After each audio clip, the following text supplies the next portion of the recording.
The Fruit of Evolution. Before I knew it, my life had it made. Volume 2. U35. Prologue. Are we outside now? After the fight with Xenos, Sheepson teleported Saria and me outside the forest. The grass was so short that it didn't even reach my ankles. I glanced at the forest of endless heartbreak behind us. We sure spent a long time there, huh? Without it, there's no reason I'd be where I am now, physically or mentally. I lost and found my humanity there. Maybe most importantly, it was where I met Saria and the first place I felt glad to be alive. As I was reminiscing, I heard Saria mutter beside me. I'm outside. For the first time ever, I'm really outside. Her eyes were closed, and I could tell it was just as bittersweet for her. The forest was her home, after all. We stood together for a moment, neither of us saying a word. Finally, I broke the silence. Well, I guess we should get going. Okay. With that, we turned our backs to the forest and started walking through the fields. Already, my head was full of possibilities. Thanks to Xeno's memories, I had a pretty good idea of where the closest town was. That would be our first stop. After that, we could register at the guild as adventurers. His memories and the information god gave me referenced adventurers, so they were definitely a thing in this world. The only thing I was worried about was my stats. If what that sheep said was true, other people could only see a tiny fraction of my power, thanks to disguise. That was the whole reason I was wearing the motorcycle helmet. Honestly, I wish I could take this stupid thing off. According to him, I should be able to remove it soon enough. Assuming this wasn't another one of his dumb tricks, of course. What I was really worried about was whether or not I could use my full power while disguise was active. I'd have to try that out sooner rather than later. If I had to fight for my life and couldn't go all out, I could be in real trouble. Either way, heading to town came first. I decided to stop stressing about it and just enjoy walking through the fields with Saria. Chapter 1, Slimes. Saria and I walked for several hours without much happening. Then, we came across a monster that was all too familiar to me, despite none being back on Earth. I stopped in my tracks. Is that what I think it is? Saria pointed at it energetically. Look, Seiichi, it's so cute. The creature, a slime, jiggled at us. Jiggle. Wait, it didn't talk just now, did it? Maybe I'm wrong. It looked like it had popped out of a classic RPG with a translucent, goopy body and everything. I couldn't imagine what else it could be. It didn't have a face, let alone a mouth, so there was no way it spoke. It must have been my imagination. Jiggle. You did talk. How is it doing that? Do all slimes in this world narrate their own jiggles? I took a deep breath. There was still a chance I was wrong, after all. It could be anything. Fortunately, I had just the skill for the occasion. I used greater analysis on the creature as it hopped around. Slime, level 88. Holy shit, level what? And it's still just normal slime? What the hell? Are all slimes that tough in this world? Of course, it wasn't anywhere near the clever monkeys or the acrowolves level, but it was still insane for a weak little blob like that. I mean, come on, these things should be the weakest of the weak. As I gawked at it, it started contracting and shrinking back a little.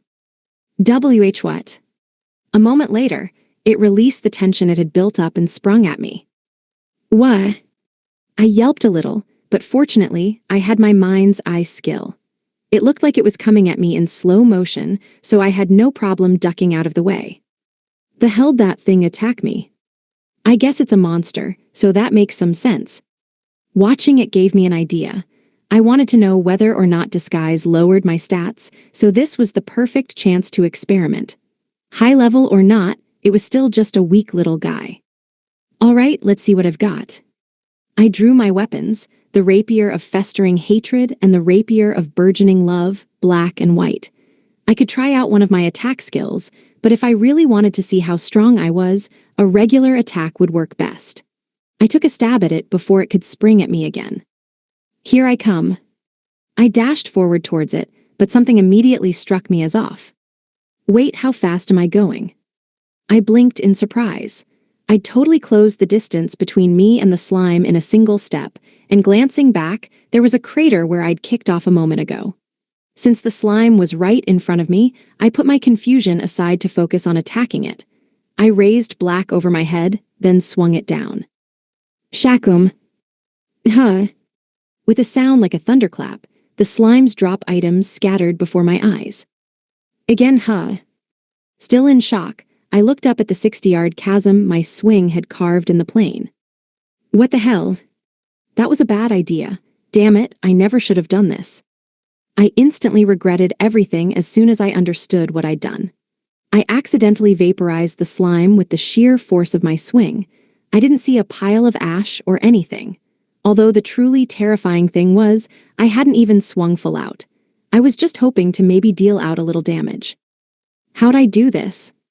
I should have known something was off when I ran up to it, but still, how was I supposed to expect this? Disguise isn't doing a damn thing, is it? It just makes me look weaker. Seriously, what if I'd swung full force? I don't even want to think about it. As I clutched my head and moaned in despair, Saria's eyes were glittering with joy. That was so cool, Seiichi. Her expression drooped slightly. I feel a little sorry for that cute little monster, though. I'm sorry too, Slime. I didn't mean to kill you like that. Seeing Saria look so sad only made me feel more guilty about it. As I let out an exhausted sigh, a few orbs of light rose out of the slime's drop items and flew into my chest.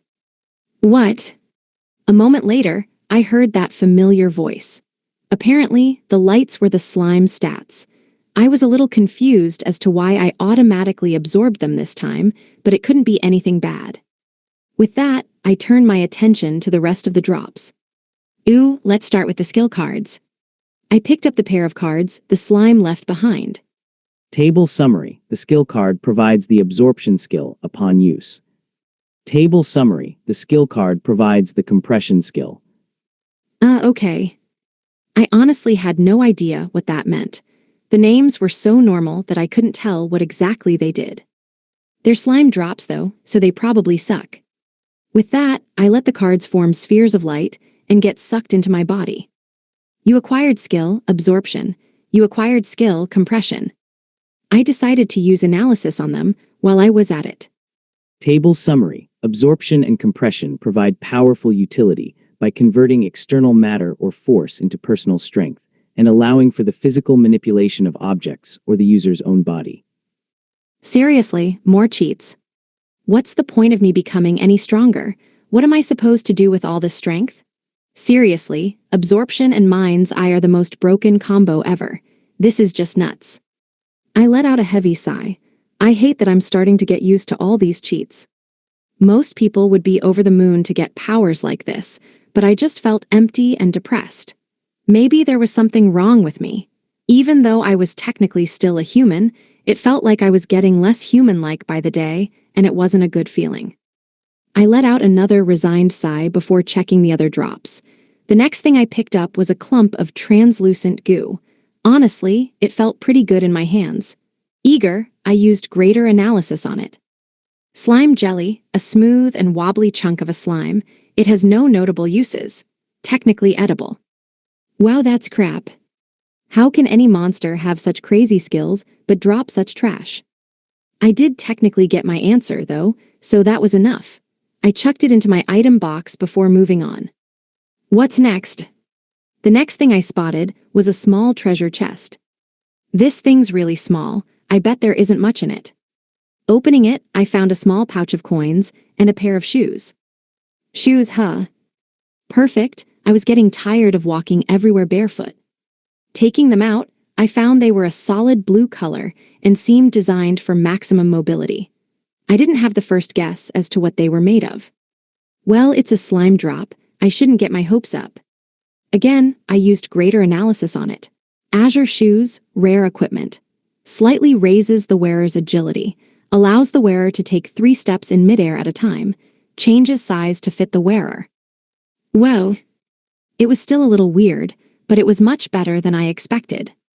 I don't really want or need an agility boost, but being able to walk on air, that's sick.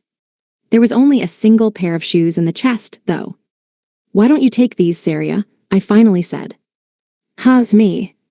Sure, I'm fine going barefoot. I could just buy shoes in town, after all, And that was assuming we didn't run into any more slimes before then. I wasn't about to take the only shoes we had when Saria was barefoot. She hesitated a moment, then nodded. If you say so, then okay. I lined them up for her on the ground, and after hesitating for a moment, she carefully slipped them on. She blushed slightly, raising the hem of her skirt so I could see her feet more clearly. How do they look? Surprisingly, the blue of the shoes matched her skin tone to a T. Wow, they're perfect on you. I meant it too. Between her scarlet hair, snow-white dress, and blue shoes, her attire was simple but fashionable. She smiled like a flower in bloom, cheeks blushing slightly. Thank you. Now I think I'm turning red. For the first time, I was glad to be wearing that stupid helmet. She looks so different from when she's in her gorilla form. Is it just me, or is she almost as cute as a gorilla? It's a little weird, maybe. But I am the man with a gorilla wife. I hurriedly cleared my throat. You are right, how much money did we get? I grabbed the pouch of coins and let them spill out in my hand. All in all, I counted 50 silver coins. Yeah, I don't really get what that means anymore. That much money should be a pretty big deal, but even the clever monkeys dropped more. I just know it'll bite me in the butt if I don't get a better grasp of money soon. I guess that's a problem for after we get to town, though. As I let out another sigh, a fanfare suddenly rang out. Whoa, what? I whipped around in shock, but from how Saria looked at me, I was the only one who could hear it. A moment later, that familiar voice gave me the answer. You have leveled up. Level what? Chapter 2, Turbel, the Royal Capital. I'd somehow totally forgotten about level-ups, so it took me a moment to parse what the voice said. I'm so used to evolving, after all, wait, does this mean I actually gained a level? Something about it gave me a bad feeling, so I hurriedly checked my status. Table summary. Level 2 Magic Swordsman Hiragi Seiichi possesses exceptionally high, balanced combat stats, exceeding 200,000 across all categories, and holds over 1 billion gold. Gah! I coughed blood and collapsed. I guess my strength really doesn't know any limits. And come on, I got a 100k bonus to all stats for one stupid level. Seriously. I guess I shouldn't be surprised why killing a monster 87 levels higher than me only gave me one level up, but there is no way I'm complaining. No, that's the best part about this. I think my eyes are starting to sweat. What even am I muttered. Saria crouched down beside me. It's okay, Seiichi, cheer up. Why, yeah, you're right. She knows just how much this hurts me. I love you, gorilla babe. Abruptly, I sprang to my feet. No point getting down about it now, I guess. Let's get going. Okay. With that, we were underway once more. Take this. Shakum. 5 days had passed since I'd killed that first slime and not much had happened. We weren't attacked by bandits, and nothing steamy happened between Saria and me. The only thing that really happened was we got attacked by more slimes, and sadly, I gained a few more levels. I checked a copy or two of a slime's life, but all I learned was what they normally ate. At the end of the day, all I'd really done was vaporized a few more slimes, and everything else was status quo. I chucked the latest slime's drop items into my item box. As an aside, I was already wearing a pair of azure shoes. I sighed, this is getting so old. The slimes weren't exactly getting any tougher, so killing them felt like a chore more than anything else. At that moment, I heard that mysterious voice in my head again, and I was overwhelmed with a sinking feeling. You have leveled up. You have reached maximum proficiency with disguise. You have unlocked strength disguise. The range of detection has increased from 33 feet to 550 yards. What did I do to deserve this? Another goddamn level. I'd killed 17 slimes in the past few days and gained 9 levels and counting. The level of the slimes was getting lower the closer we got to town, so I was also leveling more slowly. But that was good news as far as I was concerned. With stats like these, anyone would want to avoid leveling more. Just a glance at my status was enough to affirm my worst fears. Table summary. Level 10 Magic Swordsman Hiragi Seiichi possesses extreme, non-human stats exceeding 1 million across all primary attributes, including agility and attack. He holds ultimate tier magic, numerous immunities, and over 1 billion gold. No more, please just stop. Who needs stats over 1 million? These aren't level 10 stats. Forget that, these aren't human stats. Seriously, am I human now or not? And you, strength disguise, explain yourself. Who are you? At that moment, a translucent screen popped up in front of me as if it was waiting for that question. Whoa, what? Casting an uneasy look around me, I started reading it. Strength disguise, one of disguise's effects. Unlike the base skill, which can only hide the user's appearance, strength disguise allows you to cloak your aura and limit your true strength. However, utilizing this effect removes disguise's appearance-changing effects. Oh, what? So I can do that manga thing, where I only use 1/10 of my true power and hide my aura and shit. Does that mean I can fight slimes without totally vaporizing them? Hell yeah, I started punching the air. Finally, I can act like a real, normal human. Sure, most people wouldn't care about a skill like this, but now I can actually hold back. For once, I felt like I didn't have to worry about my stupidly high stats. But that range increase on detection, isn't that a little overkill? I mean, going from 2.5 yards to over 500, that's nuts. It wasn't a combat skill, though, so I wasn't going to sweat it that much. In fact, that could only help me down the road. Saria seemed to notice my happiness and walked up to me with a puzzled look on her face. Guess what, Saria? I can be like a normal human now. Huh? She blinked at me in confusion, then beamed.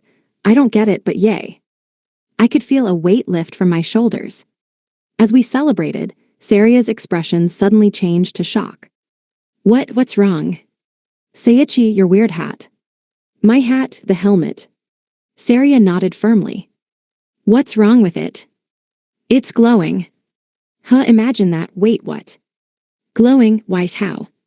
Image summary, manga illustration of a man in a white lab coat and a spherical glass helmet reacting with shock and panic as blinding light radiates from his head, while a woman behind him looks on in surprise. From how Saria stared at me, I figured it had to be serious. It was only us there, so I should be able to remove it with no problem. Let's see. Slowly, I took it off.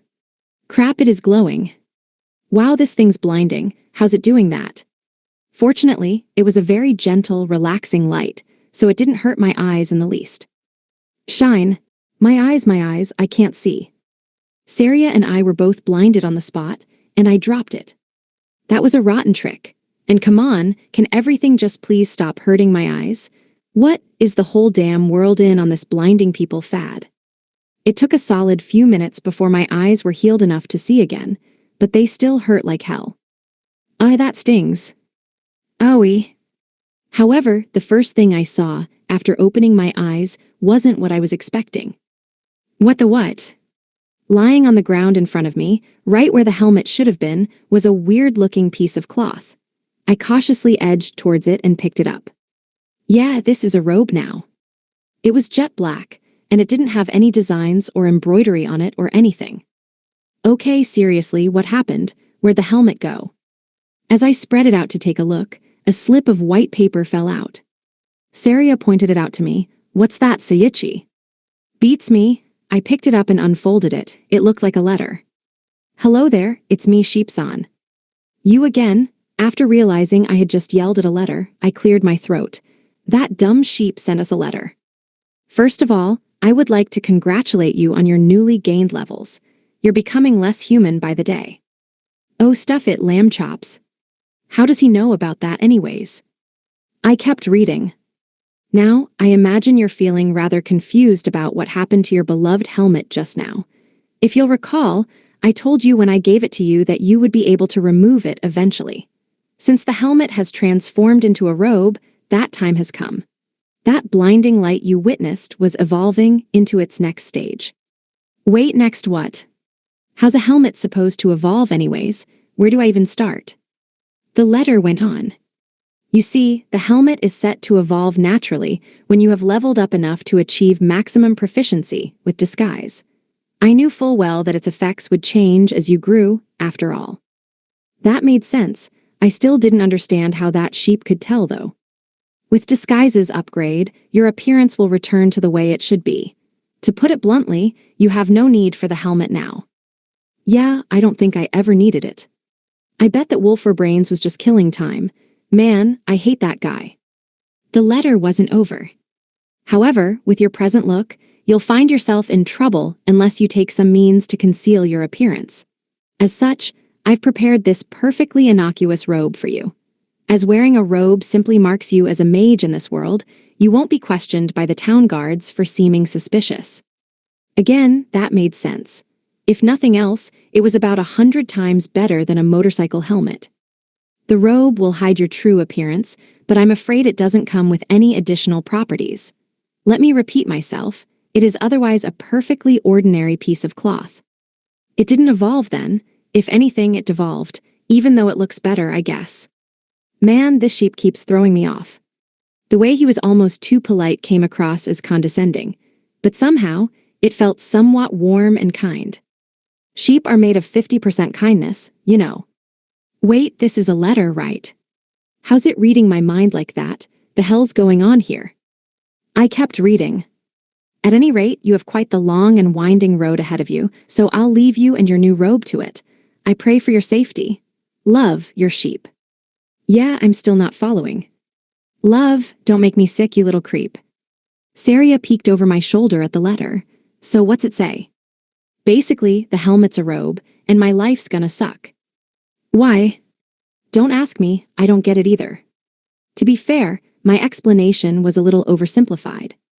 Oh, whatever, come on, let's get going. I threw the robe on and pulled up the hood. Wow, Seiichi, her eyes glittered. You look so cool in that. Thanks. Wait, this is weird. Is it just me, or does she compliment me like that no matter what I do? To be fair, though, she's cute no matter what she does, so long as she doesn't go gorilla mode in my shirt again. With that, we set off once again. Look at that. It's a town, Seiichi. I see a town. The next day, we could spot a decent-sized city on the horizon. I guess Xenos was right. I was a little worried since he'd lived 1,500 years ago, but fortunately, the town was still there. I let out a sigh of relief. That's pretty amazing. Saria turned to me. What is? No, it's just that we've been following Xeno's memories this whole time. Yeah, you're right. Just think about it. That town's been there in the same place for 1,500 years.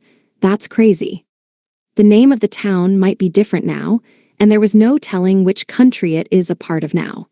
But people had been living there for generation upon generation all the same. Just thinking about it was dizzying. I guess it's weird for humans, huh? Saria got a faraway look in her eyes. We monsters don't really do that, though. We don't have houses or anything. We just live wherever feels right. She smiled sadly. We go wherever there's food and stay there until someone bigger and badder comes along. I'm glad I stayed in that forest as long as I did, though. Why's that? Well, it was dangerous. I had to fight stuff stronger than I was and run away a few times. But in the end, that place just felt too much like home. I guess that forest really meant a lot to her. I bet she has a lot of memories there. I suddenly felt very uncomfortable. Are you sure about leaving? I asked. You could still go back, you know. Nope, she shook her head firmly, then smiled warmly at me. My place is with you, remember. Besides, the number one reason I'm so happy I stayed there was because I got to meet you. Okay. Holy crap, what do I say to that? How can she say something like that with a straight face? Man, have I got a thing for her. I was glad my hood covered my face so well. I didn't want her to see how hard I was blushing. Alright, let's go. Okay. She nodded energetically as if nothing had happened, and we started walking again. A short while later, we arrived at the gates safe and sound. Holy crap, that's huge. Yeah, it's so big. The massive wall around the town had to be well over 30 feet tall, and the gates were made from thick cast iron. How'd they even make a gate that big? Why would they even need it? There's gotta be some reason, but still. I cast a quick look around us. I guess the real question is what we're gonna do now, though. A guard was standing at the gate, and he stopped everyone passing through one by one to talk with them. You think he's like the customs guy? Saria nodded. Probably. Wait, how does she know about customs and the like? Do monsters have stuff like that too? At that moment, I was struck with a sudden realization. Something critically important that had somehow totally slipped my mind until then. What's Saria's race? Holy crap, this is bad. That guard's going to check her status, right? I've got disguise, so I'll be fine. He won't ask for ID, right? If he does, we can just go grab one at the guild, right? Anyhow, Saria. She blinked at me. What? What's your race right now? Huh? Realization dawned on her. Oh. If her race showed up as Kaiser Kong, that'd be a huge deal. We might get swarmed by every guard in the whole town. Right, duh. I'll just use analysis on you and check. I hesitated. I couldn't use analysis on Aoyama back in class because his level was too high, so I could only see his name. It might be the same with Saria now. I'm technically a nameless horror, right? That's nothing I'd be proud of normally, but it might actually save our asses here. After all, I could use analysis on Xenos, so I'm sure it'll pan out. With that, I put my plan into action. Greater analysis, I yelled for no reason in particular. Table summary. Saria is a level 775 Beastkin pugilist, whose stats are significantly higher in her gorilla form than in her human form, headlined by a massive 100,000 luck rating and immeasurable appearance. What? That's nuts. I mean, those stats are crazy. How come she gets an appearance of immeasurable in the good sense, though? Lucky, and her race is gorilla. More importantly, it looked like the numbers in brackets were her stats in human form, even though it looked a little skewed. So she's a pugilist, huh? I guess that technically fits since she just punches stuff as a gorilla. I was a little confused as to why I couldn't see any of her skills, but I'd have enough time to figure that out later. I let out a sigh of relief. Good, looks like you're a beastkin, Saria. Beastkin, what's that? A type of demihuman, I think. That was what it said in the book God gave me, at least. Anyhow, we should be able to get past the guard just fine. Great, let's go then. She grabbed me by the hand and pulled me into the line. Slow down. Once in the line, it didn't take long for it to be our turn. Next, called the guard. Hi, I stammered. Saria smiled at him. Hello there. Wow, am I a mess or what? The guard's eyes bulged at Saria. Whoa, you're a looker. He was wearing a shiny silver breastplate and had a longsword hanging from his hip. His beard was scraggly, and his hair was every bit as messy, but I could tell from the look in his eyes that he wasn't a slob at his job. I guess it's rude to call him a slob, but look at the guy. After a moment, he seemed to come to his senses. I guess I'm on the clock still. All right, gimme your papers. I knew he was going to ask that. We're so screwed. Panicking about it wasn't going to get us anywhere, though, so I decided to be as upfront about it as possible. Sorry, I said, we don't have any ID or anything. He raised an eyebrow. You don't? How's that? Didn't you get one when you were born? Even slaves have 'em. Right, we lost ours. He rolled his eyes and sighed. Yeah, I guess that happens. Wait, it does. He beckoned over another guard and whispered something in his ear. The second guard nodded and ran off somewhere. Wait here a minute, we'll get an orb of truth right out. I cocked my head to the side. Oh, what? The guard sighed, narrowing his eyes at me slightly. He clearly wasn't amused. You're kidding me, right? Come on, I'm not kidding anyone. So is it a magic hard candy or something? It's not food, dumbass. Yeah, I know, I was just messing around. The guard rolled his eyes. The orb will let us see if you have a criminal record or anything. Wow, that's handy. Sure is, he puffed his chest out a little. The guy who made it was a genius, lived a long time ago though. Look, there it is now. He pointed out his friend, who ran over to us with a crystal ball the size of a basketball. All right, he said, just put your hands on it. Okay, I replied, I guess I'll go first. Saria smiled, sure. With that, I touched the orb, which started giving off a faint blue light. The guard nodded. Good, you're clear, now your turn, girly. Okay. She touched it, and just like it did with me, it gave off a blue light. Okay, you're both clean. Since you don't have any ID, we'll have to charge an entrance fee of 2 silver pieces, 1 per head. Makes sense. I fished out the coins and handed them to him. Here you go. Right, that's it. After checking the fare, he looked back up at me with a questioning look. By the way, you don't have any other clothes, do you? Huh, I blinked in surprise. Your lady friend sticks out in a good way, course, but you're dressed like a real weirdo. Don't try anything funny, all right? Okay. That woolly little jerk, he tricked me again. This robe's still better than that helmet, though. I was a little surprised he didn't look at our status, but I wasn't complaining. The guard continued, you should also get yourselves some new ID soon. About that, we're planning on registering at the Adventurers Guild, so we'll probably be fine with that ID alone. They'll give us ID, right? I really hope they will. The guard, however, just looked at me like I was totally nuts. Huh, what I say? Image summary, manga panel depicting a shocked armored guard in the foreground, contrasted with a confused hooded man and woman in the background. Why you're gonna register at the guild? Seriously. I nodded hesitantly, yeah. He grabbed me roughly by the shoulders, staring right into my eyes. Trust me, stay the hell away from there. You're too normal to stand it. Okay, seriously, what's wrong with you? I'm too normal, what does that mean? Why'd you have to come to this town's guild? He was hysterical. Why here? Oh, You just nothing. Huh? It's the closest guild, so it's not like we have much choice. Seriously, though, what's this guy's problem? Damn it, the guard cursed, tears streaming down his face. To think that Hellhole will claim another victim, I'm a failure to the people. Wait, back up a second there, victim. What kind of victim are we talking about here? I could feel my uneasiness growing as the guard gave Saria and me a serious look. Listen up, you two. If you run into any trouble, come right back here to me, okay? I'll hear you out, no matter what you need to get off your chests. And don't go making any hasty decisions, all right? All right. Okay, Saria and I replied in unison. Good, he let out a sigh of relief.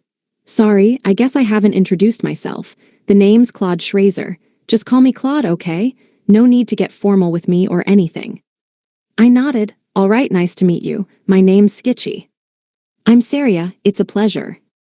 He smiled warmly at us. The pleasure's mine, right then from the top. Claude took a deep breath, then dramatically waved us through the gate. Welcome to the royal capital, Turbel. Chapter 3, The Guild. Whoa. As we passed through the town gates, I couldn't help but gasp. See cat girls, impossible. I could spot a few people with cat ears and tails wandering through the crowd. They must be cat beastkin, I guess. Maybe I'll see a real-life catgirl maid soon. There are so many different kinds of people, huh? There were other kinds of beastkin mixed in with the crowd, too. I'd known they existed before now, of course, but seeing them in the flesh was a whole different kettle of fish. Look, see itchy. Saria energetically tugged on my sleeve, pointing at a stall by the roadside. Whatever they're selling there smells really good. I followed where she was pointing to see a yakisoba stall. Yeah, you're right. Come to think of it, we didn't have a decent meal the whole trip here. All that we had were the simple rations Sheepson gave us.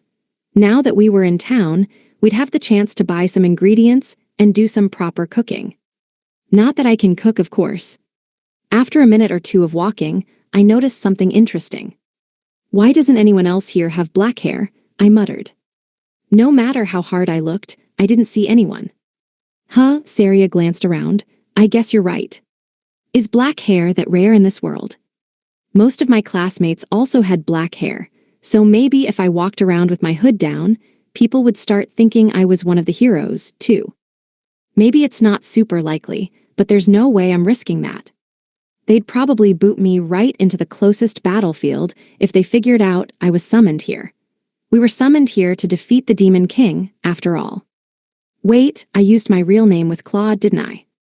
Seiichi should be a rare name in this world. Since he didn't raise a fuss about it, he must have only thought it was a little unusual. I had plenty of questions, but the biggest one was about what had happened to Kenji and the others. They were probably just fine, but just in case, I'd poke around later to see if there were any rumors about a group of summoned heroes later. I guess I won't be taking the robe off anytime soon, though. Saria looked confused. Why? Well, several reasons, actually. The biggest problem was with disguise. At first, it could change how I appeared physically, which was fine. But up against anyone even decently strong, they would have been able to see right through me. Now, with strength disguise, I wouldn't have to worry about that, but if I was right, I couldn't change how I look now. Of course, I didn't know if I could use it to turn blonde or anything, but it would have been more useful in town the way it was before. I just hope I don't run into too much trouble. As I was getting lost in thought, Saria tugged on my hand. Hey, what's up? That's what I want to ask. How long are we going to stand here? Oh, right. For the first time, I realized we'd barely taken a single step since entering the town. People were passing us left and right from behind, and we would probably just be more in the way the longer we stood there. Sorry, let's get going then. Okay. We started walking, but I broke the silence a moment later. How about we grab something at one of those stalls? I offered. I am getting kind of hungry. Let's do it. All right. With that, we turned our attention to the vendors at the roadside. It sure is lively here, I remarked. Saria nodded. Yeah, everyone looks so happy too. Looking around, I could see she was right. The crowd around us was all smiles. I could tell that Saria was attracting quite a bit of attention from passers-by, especially the men and some women. Most of them were staring as if they were looking at a goddess. She was pretty cute, after all. And when they noticed that some robed weirdo was with her, they looked downright baffled. Let's just be extra clear here, especially all you guys. She's a gorilla. With that, I turned my focus back to the town around us. I wonder if the whole country's this happy or if it's just this place, I wondered aloud. Either way, I guess it's nothing to complain about. Yeah, it's a good thing. Just walking through such a lively town was refreshing. It wasn't called Turbel back in Zeno's day, so who knows what country we're in now. I'm kinda curious. One of the buildings along the road caught my attention. It was a tall, imposing building decorated in whites and blues. Is that a church? I wonder what kind of religion they have here. I was curious, but we had more important business to attend to, so I didn't pay it much mind. Along the way, we also spotted a giant castle that fit the descriptor of royal capital well. Saria and I spent a good minute or two gawking at it. Not long after, we found a vendor that we both liked the look of, so we stopped there to grab a bite. Saria's eyes sparkled. Look, Seiichi, doesn't this look amazing? It looked a lot like fried chicken, but according to the guy at the stall, it was made from a kind of monster called an abuk. No relation to the common earth chicken, I was sure. Saria and I continued walking as we munched away. At first, it was too hot for me to tell the flavor, but as it cooled down, I could tell just how good it was. By the time we finished eating, we were nearly at our destination. I looked around. Let's see, Claude said the guild should be right around here. I wonder what it'll be like. Especially now that we were so close to our destination, though I was starting to get uneasy, especially after seeing Claude flip out like that. I really hope it's not as bad as he made it sound.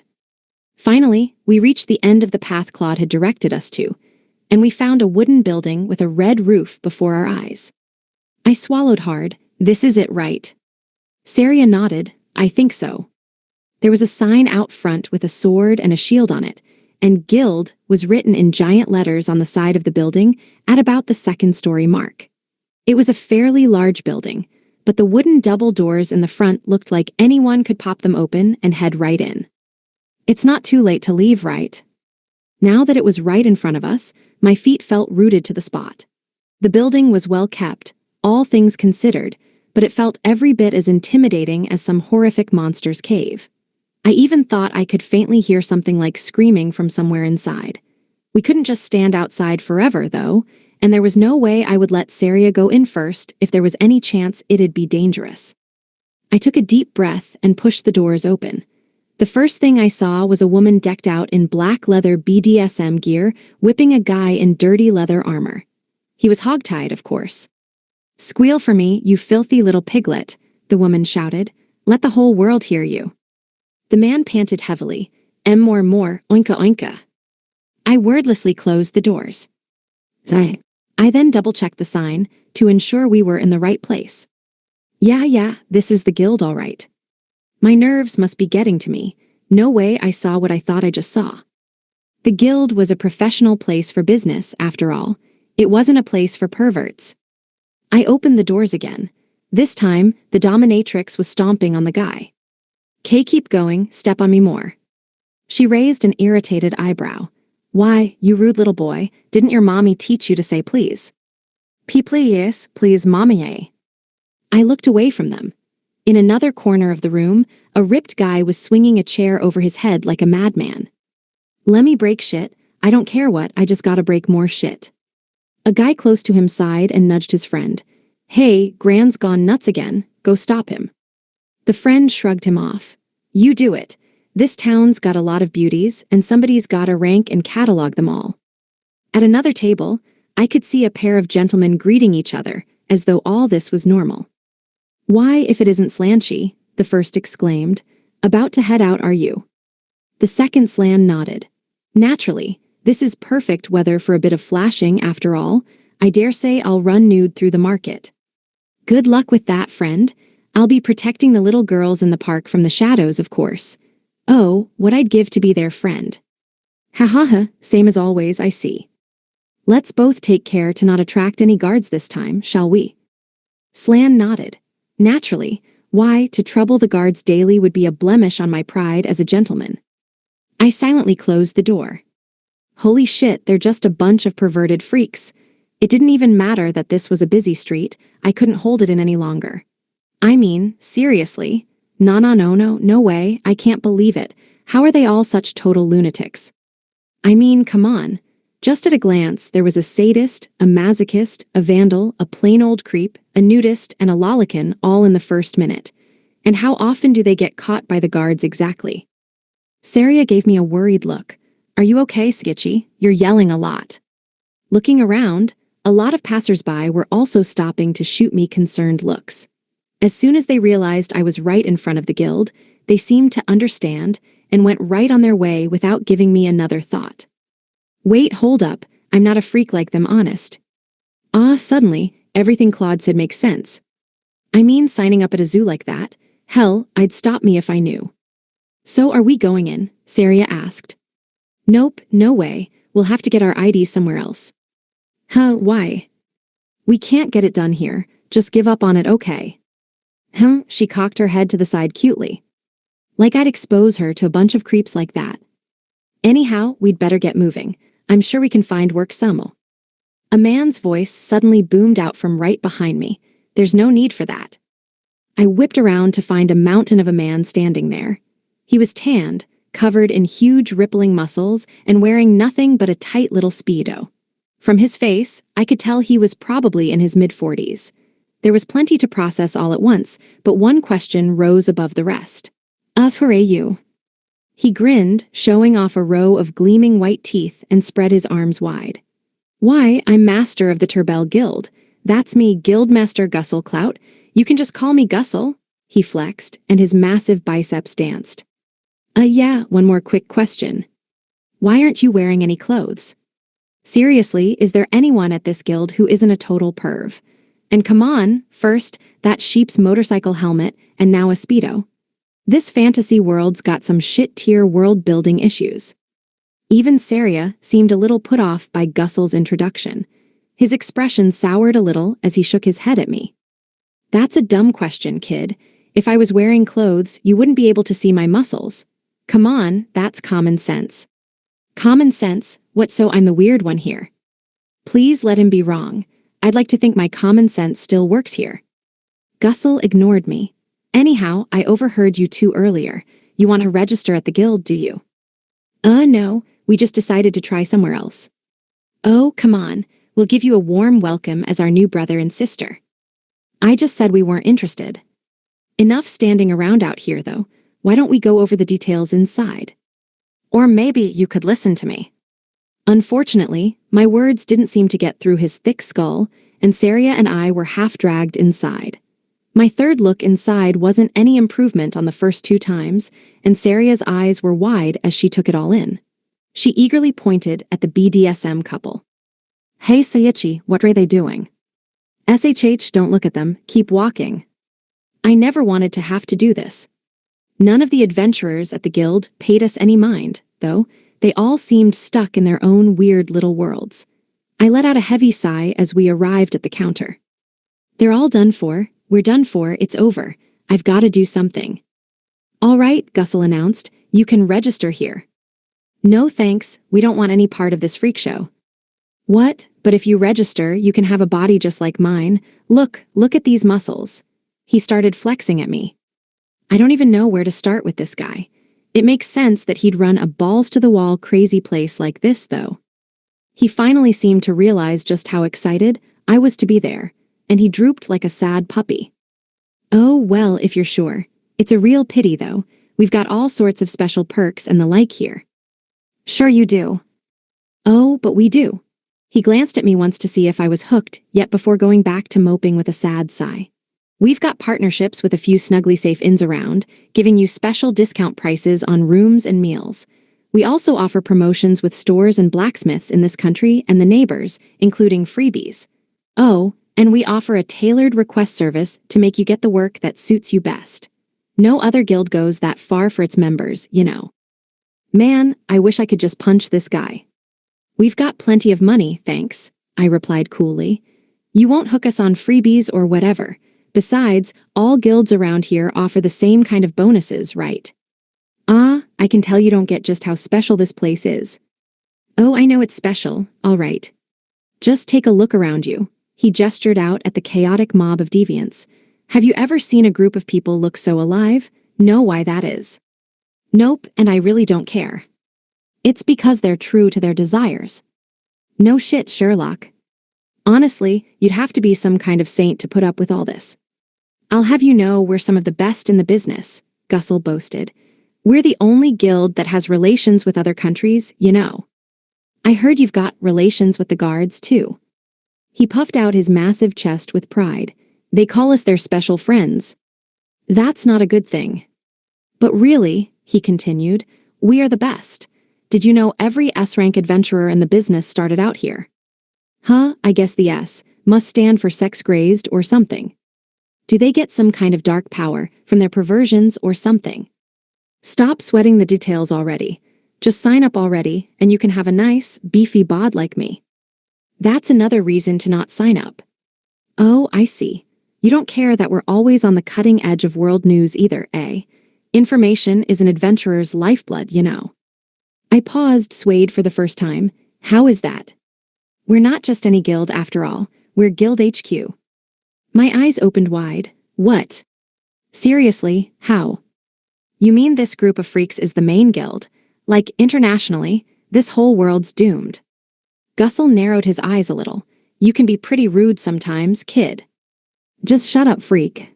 He grinned and popped his pecs. How harsh. Yeah, he's taking it real hard. What a weirdo. If this really is the Guild HQ, then that changes things. I could probably get information about my classmates easily, which would be a game changer. After all, I didn't doubt their connections, and it'd be a lot quicker and easier than sniffing out rumors myself. Registering here might not be that bad. I just hope people don't think I'm a pervert, too.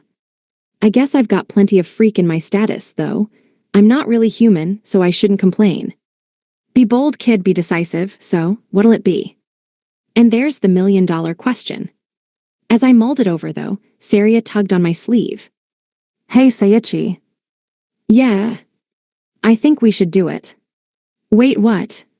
It looks like so much fun here. Plus, if it'll help us out, I think it sounds like a good idea. She had a definite point. I couldn't deny the benefits it could bring us now. I don't have a problem with everyone having fun, either, but this kind of fun isn't okay. What if we get messed up, too? I turned back to Gussel. So only people who register here get the full benefits. Isn't that kind of unfair to all the other guilds? He shrugged. I guess. But anyone who's registered at a branch guild can sign up here, too, and get all the same perks. Just about every adventurer stops by here to register. Huh, okay. It'd be some extra work, but if we can register at multiple guilds, I guess it wouldn't hurt to sign up here. All right then, I guess we'll sign up. Gussel grinned. I knew you'd come around. He turned out into the mob. Hey, Erisgun, Semir. The dominatrix stopped whipping the masochist and looked up. What is it? We've got some folks here looking to sign up. Can you give them a hand with the paperwork? All right. With that, she walked around the reception counter. Then she paused and looked down at herself. I suppose this is hardly the proper attire for a receptionist. She snapped her fingers, and in an instant, her bondage gear became a crisp white-and-green receptionist dress. I'm dreadfully sorry you had to witness that. She gave us a light curtsy. My name is Eris McLean, the receptionist here at the Guild. It's a pleasure to make your acquaintance. Her drill curls were just the kind of hairstyle I would have expected on a noble heiress from some manga, and her eyes were a pretty shade of blue. Looking at her face, she was smack dab between her teenage years and adulthood, and she had smooth, clear skin. She gave off an almost refreshing impression. She really does look like a noblewoman. It's amazing how different she looks from just a moment ago. Gussel smiled at us. As it happens, Eris Gunn here is also Count McLean's daughter. So she is a noble. What's she doing working here then, with all these weirdos around? She was whipping away like a real sadist, too. Eris narrowed her eyes at Gussel. Now, Gussel-san, it's hardly polite to reveal a woman's secrets like that. Perhaps I should re-educate you. His smile instantly disappeared. Please, anything but that. Wow, he's weak. Or maybe Eris is just that scary. I'm not sure I want to know what she means by re-education. Anyhow, she smiled as she turned back to Saria and me, you two would like to register here, correct? Yeah, that's right, I replied. Excellent, may I ask you to fill out these forms then? The form she handed us had all sorts of blanks for everything, from our names to where we were born. I hesitated. Do we have to fill in everything? Oh no, all you need to do is write your name. Everything else is optional. Wait, seriously, is getting an ID really that easy? I wasn't going to complain though, since I couldn't exactly write Japan. I handed Saria her form, and with that, I filled in as much as possible. Fortunately, Saria seemed to have learned to write when she learned to read and had no problems filling out the form. Just in case, I decided to look hers over before handing it back to Eris. If she wrote that she was from the forest of endless heartbreak or something, that could be an issue. As soon as she finished, I took a peek. Let's see, your name's right. Your weapon is wait, your smockin' hot fists. Eh, doesn't that sound cool? Sure, she's a pugilist, but does she have to put it like that? Aside from that, though, there weren't any issues with what she wrote. I handed both our papers back to Eris. Allow me to check it over, she said, turning to Saria. Let's see, Saria-san, is it? And your weapon is your smockin' hot fists. No issues here, I see. Wait, no reaction. Am I just overreacting? Your application appears to be in order, Saria-san. Eris then turned to my form. You're next, then. Oh, Seiichi-san, I see you're proficient with swords and magic.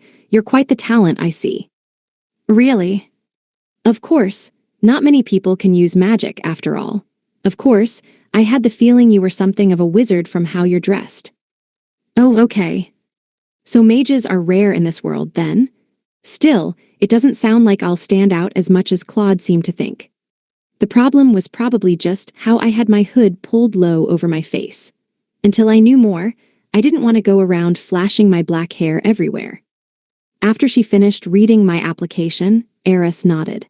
Everything seems to be in order then. Don't worry, we have many aspiring adventurers who don't write their place of origin. It looks like you'll both be able to register without issue. Glad we got that out of the way. I let out a sigh of relief. Great, Gussel clapped his hands together. We can get right on to the entrance exam then. Huh, exam? I gave him a blank look. You know, the test. With all the member perks and the like we offer, you didn't think there'd be no vetting process at all, did you? Okay, I officially feel scammed. I thought filling out that form was the only step. Would it have killed him to tell us about the exam earlier? Don't be like that, be more like my muscles. He flexed a bulging bicep in my face. See how perky they are. No. How are muscles supposed to be perky anyways? Anyhow, I'll explain more about the guild and how we operate as soon as you pass. Fine, so what are we supposed to do? And more importantly, what if we fail? Don't worry, it's impossible to fail. Then why is there an exam at all? Doesn't that defeat the purpose of testing us? I let out a heavy sigh. It's only an exam in name, Eris explained. We simply ask that you complete a few simple requests so that we can properly gauge your capabilities. At the Guild, we divide all requests into hunts, gatherings, errands, and escorts. As such, the test consists of one errand, one hunt, and one gathering request each. Makes sense. As it is technically still an exam, however, we will assign a proctor to you to watch over your progress. A proctor? Eris nodded. In other words, an adventurer of at least B rank. Do you happen to know any adventurers that would be available? No, not at all. We'll arrange one for you then. I'll check and see who might be available. Gussel grinned. That's our Eriscun, nobody works faster. She shot him a dirty look. I work faster than you, at the very least. You're nothing more than an incompetent little worm after all. He drooped dejectedly. Sorry. Wow, Eris doesn't mince her words. With that, she left to find someone. Hey you. The moment we were alone, however, I heard a rough voice call out from right behind me. Chapter 4, That Old Trope. Quickly, I turned around to see who was trying to get my attention. There, I saw a trio of thugs smirking at me. Can I help you? I didn't want to provoke them, after all. I could hear Eris sigh behind me, and I glanced at Gussel to see him shaking his head. What's with these guys, and why are Eris and Gussel reacting like that? The man in the middle, apparently their leader, sneered at me. So you're gonna take the exam, huh? Yeah. You're new round here. That's what taking the exam would mean, yeah. The thug's grin grew wider, and I only got more confused. Wait, I'm about to get hazed, aren't I? I remember reading tons of stuff like this. They try to beat the protagonist up, but they end up getting their asses handed to them. I wasn't main character material or anything, so maybe they just didn't like that a beauty like Saria was with me. The head thug jerked his thumb toward the door. Let's take this outside. There it is, that line, so it is that trope. I still wasn't exactly clear on why, though, and I wanted to have some idea before going any further. I didn't want to get into a fight without knowing why, at least. I decided to play dumb. So, what are you going to do to me? The leader glanced around. Nah, I can't say it here. I'll tell you outside. Hi. Hold up, what's going on here? They're planning on pounding me so hard they can't even talk about it here. Man, I'm getting chills. Just thinking about it wasn't going to get me out of this mess, though, and telling them how scared I was probably wouldn't help me either. I guess it couldn't hurt to refuse nicely. Thanks for the invitation, guys, but I'd really rather not. Huh, as if we're gonna take no for an answer. Huh, they can do that. What happened to my rights? It didn't look like I would solve the problem on my own, but fortunately, Gussel was right there.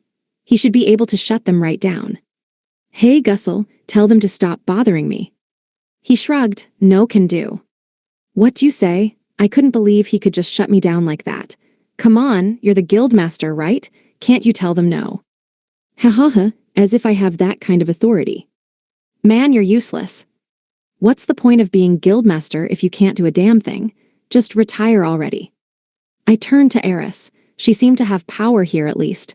Please, you've got to do something. They're ganging up on me. She gave me an apologetic look. I'm afraid you're on your own. Why? Why does everyone want me to just give up so badly?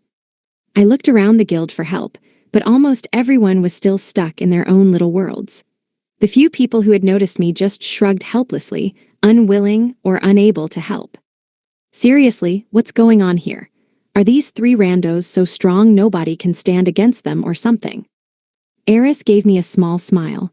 I've heard it hurts at first, but don't worry, it'll feel good soon enough. Wait, what are you talking about? Am I about to have a masochistic awakening or something? I don't want to be into BDSM. It'd be the end of me. I was dreading going with those guys more by the second. No, wait, that's assuming they can beat me. I'm pretty much unstoppable with my stats, right? I was so OP that they probably wouldn't even be able to scratch me. Since the last thing I wanted was for them to start bugging Saria, I figured I might as well just go with them. Especially if they wanted to go somewhere away from everyone else, it wouldn't be a problem. I didn't want to stand out any more than I already did. All right, I sighed, I'll go with you. The thug leader grinned. That's a good boy. Saria took a half step forward. I'll go too. Stay here with Gussel, I told her as softly as possible. Don't worry, this will be quick. She looked up at me with worry. You can't go alone. I was honestly happy she was so concerned for me, but the last thing I wanted was to make trouble for her. Of course, I was probably strong enough to protect her with no problem, and she was strong enough to rip these guys a new one in her gorilla form. Just as I was starting to reconsider, the thug leader scoffed. Stay here, bitch, no getting in our way now. My eyes flew open in surprise. Wait, isn't it supposed to be the other way around? Don't thugs want to take the girl? Like, they want her to see me get all beat up, right? I had no clue what they wanted at this point, but they weren't waiting around. The three of them were already heading back towards the door. The leader turned back to me and snarled. What, you want an invitation? I am coming.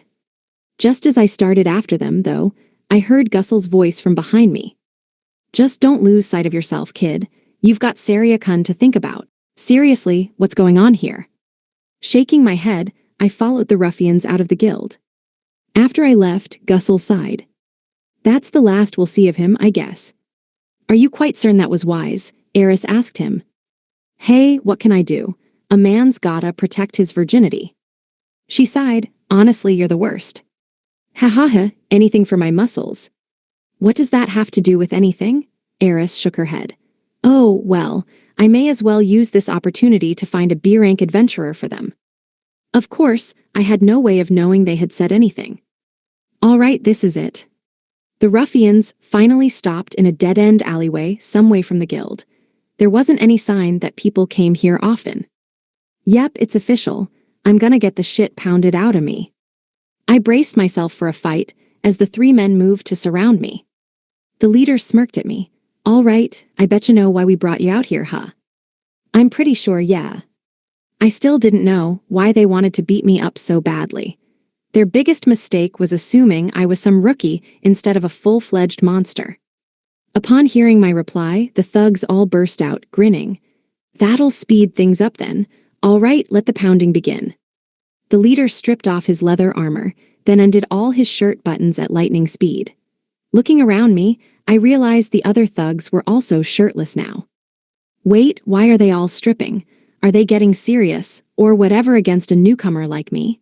If they take off their equipment for a fight, what's the point of equipping it in the first place?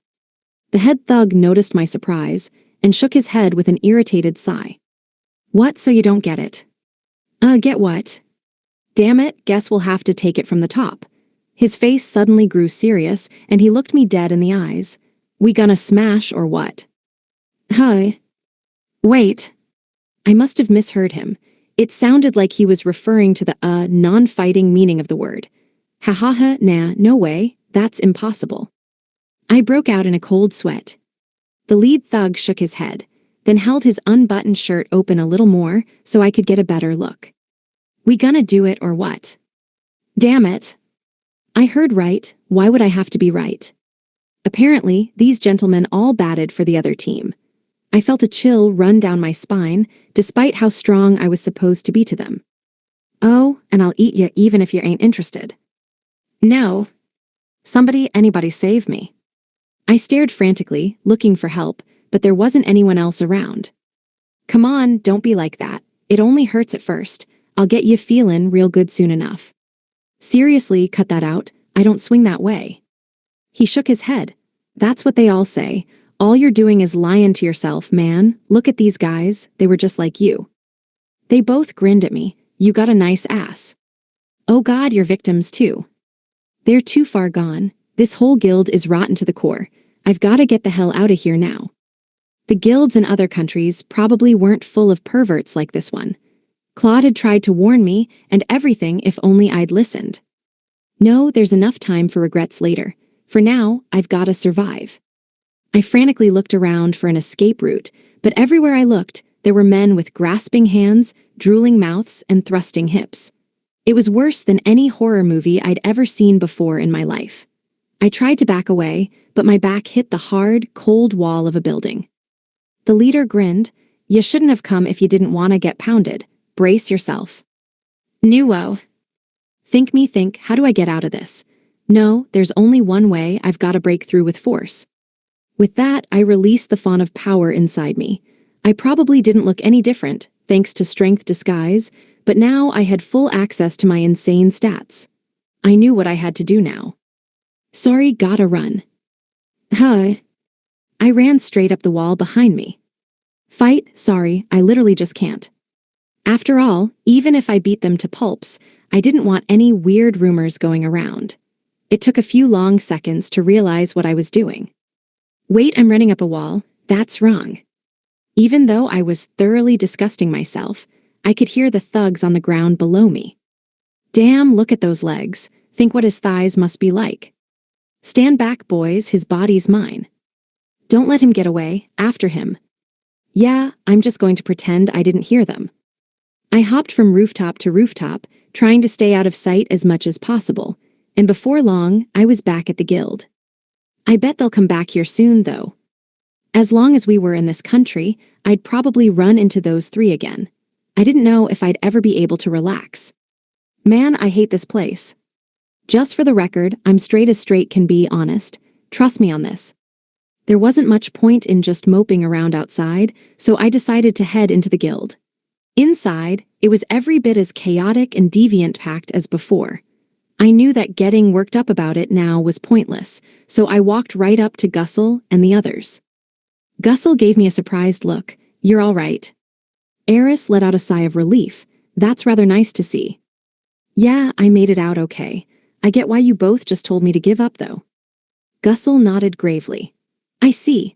They try that sort of thing every time a new male adventurer comes by, so I'd recommend you watch out moving forward. Or, I dunno, you could stop them. I have many times, he shivered. Unfortunately, if I remind them too often, it's my ass on the line. I can't blame him. No man could fight those creeps head-on. I can just imagine they'd try to cop a feel mid-fight. But I won't give up, Gussel flexed. One day, they'll bow to the might of my muscles. I grimaced, good luck with that. Just then, I felt a tug at my robe, and I turned to see Saria there. Are you okay, Seiichi? Yeah, I'm fine. I stroked her hair, fingering the silky strands as my hand passed through them. I hope you didn't worry too much. Saria squirmed a little, as though my touch was a little ticklish, but she narrowed her eyes in pleasure all the same. Holy shit, is she cute? I get the feeling I'm in lovey-dovey couple mode anytime she's with me. Especially after a scare like that, I was glad to have her with me. With her, it felt like everything would be all right. As we were getting lost in our little world, Eris cleared her throat. Seiichi-san, about your test. Oh, right. I just thought I should let you know that I looked into what adventurers we have available to observe you, and I'm afraid I have some unfortunate news. What is it? Eris hesitated, and eventually Gussel cut in to answer for her. Well, you and Saria are new to this country, aren't you? Huh, yeah, we are. What does that have to do with anything? It happens that we only have one adventurer here of B rank or higher. Great, can't they do it then? What's the problem? Gussel scratched his head. There's no problem but Eris gun. Eris sighed. I suppose we don't have much choice, do we? What? Okay, seriously, what is it this time here? Saria looked every bit as confused as I was. Wait, don't tell me it's one of those perverts from the alley. I'll sprint right out of the country, don't think I won't. I shuddered. I guess we'll have to call her. Gussel turned to face the chaos of the room. Altria-kun, Altria-ku-one. The entire guild was suddenly dead silent. Every adventurer there was frozen to the spot, nothing like when I was confronted by those nutjobs. Then, they slowly turned all at once to look at a figure standing alone in front of the bulletin board. Altria Grem had silver hair cut roughly at shoulder length, and she was dressed in short sleeves and shorts. Her chest protector and gauntlets were made of a material I'd never seen before. Saria and I were struck speechless. Image summary, manga illustration of Altria Grem, a tall, tanned woman with silver hair and a predatory gaze. She wears a chest protector and holds a staff, appearing annoyed. Whoa. She's so pretty. Her eyes had an almost predatory light to them like she was some wild animal. Her skin was healthily tanned, and I could tell even from where I stood that she was tall for a woman. What attracted my gaze the most was how her chest struggled and bulged against her armor. Basically, She was a really hot tan chick. What? She glared at Gussel as she walked over to us. She didn't seem happy to be bothered. Gussel seemed unfazed. We've got some new recruits, and I'd like you to oversee their entrance exams. Just get someone else to do it. You know I can't. Yeah, I know, but you're the only adventurer here who can do it. They can't get their guild cards without the test. Wow, she even sounds cool. Wait, why can't she? Just have him wait until someone else gets back. Don't make me do it, okay? Gussel hesitated. Well, about that. I'm afraid you're the only adventurer in the country at the moment, Eris cut in. Even the closest adventurer isn't slated to return for over a month, and there aren't any C-rank adventurers due for a promotion soon. Altria was quiet for a long moment, then she shot me a hard look. Hey, newbie, you don't want me to oversee your test, right?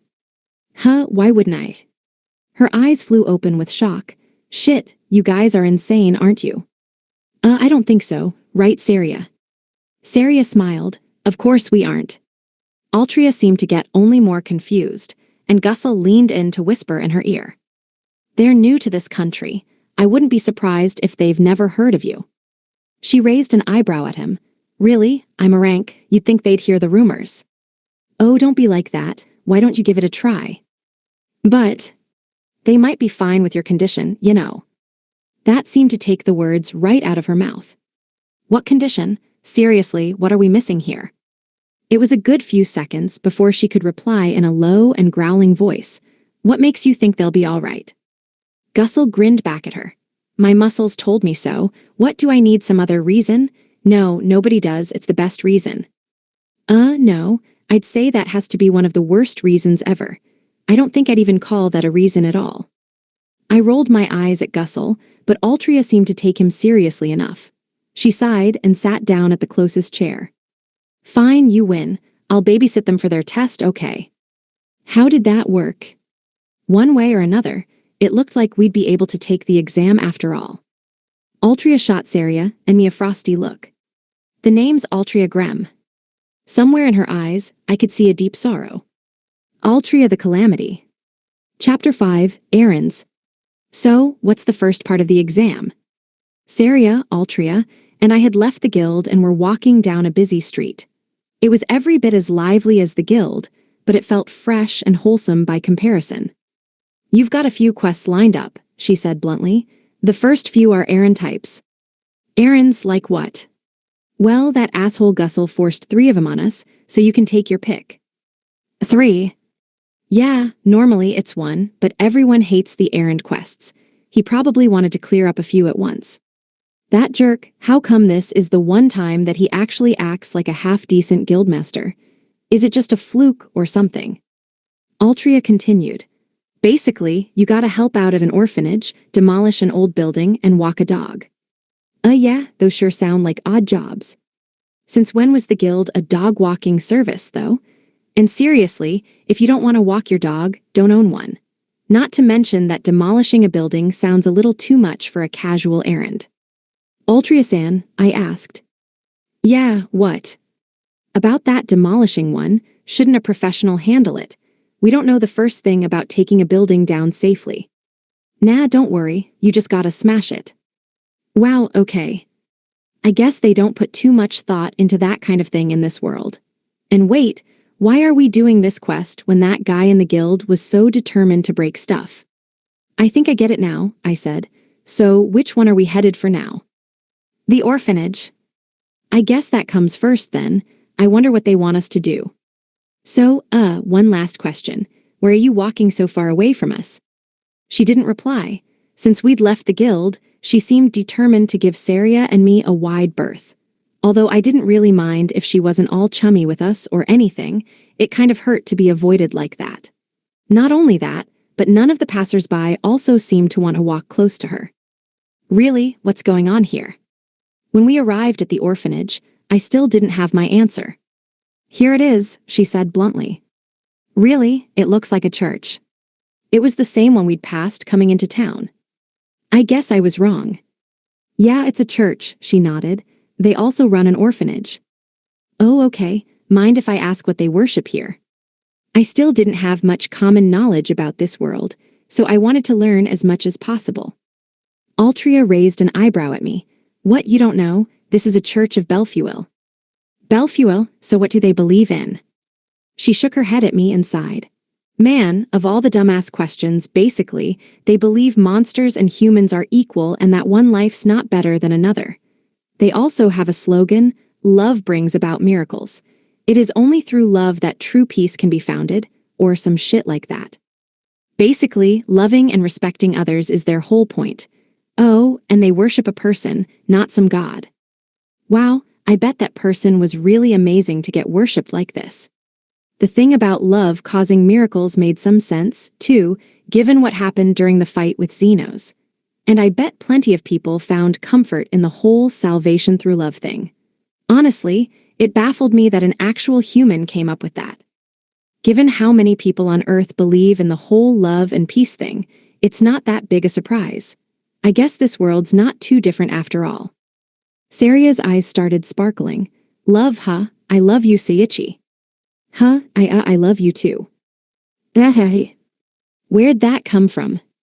Saria never seemed to be embarrassed saying stuff like that, even back when she was a gorilla. That was something a human like me could never do. I guess that's a perk of living a monster life out in the wilderness, huh? Altria scowled at us, but I could see her cheeks flush slightly. Come on, keep that sappy bullcrap to yourselves. Seriously, I think I'm gonna hurl. Oh, I guess we were kinda embarrassing ourselves, huh? Fortunately, Altria was the only person around. Besides, she muttered, looking away, love ain't got nothing to do with me. Hi. Forget it, come on, let's move. With that, she turned away and marched into the church. I shot Saria a worried look. You don't think we upset her, right? I don't think so. She smiled back at me. Just seeing that smile was enough to make my heart feel warm and pleasantly full. Oh, I'm sorry. We were only looking for one helper. After telling the elderly nun inside that we were there to give a hand, she bowed apologetically. Wait, so does that mean we can't finish this request? We normally have one of the younger sisters do this work, the nun explained, but she's out today on urgent business. She'll be back tomorrow, but we need someone to help out until then. That's why we only need one more person. We don't have enough money set aside for the both of you. That made sense. Since Saria and I weren't even official guild members yet, I had no idea what we were supposed to do. I turned to Altria. So what's the guild's policy on stuff like this? She shrugged. One of you works here, the other moves on to the other quests. This ain't dangerous or anything, and I don't need to sit and watch. Asking around later will be enough. Oh, okay. She's almost refreshingly blunt. I'm actually kind of glad she's not mincing words with us. So, Altria asked, who's gonna do it? Saria beamed beside me. Seiichi, can I do it? Huh, are you sure? I was a little worried about leaving a monster in charge of human children. Altria sniggered at me. Hee hee, just look at yourself. Anyone with eyes could tell Saria's the better choice here. Yeah, you're right. I doubted anyone would want a fishy guy in a baggy robe spending time around little kids. Besides, Saria not only looked better suited for it, but it was also a better fit for her personality-wise. All right, I said, good luck, Saria. She nodded, thanks.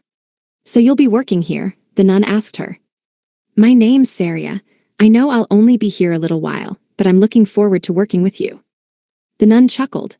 Why, what a charming young lady you are. My name is Claire Huster, but please call me Claire.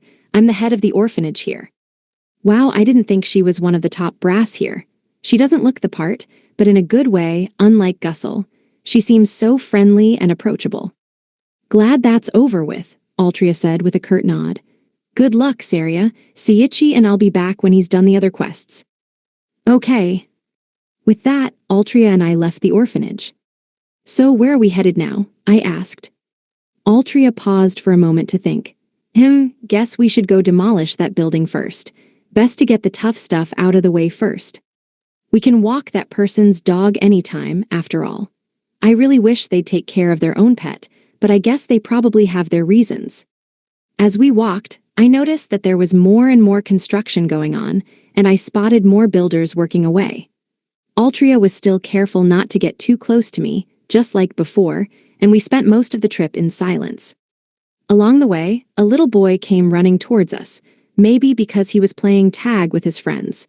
He wasn't watching where he was going and ended up taking a nasty spill right in front of Altria. Oh wow, tears began to well up in his eyes. His knee was scraped pretty badly, the kind that hurt like hell. I was just about to give him a hand when Altria grabbed him and gently sat him up. Quit the waterworks, are you a man or aren't you? But it hurts. Let me see, she leaned down to take a look. Oof, yeah, looks rough, hold still a moment. With that, she pulled a small vial of green fluid out of thin air, just like I did with my item box. Huh, so item boxes are pretty common in this world, I guess. I'm glad I won't get looked at weirdly for using mine then. Altria poured a bit of the liquid out onto a handkerchief and softly dabbed at the kid's knee. Ow. Shut up, I'm trying to heal you. Sure enough, the wound faded away shortly afterwards as if it had never been there. See, all better. Wow, thanks, lady. I bet that was a healing potion. I didn't know you could apply them directly to a wound, though. I was planning on healing the kid with one of my ultimate healing potions, but Altria beat me to the punch. Altria's a lot nicer and more caring than she sounds, though. She even answered all my questions earlier, even the stupid ones. At that moment, I heard someone cry out from above us. Look out. I whipped my head up, and a moment later, I realized that a massive piece of lumber was falling right towards Altria and the kid. Wait, this is no time to sit around watching. Look out, Altria-san. I released my full power and stepped forward to shield them. Altria sighed and muttered to herself, damn, I knew it. The boy was still clueless, but Altria moved quickly enough for the both of them.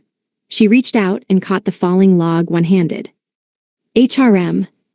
Then, she carefully laid the log down on the ground to avoid damaging it. The way she'd reacted so calmly and quickly almost made it seem like she knew it would happen. They're all safe now, she said to the kid. Now scram. The kid finally seemed to realize what had happened. Oh, okay. He quickly turned and ran off. The construction worker who dropped the log came down to see us. Sorry about that. You guys okay? Yeah, don't sweat it. Altria turned to me, a hint of loneliness in her eyes. Now, come on, let's go. We don't want Saria waiting for us, right? You as no. What was with that look in her eyes? Nonetheless, we continued in silence, arriving at the ruined building not long after. This is it, right? I asked. She nodded. Yep. The house looked like it had been hit by the elements so hard it could collapse at any moment. It looked pretty big, so it was probably a really nice place before it was abandoned. Why's it so beaten up? Altria shrugged. The owner died, and the family thought it was too much of a pain in the ass to look after it. I can't imagine a waste like that back in Japan. This place is big enough that the family has to be a bunch of nobles or something. They could totally just fix it up, and it'd be great. For just being abandoned, the place was really worn down. The owner must have died ages ago. So we just need to level this house. Yeah, she nodded. Just do what I say and you won't get. Got it, I'm going to go break it. Be right back. Huh? She blinked at me in disbelief. I ignored her and walked right up to the building. Man, this place is big. It looked about ready to collapse on its own, but a quick poke told me it wasn't quite that broken down yet. I'd probably have to bust out my full strength. With that, I undid my strength disguise. I didn't look any different, so Altria wouldn't notice anything different about me unless she used analysis on me or something.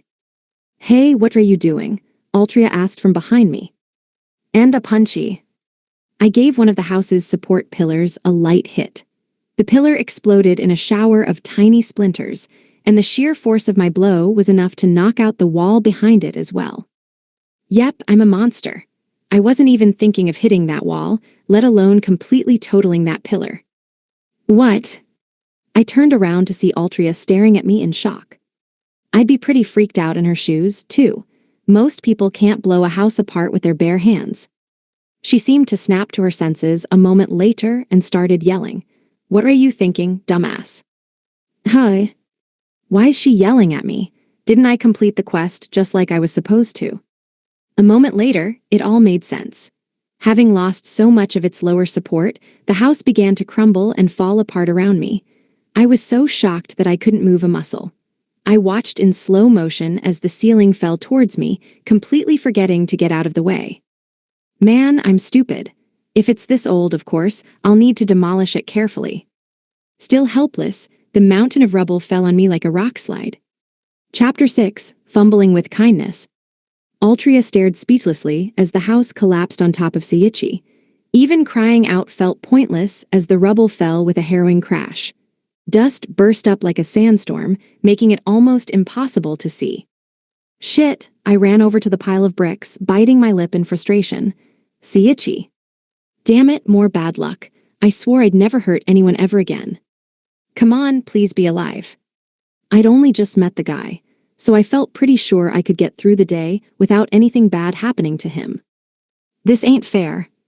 With my heart filled with regret, I started rifling through the rubble. While searching, I suddenly heard a voice as casual and carefree as though nothing had even happened. Bleck, I got dirt in my mouth. Hi. It was Seiichi. I thought he'd been buried alive. As I watched, the dust cloud began to clear. Man, I thought my heart would stop, he said as he brushed off his robe. He looked completely unscathed. Who would have thought the whole damn house would fall on me? I stopped rooting through the rubble. Wait. I couldn't believe my eyes. Until now, everyone else who had gotten too close to me suffered terrible bad luck. It was honestly surprising that we made it to the orphanage without anything bad happening, so I wasn't surprised when things started going south at the ruin. Anyone who got too close to me got hurt, period. Some people would get injured, and others would get emotionally hurt, but there were never any exceptions. Not until now, until Seiichi. The worst that happened to him was that his robe got kinda dirty. No, this ain't happening. As I stared at him, I noticed that the rubble had miraculously avoided him, and the area immediately around him was totally clear. I'd seen misfortune after misfortune. I never thought I'd see such a stroke of luck. Wait, the hell am I doing sitting around like this? It was a once-in-a-lifetime thing, no doubt. I had to keep my guard up. He wouldn't get off so lucky next time, I was sure. Hey, asshole, I shouted at him. I told you to do what I say. What? I couldn't see his face under his hood, but he sounded confused that I was yelling at him. I wasn't surprised. Listen up, you'll be an adventurer soon. You'll be neck-deep in danger all the time. I don't know what you did, but you gotta be more careful. I guess, but... Stuff it, what if something happened to you? How am I supposed to cover your ass if you don't follow my orders? If you're seriously gonna be an adventurer, you gotta remember one thing. It doesn't matter if you're some hot shit swordsman, or if you've got fancy-ass magic or a big-ass brain, or whatever. What you really need is a sense for danger. Danger. No matter how strong you think you are, if you don't have that, you'll die in no time. I bet you thought you could just rip this place right down, right? Yeah. And look what you did. Guts will only get you killed. The best adventurers are cowards. The real pros look for the safe way out, 'cause if they die, all the cool powers in the world mean jack shit. Okay. Guess I can't get too rough on you, though. This one was my bad. How? Forget it, the point is you gotta be more careful. You've got Saria, and you matter to more people than you think. If you can't cover your own ass, you can't cover anyone else's. Until you drill that into your head, I guess I'll have to lend you a hand. Thanks, he dipped his head. I'm really sorry about that. Looks like I got through to him. I hate that my shitty condition keeps hurtin' others, though. I sighed and turned away from him. That, and I'm glad you're okay. I was only telling Seiichi the truth, but somehow, coming out and saying it was a lot more awkward than I expected. Chapter 7, Conveying Kindness. After I was buried in the rubble, I made sure to commit what Altria had told me to memory. She was right. I had to be more careful for me and for Saria. I really should have known better. I guess this is what happens when I just rely on brute force to solve my problems and don't stop to think ahead. After being determined to not get too full of myself and my new powers, I ended up over-relying on them anyways. It was just like with my skills before. My stats are using me, not the other way around. I had somehow convinced myself that the Aaron-type quests would be easy, and this little episode made it clear just how wrong I was. Now, I just had to be careful not to repeat that mistake again. I was glad Altria chewed me out and gave me the wake-up call I so desperately needed. I have no idea what's got her this serious, but I'm glad she's looking out for me. I hadn't been yelled at like that since my parents died, so it actually felt pretty good. I could tell that Altria was a good person, but I still couldn't figure out why she looked so sad or why she was so determined to keep her distance from Saria and me. I wish I could do something to help her. Since the house was totally destroyed now, it was about time we moved on to the last errand. So, does the house count as demolished now? She nodded. Yeah, all you had to do was level it, so I think this counts. Great, but wait, who commissioned this job in the first place? And shouldn't a team handle a job like this anyways? I kind of just did it on my own, so what happens to everyone else who signed up to help? It's a request from the country itself, and the pay's shit for the time and effort involved, so nobody else signed up. Wait, you mean the government's the client? We can just waltz in, break it, and call it done. Yeah, it ain't an urgent quest or anything, and it's not like a request from the royals themselves or anything. Sides, leaving a wreck like this standing wouldn't hurt anybody. It sat empty for this long, after all. Wow, that's pretty lax. I'm surprised we can just get away with this. Course, there is another reason, she continued. The country doesn't have any say in what the guild does. They don't. Nope. We take on important quests from the country in exchange for setting up here, but that's about it. We're not required to take on most quests and don't swear allegiance to any flag. If you're gonna be an adventurer, remember this. The guild is its own country. A country, huh? Yep, that's why we don't have anything to do with wars and other pains in the ass like that. If they need soldiers, they hire mercenaries. Mercenaries? Huh, maybe I shouldn't be saying this, but it sounds like a pretty cool job. I bet they're all strong. Oh, one more thing, Altria added. The orphanage will pay you guys in person, but you can accept this errand's reward money right from the guild. Okay, sounds good. All right, let's move on to the last quest, walking the dog. It sounds even more underwhelming when you put it like that. If I learned anything from demolishing that house, it was that there's no telling what the task itself might involve. I couldn't just go making assumptions. Altria and I chatted as we headed to the location of the last quest. She was a lot more talkative now than before and pointed out a few simple landmarks as we walked. I'm glad Altria wound up as our supervisor. Before long, we stopped in front of a gigantic mansion. This is it, Altria announced. How, wait, seriously? I couldn't keep a lid on my surprise. Really, this is where the last quest is? Yeah, she nodded. This is the upper quarter where the nobles live. The client this time is a Mrs. Adriana. She's the wife of a count, so don't be rude or anything. I'll try. Altria sniggered at how I was quivering. Don't get yourself too worked up. She's nice enough. Okay. With that, we started walking up the path to the front doors. An elegant brick wall with an ornate black metal gate surrounded the property. And inside, almost the entire yard was filled with flowers. I could even see things that looked like sprinklers, but they probably ran on magic. There was so much to take in that I was pretty much speechless the whole time. We arrived at a thick wooden door at the end of the long, winding pathway. Altria pushed the little button beside the door, and I could hear a ding-dong come from inside. Wait, what? Is that a doorbell? In this world? The hell? I stared at the little device in shock. Seriously, I thought this was supposed to be a fantasy world. Where's the world building? Is that thing supposed to run on magic or something? This isn't just handy, it's flat-out luxurious. After a moment, the door opened, and a middle-aged woman with pretty blonde hair came out. She had a few wrinkles, but she was still beautiful and was wearing a simple but elegant aqua dress. Who is it? She asked in a chiming voice. I was too nervous to say a thing. We're from the guild, Altria replied in my stead without skipping a beat. Oh, I've been waiting for you, she beamed at us. I hate to ask, but could you get started right away? Of course. How wonderful. The butler who usually walks my little angel girl got hurt, you see. I'd like to go myself, but I'm afraid I'm dreadfully busy. Honestly, you're lifesavers. No wonder she has a servant walk her dog, if she's this loaded. Where's the dog you want us to walk? Altria asked. Let me show you, right this way, please. With that, the lady came out of the house but paused when she noticed me. "Oh, and who's the fellow with the cloak?" "Oh, I'm sorry," Altria replied. "He's the the very capable adventurer who will be walking your dog." She whipped around to face me. "Come on, take that stupid hood off. You tryin' to insult her or what?" What? I understand it's rude to hide my face from her, but I'd rather not cause trouble here. As I was starting to panic, Adriana smiled at us. "Oh, I don't mind. I'm sure he has his reasons for keeping his hood up. Don't force the deer now."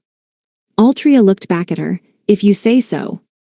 "Hee hee, come to think of it, I haven't properly introduced myself, have I? My name is Adriana. You are?" "I am a Seiichi." "Seiichi, that's a fine name. You come from the Eastlands, don't you?" "The East what?"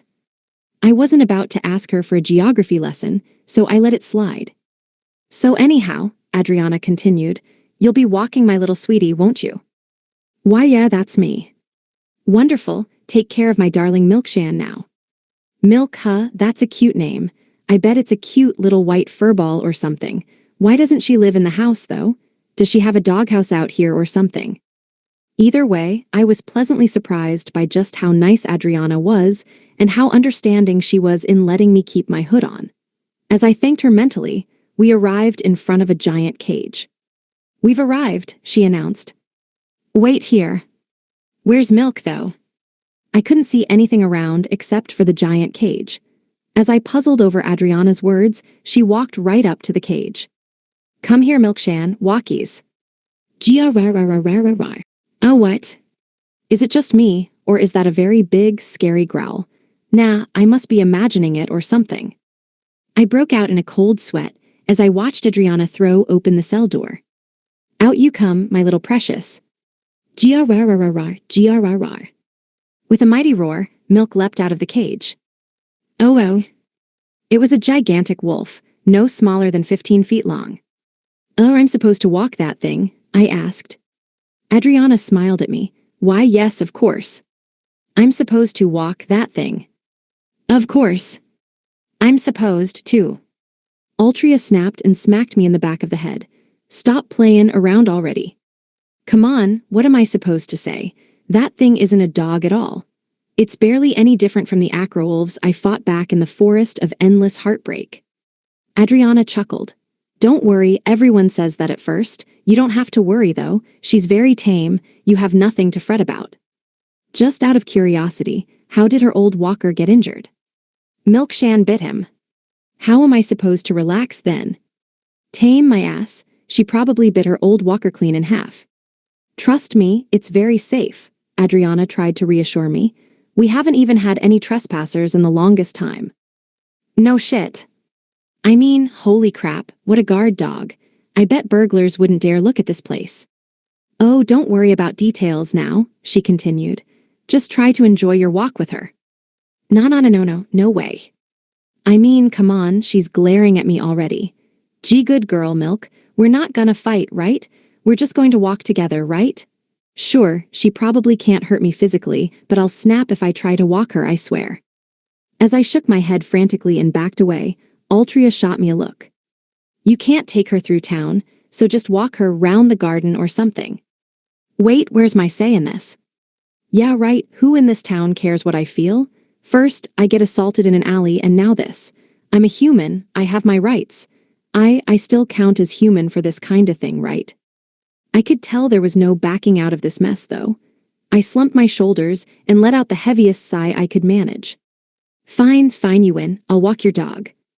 Altria grinned. "That's the spirit." She looked so pure and beautiful when she smiled. I could feel my cheeks blush a little.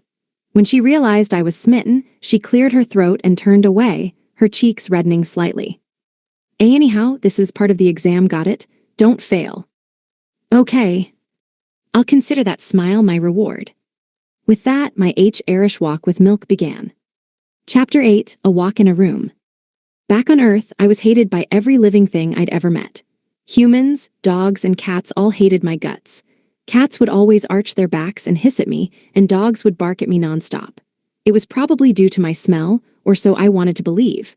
Of course, it still wasn't as bad as when they passed out, not to mention how that poor clever monkey died. Just the thought of it made me want to cry. Even though Saria seemed to love me now, everything else still seemed to hate me. I guess Kenji and the others were my friends, though, so they probably don't hate me, I hope. Despite all that, I loved animals and always wanted to take a dog out for a walk. This errand should have been a dream come true then, but somehow I wasn't enjoying this in the least. Ga heel heel. Grar, pant pant asterisk grrrrrr, grar. This wasn't what I had in mind at all. In all her 15-foot wolfiness, Milk was chasing me around the garden at top speed. Aren't walks supposed to be with the dog? Like, where's her collar? The lead? Shouldn't this be relaxing? It feels like my heart's about to explode. Maybe this is how people walk their dogs in this world. Screw that, this is nuts. Aru. No way this is how a walk should be. I mean, I'm running, and Milk's totally some kind of wolf. Is Milk even a dog? I shouted as I ran. I couldn't stop running, though. If I did, she'd probably eat me whole. As an aside, since we were walking around Adriana's garden, I was limiting my strength just enough that I didn't tear up the ground with every step. I'd learned my lesson from my fights with the slimes. I had one hand on my head to keep my hood on as well since it kept on slipping as I ran. Altria watched me amusedly as I ran. Damn, Seiichi, you're fast. Really, that's all you have to say? That's all that comes to mind right now. She shrugged. You got tons of stamina too, I guess. Fine, it's my fault for getting my hopes up. Damn it, of course, she's not gonna help me. Her job was technically just to watch over me, so I wasn't that surprised. Grrrrrrr bark. Milk suddenly stopped running for a moment to lower her haunches before leaping right at me. Crabs. I managed to twist out of the way, letting her sail right past me. What was that? She's, not actually trying to kill me, right? Grrrrrrr. Whoa, she's really glaring. That growl, those bloodshot eyes, man, I'm spooked. Milk backed away from me, slowly circling me as she looked for an opening. There's no way she's a dog. I decided to discreetly use analysis on her while I had the chance. Snow wolf, level 180. I knew she was a wolf. Adriana, you liar. Milk's not a dog at all. And come on, her level's pretty damn high. I shot a desperate look at Altria. Milk's not a dog, she's a wolf. Yeah, couldn't you tell? You knew. Course I did, but what's the difference? Dogs, wolves, they're pretty much the same thing. They're not the same at all. She's legit trying to kill me. How am I supposed to walk her like this? What do you mean? You're walking her right now, aren't you? I've never heard of a walk like this. Great, sounds like this is a learning experience. Keep at it. Damn it, I hate it when you put it like that. She's right technically, but damn it, not what I want to hear right now. Oh right, Altria added. If it looks like you're gonna get eaten, try to protect your head. If it comes to that, come help me, damn it. She had the cutest little impish grin, and I couldn't help but stare. Damn, she's cute.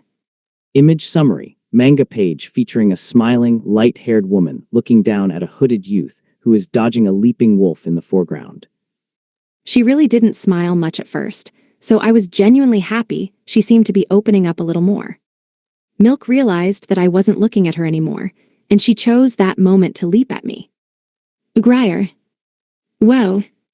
I was a little late in noticing, but I managed to duck out of the way in time all the same. I probably wouldn't have taken any real damage even if she'd hit me, but if I had let down my guard too much, I might not have been able to move my body right when I needed to. First tag and now roughhousing. Yeah, no way this is a walk. Seriously, where'd the relaxing part go? No walk should ever end in a fight to the death. The worst part was I couldn't hit her back, only dodge. I didn't even want to think about what would happen if I did. In the best case scenario, she'd suffer the same fate as that poor little slime. This really isn't fair.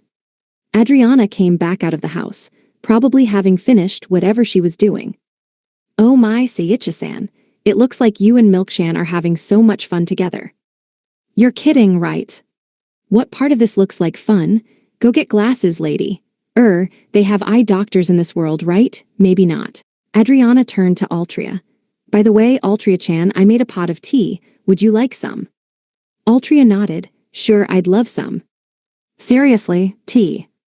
I'm fighting for my life here. Seriously, why'd you even give me this collar and lead if I don't have a goddamn chance to use it? You know what, screw you both. I threw the collar and lead away, spreading my hands like a pro wrestler. You wanna play, Milkshan? Let's play. Giarararar Eru. With that, Milk jumped at me, and we got right down to it. Ha damn, I'm beat. Pant pant pant asterisk. Both Milk and I were sprawled out on our backs. I'd played with Milk with everything I had, and before I realized it, the sun had already begun to set. Thinking back, if any normal person had tried playing with Milk like I did, they would have gotten ripped in half. I wasn't in any real danger, though, and it might have actually been pretty fun, not in a masochistic way, of course, just in a refreshing workout sense. Now, Milk and I were totally exhausted. Altria shook her head at me in disbelief. Damn, Siachi, just how much energy do you have? Adriana giggled. I know I asked you to play with Milkshan, but I never expected you to be able to keep up with her so well. Wait, seriously, that's the last thing I want to hear from her. Sure, I've got tons of energy, I panted. I was actually feeling pretty okay physically, but I was mentally spent. Her brows furrowed. Could have sworn I saw you fending off her attacks and dodging without a problem, though. My survival instincts really kicked in. Damn, sounds like you had it pretty rough. Don't give me that, this is your fault. I decided to keep my mouth shut. I should just be grateful they didn't start asking too many questions about my stats. They wouldn't find anything by using analysis on me, but it didn't hurt to be careful. Anyhow, Adriana said with a smile, it looks like Milkshan got to play to her heart's content, thanks to you. She seemed sincere. Even Milk stood up, evidently feeling a little better, and gave me a big, sloppy lick across the face. Fdeche cut it out. I wasn't expecting doggy kisses, but more than that, I didn't want her to knock my hood off by accident. Adriana giggled. Oh my, I've never seen her open up to anyone except my husband and me before. Wait, what about the butler who was walking Milkshan before?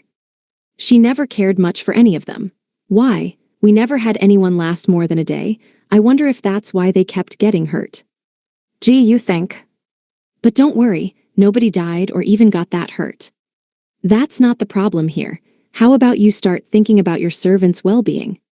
I feel so sorry for those poor guys having to risk their lives like that. As bad as I felt for them, it felt good to have Milk take a special liking to me. It might not have seemed like that big a deal, but it felt like I made a real difference for once. The more I thought about it, the less one thing about this whole situation made sense. By the way, how'd you and Milkshan meet? Milk was probably stronger than most people around here, and it was weird to think of a regular person like Adriana keeping her as a pet. Adriana chuckled. Oh, it wasn't anything big. My husband had to go to one of the snowy countries for work, you see. On the way, he came across Milkshan as a puppy, injured and alone. There wasn't any sign of the poor dear's parents, so he tended to her wounds and brought her home. She warmed up to us quite readily. Hi. I guess even monsters can be nice if they're treated right. What Altria told me about the Church of Belfuel makes a lot more sense now. Still, I bet reality isn't that kind most of the time. That's all I wanted from you now. Adriana handed me a bulky-looking cloth pouch. This is your reward. It was hefty enough that I couldn't comfortably hold it in one hand, and it had a surprising amount of weight to it. I opened it up and looked inside to find it was chock full of silver and copper coins. Wait, seriously, why you're joking, right? Of course not, you've earned every copper. No, I can't accept this, it's way too much. I tried to hand the bag back to her, but she didn't take it. Oh, come now. I saw how hard you worked to make Milkshan happy, and it's only right that I pay you properly for your efforts. Won't you please accept it? Sure, I worked hard, but not this hard. There's gotta be like 90 silver and 90 copper in here. Altria seemed to notice I was still at a loss. Just take the money. Macking a scene over it now would be rude. Besides, it ain't your job to decide how much your reward is. I mean if you both say so. If even Altria was going to agree with her, I decided to just accept it. Hee, that's more like it, Adriana chuckled. I might ask you to come again, so don't be a stranger now. Okay. With that, Adriana smiled happily. After leaving Adriana's mansion, We headed back towards the orphanage to pick up Saria. Good for you, Seiichi, picking up a regular already. A regular? I gave Altria a blank look. Yeah, adventurers that do good work will sometimes get quests asking for them specifically. It helps build trust with your clients and gives you steady work. It means a lot, especially if you want to be a first-class adventurer. You're gonna want to always do good work, course, but this gives you some extra incentive. Okay, makes sense. Altria's explanation really gave me an idea of what it meant to be an adventurer. The bit about always doing good work struck me as important for any job. All right, we're here, Altria announced. I looked up and saw the orphanage in front of us again. Altria marched right in, just like she had the first time. Then she called out, and in moments, Claire and Saria came out to see us, with Saria still wearing an apron. Seiichi, she shouted. Claire smiled. Why, if it isn't Altria-san and Seiichi-san, all done with your other tasks? Altria nodded. Yeah, all done. We're here for Saria. How'd she do? Well, Claire closed her eyes as if the answer should have been obvious. After a long moment, she opened them and exclaimed, she was perfect. Brilliant. Better than I could have possibly asked for. Altria and I both were startled a little at the intensity of her response. The sweets she made were all delicious, and she cleaned up after the children better than anyone I've ever seen. Not only that, she played with them while taking care to not let them do anything too dangerous, and she was stern with them when she needed to be. The kids simply adored her. As Claire explained, a mob of kids came out of the back of the church and swarmed around Saria. Saria Wenichin, I want to play more. No fair, it's my turn to play with her. Look, I drew this really good, huh? Saria Wenichin, I got a potty. Wow, she really is popular with the kids. Altria and I were speechless at just how well Saria went over with them. Hey, Saria suddenly shouted at them scoldingly, standing akimbo. We have guests. Now, what's the first thing we do when we have guests? The kids all quieted down and respectfully said hello to us, and we said hi back. She's just like their mom. Sorry, everyone, Saria apologized to them, crouching down a little. I've gotta go now. The kids whined.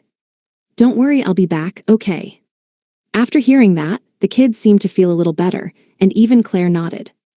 Don't worry, I'll be putting out a request specifically for Saria-chan in the future. You'll be able to see her again whenever you'd like. Looks like Saria has a regular now, too. With that, Claire handed Saria her reward. The pouch was small enough to fit comfortably in one hand, unlike the one Adriana gave me. This is your pay, Claire said. I'm sorry it's so little. I wish I could afford to give you more. No, I don't mind. I'm just glad I got to meet everyone. That's the best reward of all. Claire seemed deeply moved by Saria's words. Saria speaks kind of childishly, but she's really got it together. Or maybe I'm just too much of a kid myself. Thank you for everything, Saria-chan, Claire said again. You don't mind coming again, do you? Of course not. With that, the three of us left the orphanage. All right, here's the pay for that demolishing request. After returning to the now familiar chaos of the guild, Altria passed the reward she'd gotten from Eris on to me. As I'd expected, it wasn't as much as Adriana had given me. Ha, Gussel flexed as he walked up to us, Eris in tow. It looked like your first quests went off without a hitch. Eris nodded. Excellent work, both of you. I wonder if Gussel did any work himself. His expression turned more serious than I'd seen him yet. Most adventurers focus on the hunt-type quests since those pay the best. But never forget, the errand-type requests are every bit as important. I hope this stage of the exam taught you that. Yeah, I nodded. You bet, Saria agreed. Sure, most of the errand quests didn't seem very exciting. But work was work, and it wasn't unimportant just because it wasn't as interesting. The important thing was to bring everything you had to your job, no matter what it was. Gussel seemed a little surprised to hear our reply, but he warmly smiled a moment later. Good, I'm glad to hear it. Look, my muscles are jumping for joy. And of course, he's back to that nonsense.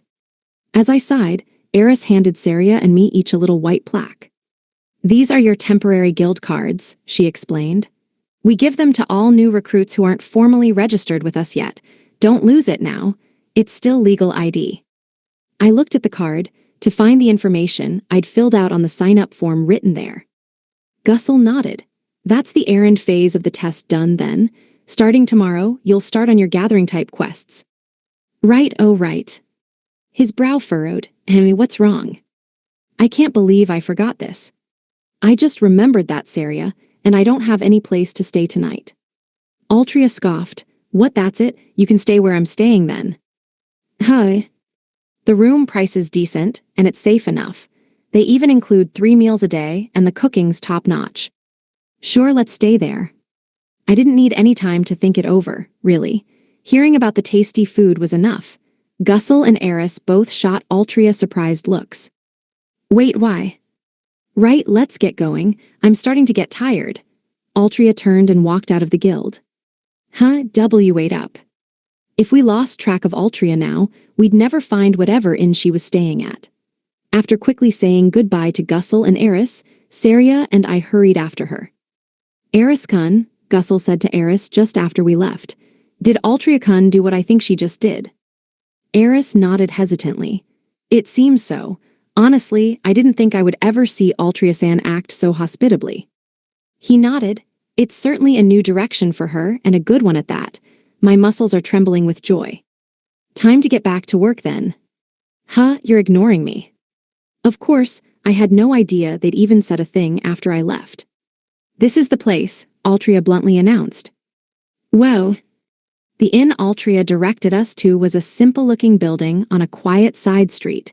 It was just the right distance from the guild. The signboard read The Tranquil Tree. Get in there already. You can't rent a room from out here. Oh, right. The inside was pleasantly busy. It wasn't exactly a large place, but it wasn't so small that it felt cramped. As I was looking around, a woman approached us. Oh, welcome back, Alchan. Altria looked away. Thanks. Alchan, is that her nickname or something? As I was puzzling over it, she seemed to notice Saria and me for the first time. Who are these people, your friends? They're rookie adventurers. I'm overseeing their exams. Can you get a room ready for 'em? Oh, Alchan, you absolute dear. We just had a room for 2 open up. Would that do? It didn't even occur to me that there might be a problem with Saria and me sharing a room. We'd fallen asleep together every night on the way to Turbel, so neither of us felt weird about it. We didn't waste time replying. I nodded. Yeah, works for me. Saria followed suit. Yep, sounds good. All right then, how long would you both like to stay? I paused for a moment to think. How about a month? Sounds good then. That'll be 50 silver pieces if you don't mind. Come to think of it, I'm glad she got what I meant by a month. Apparently, they had a similar concept of time here in this world. But wait, that book God gave me said 10 silver pieces would be enough to live on for a year. Don't tell me this inn's that expensive. Or maybe there was some inflation here or something, and God just didn't know because this world's off limits to them? I guess I should look into that when I have the chance. It didn't look like I'd have a problem on the money front either way. I pulled the coins out of my item box and handed them to the lady. Yeah, 50's fine with us. Wonderful. Oh, my name is Fina, by the way. I run this inn with my husband and our daughter. It's a pleasure to meet you. Oh, my name's Skichi. Nice to meet you. I'm Saria. Nice to meet you. Siachi-kun and Saria-chan, is it? She smiled at us. Let me explain how we run things here then. We provide 3 meals a day but don't have any fixed meal times.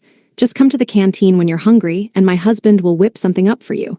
It doesn't look like anyone's eating at the moment, so now would be a good chance for you to meet him. She turned around. Dear, can you come out for a moment? So the husband's the cook. I bet he's the stern Iron Chef type. It wasn't exactly a realistic stereotype, but that was the first thing that came to mind for some reason.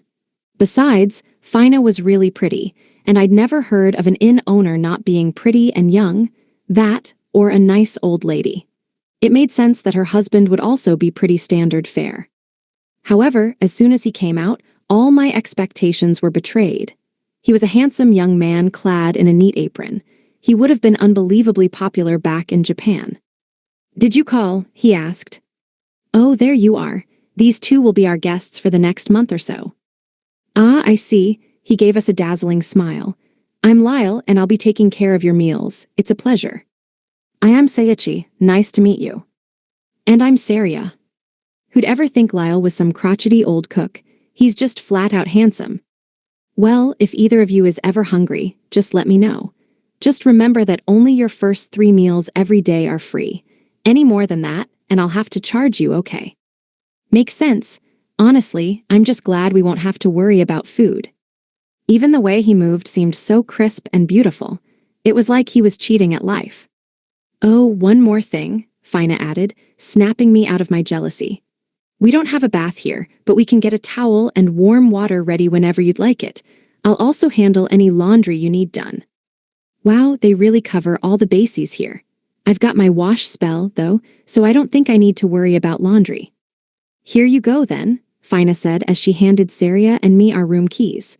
Please drop them off with me whenever you go out. Oh, I'll let our daughter take you to your room. The key she'd handed me had the number 301 engraved on it, and Altria peered over to take a look at it. Looks like we'll be neighbors, she mumbled.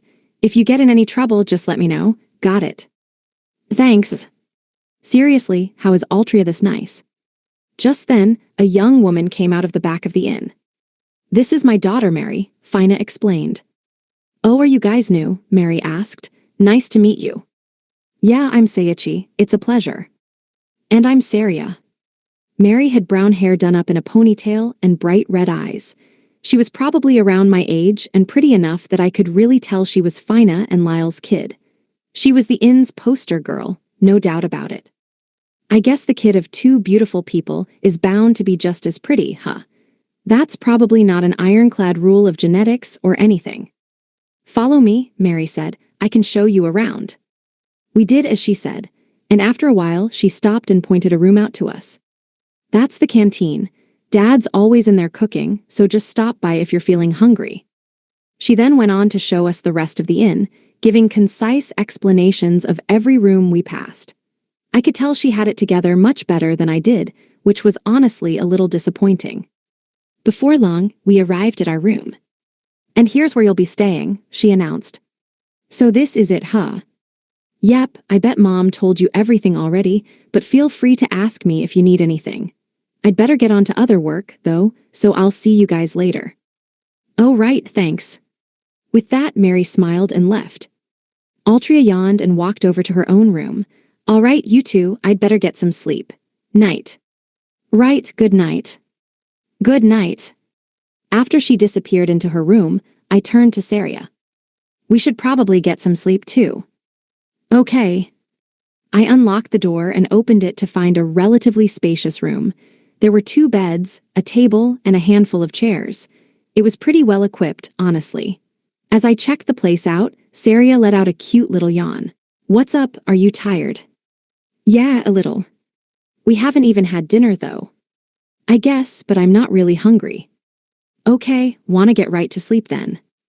Yeah. She rubbed her eyes and plopped down onto one of the beds. A moment later, I could hear her peacefully snoozing away. Wow, she must have been beat. I felt pretty mentally fatigued from running around all day. But Saria probably had it worse, taking care of all those kids. I made sure to cast wash on her clothes just in case, and then I pulled the blanket over her so she wouldn't catch a cold. NGH Seiichi, she muttered in her sleep. She seemed so peaceful when she was asleep, and so pretty. I love you, Seiichi. I flushed bright red. She even thinks about me when she's asleep, huh? It was embarrassing, sure, but more than that, I was happy to feel so loved. G-night, Saria, I whispered before crawling into my bed and falling asleep. Chapter 9, Gathering. All right, show me what you got. The next morning, we moved right along to the gathering type part of the exam. It was pretty straightforward since all we had to do was pick 10 of the medicinal herbs that grew near the royal capital. Saria and I had split up to look for them, and we just returned to Altria with our findings. According to her, it was a common plant, and we wouldn't need to go far enough afield to run into any monsters. The quest shouldn't involve fighting anything, under normal circumstances, of course. First up is Saria's Hall, Altria announced, pausing only for a moment to dropkick another slime into oblivion.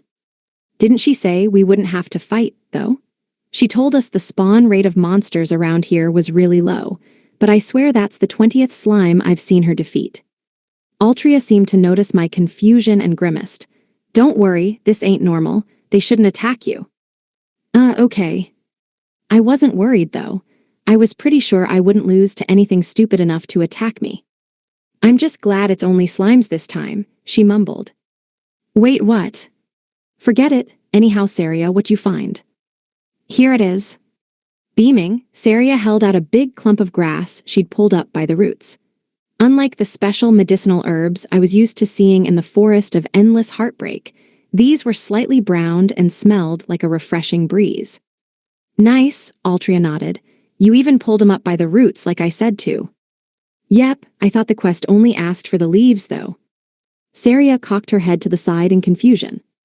Yeah, but if you pull them up like this, the leaves will stay fresh, Altria replied. Not only that, but the roots can be made into medicine, too, and they're jam-packed with nutrients. That's why you always pick 'em like this. Not many newbies know that these days, but it's good to know, right?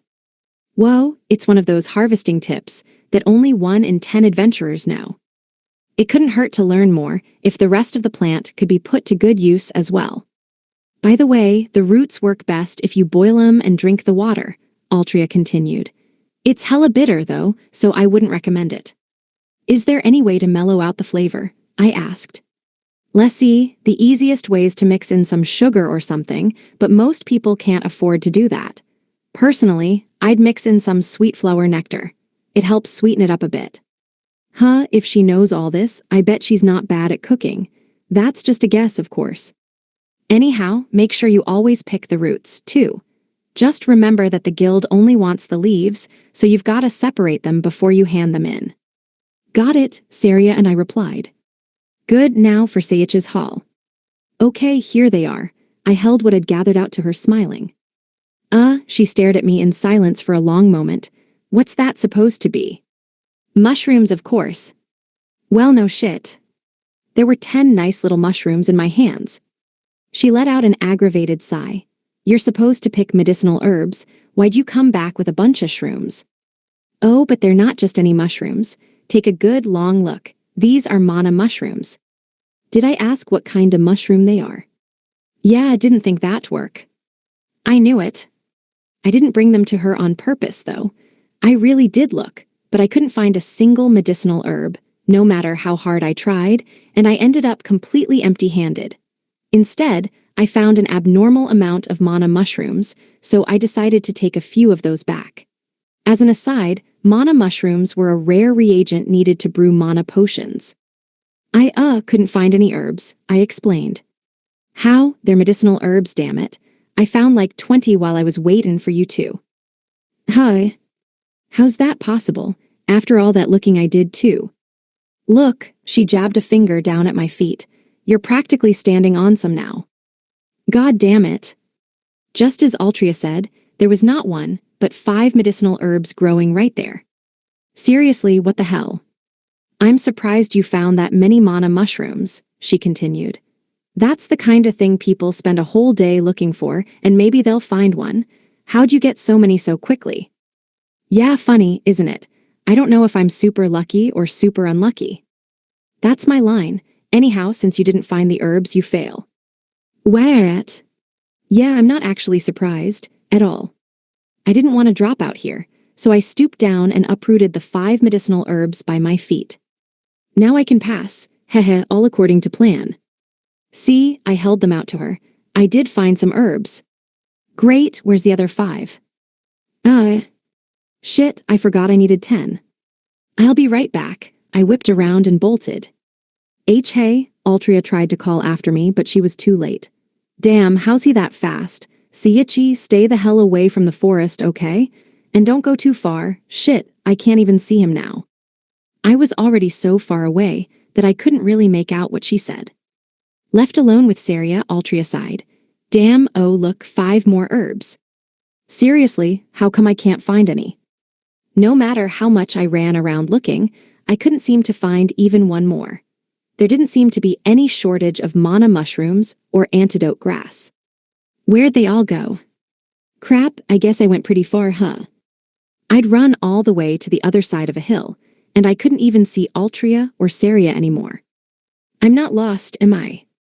Seriously though, why can't I find any medicinal herbs? Maybe it has to do with how I'm looking. I didn't even notice those herbs by my feet, after all. As I resolved to look even harder than before, I spotted a cluster of trees out of the corner of my eye. Huh, is that a forest? I headed over to check it out. The vegetation seemed pretty dark and dense. It didn't give off the same unsettling feeling as the forest of endless heartbreak had, but it was definitely a proper forest. Huh, I bet I'll find a ton of herbs in there. With that, I walked right in. The further in I got, the clearer it became that the forest of endless heartbreak was a rough place. This forest seemed almost refreshing, and it didn't feel like the whole place was trying to kill me just because I was there. Sure, it was dangerous, but what I found there made it all worth it. I closed my eyes, pausing a moment to let the memories wash over me. All right, back to the search. Just when I opened my eyes, I thought I could hear voices in the distance. Zay. Is somebody there? It wasn't any of my business either way. But since I hadn't run into anyone at all since I started looking for medicinal herbs, I was curious. Maybe they're adventurers from the guild, or travelers headed here from another town. I headed toward the voices, making sure to check the underbrush as I went. After a while, I came across the voices' owners. There were 3 of them, and none of them looked human. They all had distinctive blue skin, but what stuck out to me most was that one of them had big devil horns growing out of his head. Yeah, no way they're human. From what I could tell, they didn't seem to be in any trouble. If anything, they were in high spirits. I wonder what they're talking about, though, way out here in the middle of nowhere. I decided to get a little closer, until, finally, I was within earshot. One of them, a chubby little guy, sniggered. You really did it, Belsan. With all them traps, we're bound to catch a human or 2. The one with horns nodded. I did pretty good, didn't I? The third, a thin guy, seemed a little antsy. But are you sure we should be ignoring Rie-Asama's orders like this? She told us not to go to the human world. The buff one folded his arms. I guess if she finds out, we'll all get punished. The thin guy paled. Oh, you know what, I think I left the stove on. I'd better go back. Me too, the chubby one stammered. Get back here. The horned guy grabbed them both by the collar as they tried to slink away. Let me go, Chubby squirmed. I don't want to die. You think I do, genius? Horns barked. Just think of it this way. If this goes off without a hitch, Rie-Asama won't punish us. In fact, I bet we'll all get cushy promotions. Scrawny didn't look convinced. You sure? I've got a family, you know. Chubby's eyes darted back and forth. Horns rolled his eyes. Course I know. What you think I don't have one? My wife's got a bun in the oven, too. Chubby's eyes bulged. Really? Why are you doing all this then? Scrawny asked. Horns chuckled. Hess, all I've got to do is see this mission through and get that promotion. My wife and kid are waiting for me. Chubby and Scrawny both teared up. You're the man, Belsan. Okay, what's that about, really? Promotions, punishments, I didn't follow half of that. Of course, I had no idea who they were, so I wasn't surprised their conversation didn't make much sense. That Bell guy totally dropped a death flag, though. I hope he'll be okay. I could table their conversation for now. The most important thing was asking them if they'd seen any medicinal herbs around or not. I wasn't just being lazy or anything. No, of course not. With that, I stepped out of the bushes to confront them. Excuse me. All 3 of them whipped around to look at me in unison. Who's there? Whoa. Crap, did they practice that response or something? I thought I'd jump right out of my skin there. As soon as I'd calmed down a little more, I took a moment to look each of them over in turn. One was tall and lanky, and another was short and fat, just like I was before. The last one, the guy with big horns in the middle, was really buff. Are these guys perfectly mismatched, or what? The only trait they all shared was their blue skin. I could see now that even the tall and chubby ones had little horns. They don't look like the beastkin I saw in town. They have horns and stuff, so maybe they're demonkin? That makes sense. Instead of just gawking at them, I decided to ask them what I was there for. So I was wondering. What's a human doing here? Chubby barked. Don't tell me somebody saw through our plan already. Scrawny paled. Nuo, I don't want to get punished. Anything but that. Horns bawled. Well, this is a mess. I just wanted to talk to them. I was starting to wonder just who they were, so I decided to put aside the medicinal herb thing for the moment. Who are you guys? The buff guy snorted. Fine, if the cat's already out of the bag, we may as well introduce ourselves. I'm the leader of the 3rd Demon Regiment's General Ryasama's own personal squad, Victim.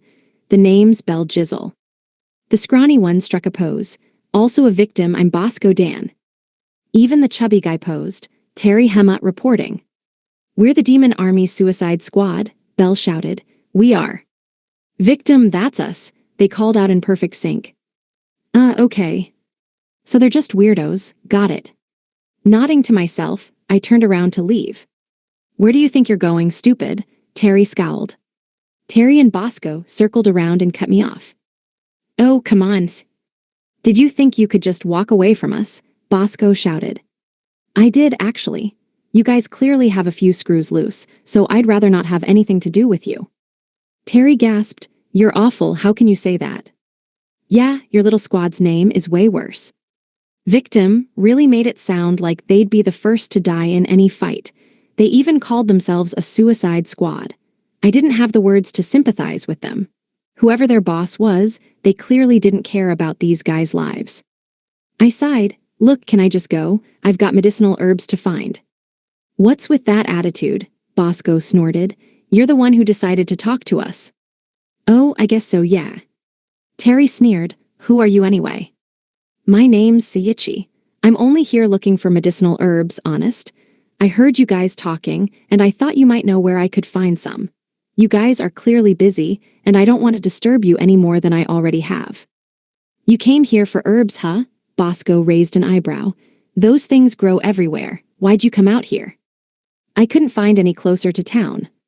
Terry snorted. Who cares why you're here anyway? I kind of care, actually. It's the only part of this whole mess I give a crap about. Seiichi, was it? He continued. Now that you've seen us, we can't let you leave alive. My eyes flew open in shock. Huh. Is he serious? They aren't seriously going to try and kill me, are they? Terry shot Bosco and Bell a look, and understanding the signal, Bell nodded and snapped his fingers. I could hear the heavy thudding of massive footsteps from behind him. Moments later, a 10-foot-tall green-skinned guy with an animal hide wrapped around his waist tromped into the clearing. This is a troll, Bell sneered.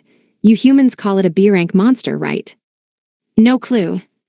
The troll's face looked mostly human, but it didn't seem very intelligent from how it moved. It was totally bald, and it had big, pointy ears. It was clutching a hefty wooden club in one hand. Whatever, Bell shrugged before extending his hand towards me dramatically like a nameless thug in some old anime. Go, troll, finish him. At his words, the troll's eyes flew open, raising its club high above its head. Borg. Wait, you're seriously gonna kill me? Come on, we only just met. What'd I do wrong? I didn't know why Bell and the others were attacking me, but I had to do something either way. Fortunately, my mind's eye skill was already making it seem like the troll's club was moving in slow motion. I guess I should just beat this thing up. It'd technically be self-defense. Just as I was about to fight back, I had an idea. I hadn't tried out the absorption skill I'd gotten from the slime. I decided to give it a try as soon as the troll's attack was about to hit me. I stood and stared up at the club as it came down towards me in slow motion, and as soon as it touched me, I used absorption. Wells, what do you know?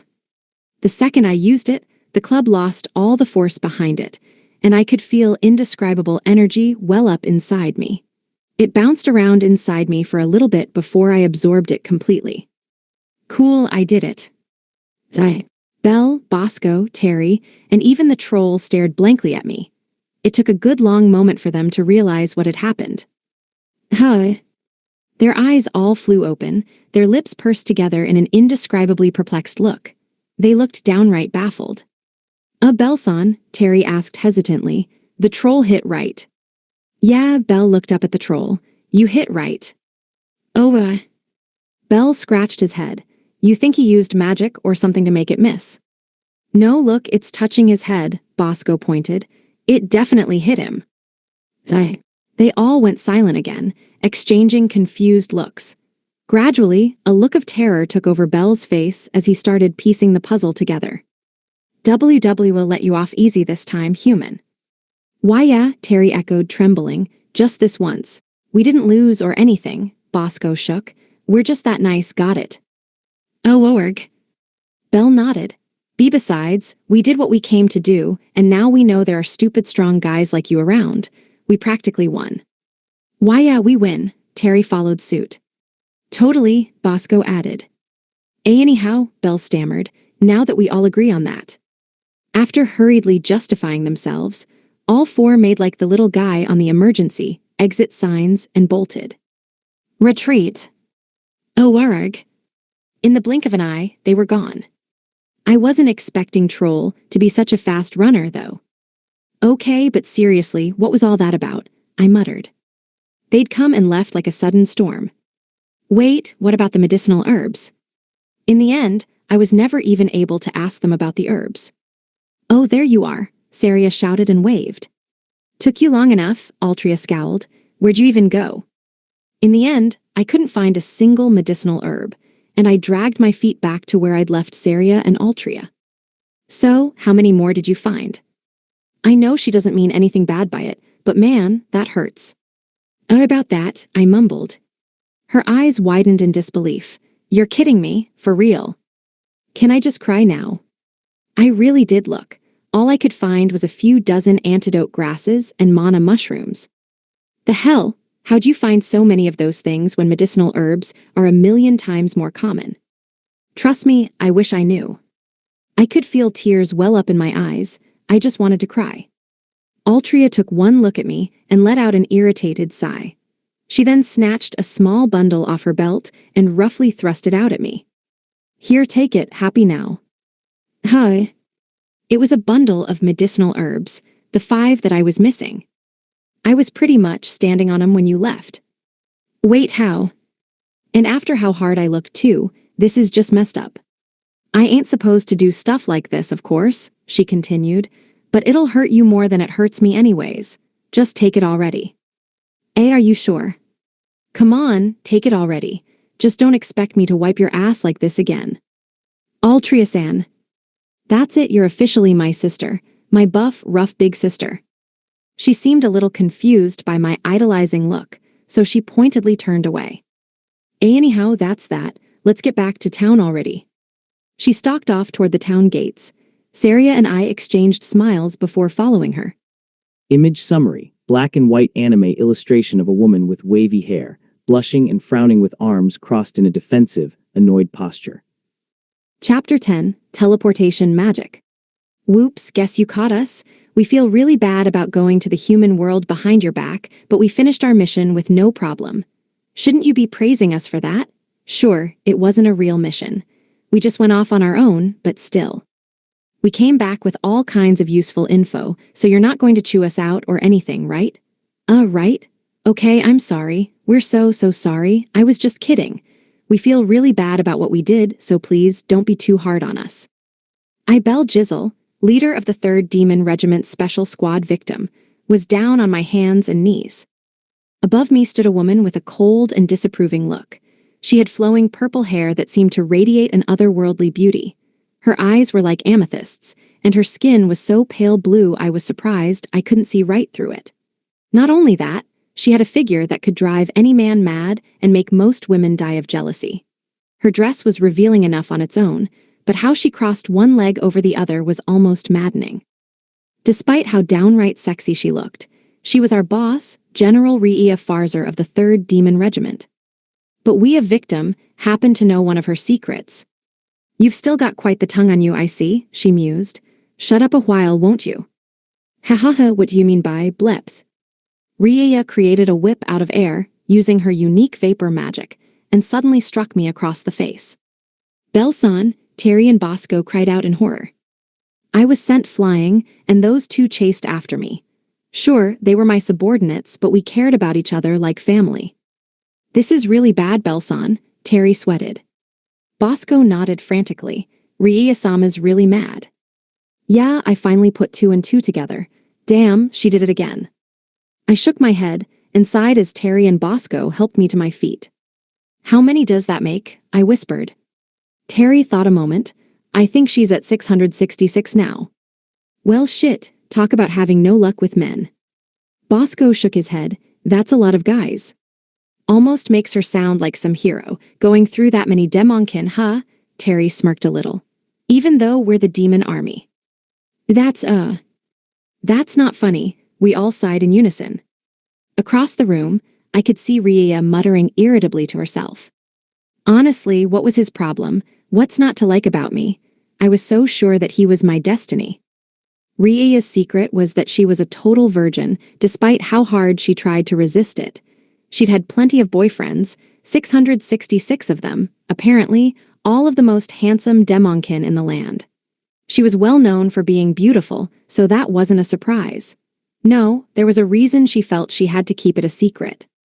So she took him to her room, I whispered. Terry nodded, sounds like it. I sighed. Seriously, why's she gotta keep doing that? Every time she brings them there, they run away. You'd think she'd figure that out already. The reason she'd broken up with each and every one of them was the same, her room. She kept nothing in there but torture devices, after all.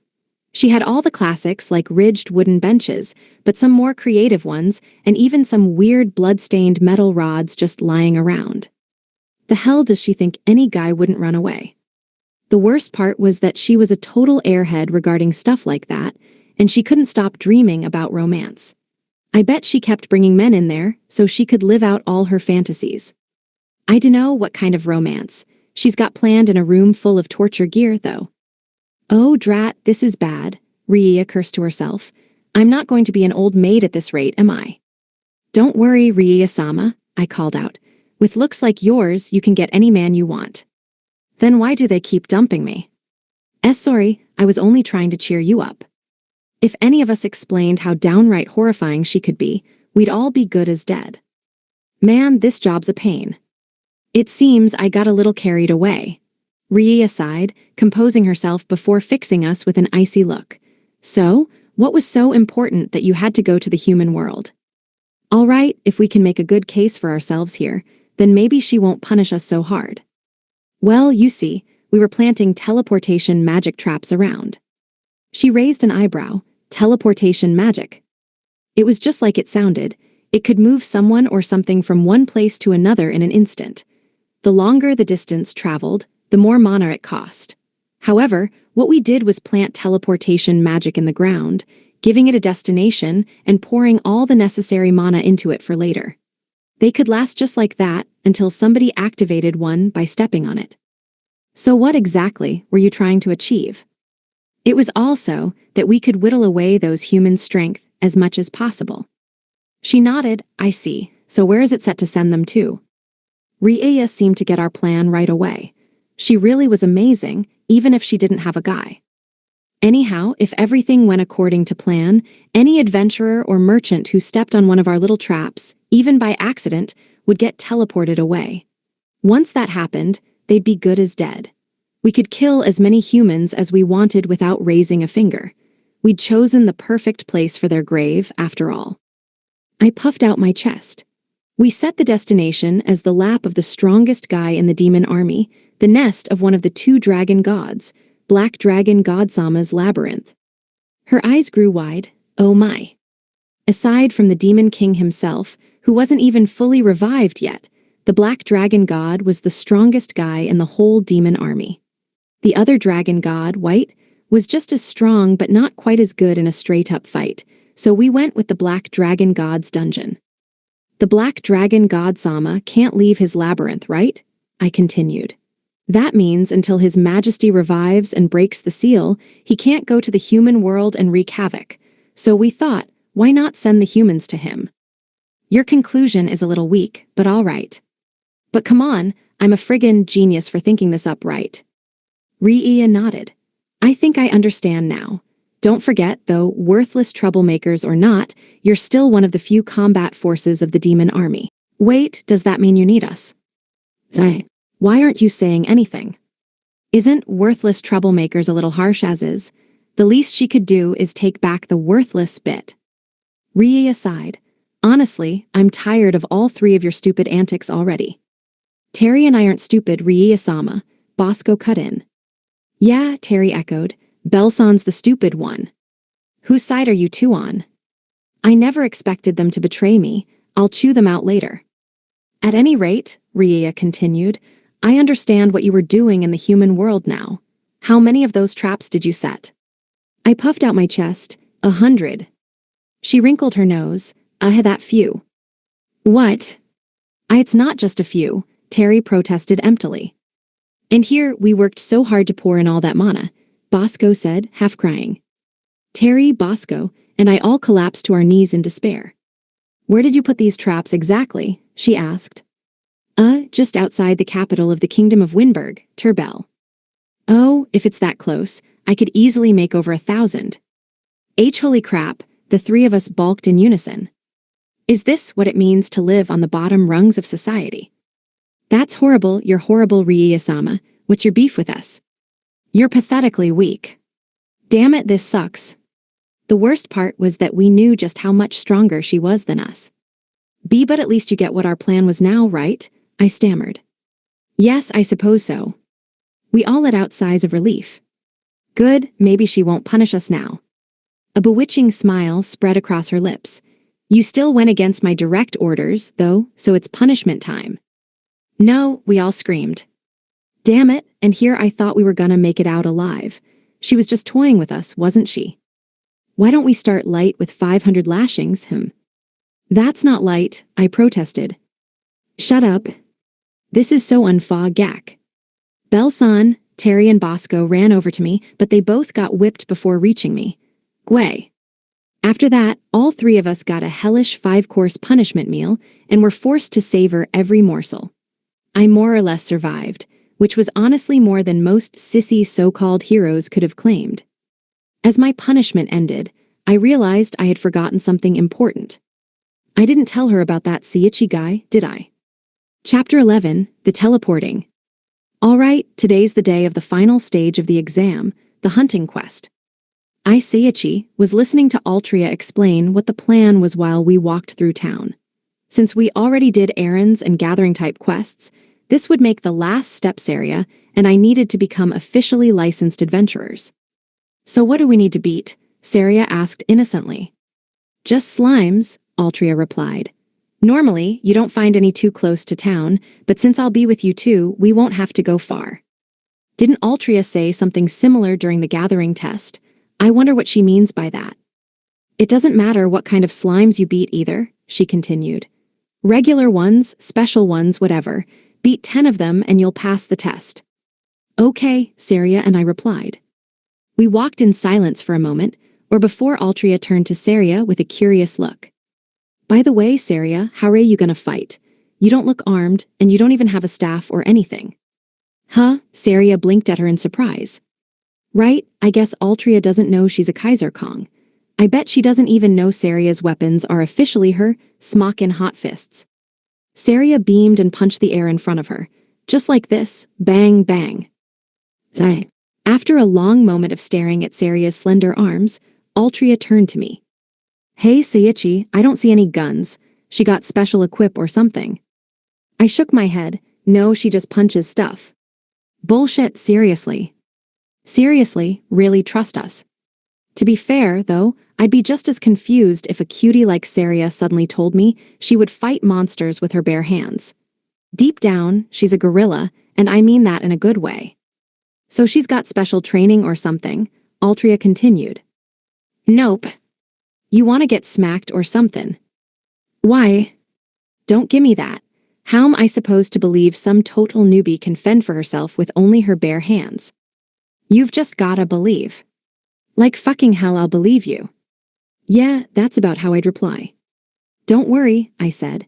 If push comes to shove, I'll be able to bail her out. I was confident that it wouldn't ever come to that, though. At nearly level 800, I doubted anything around here could touch her. Sure, but talk's cheap.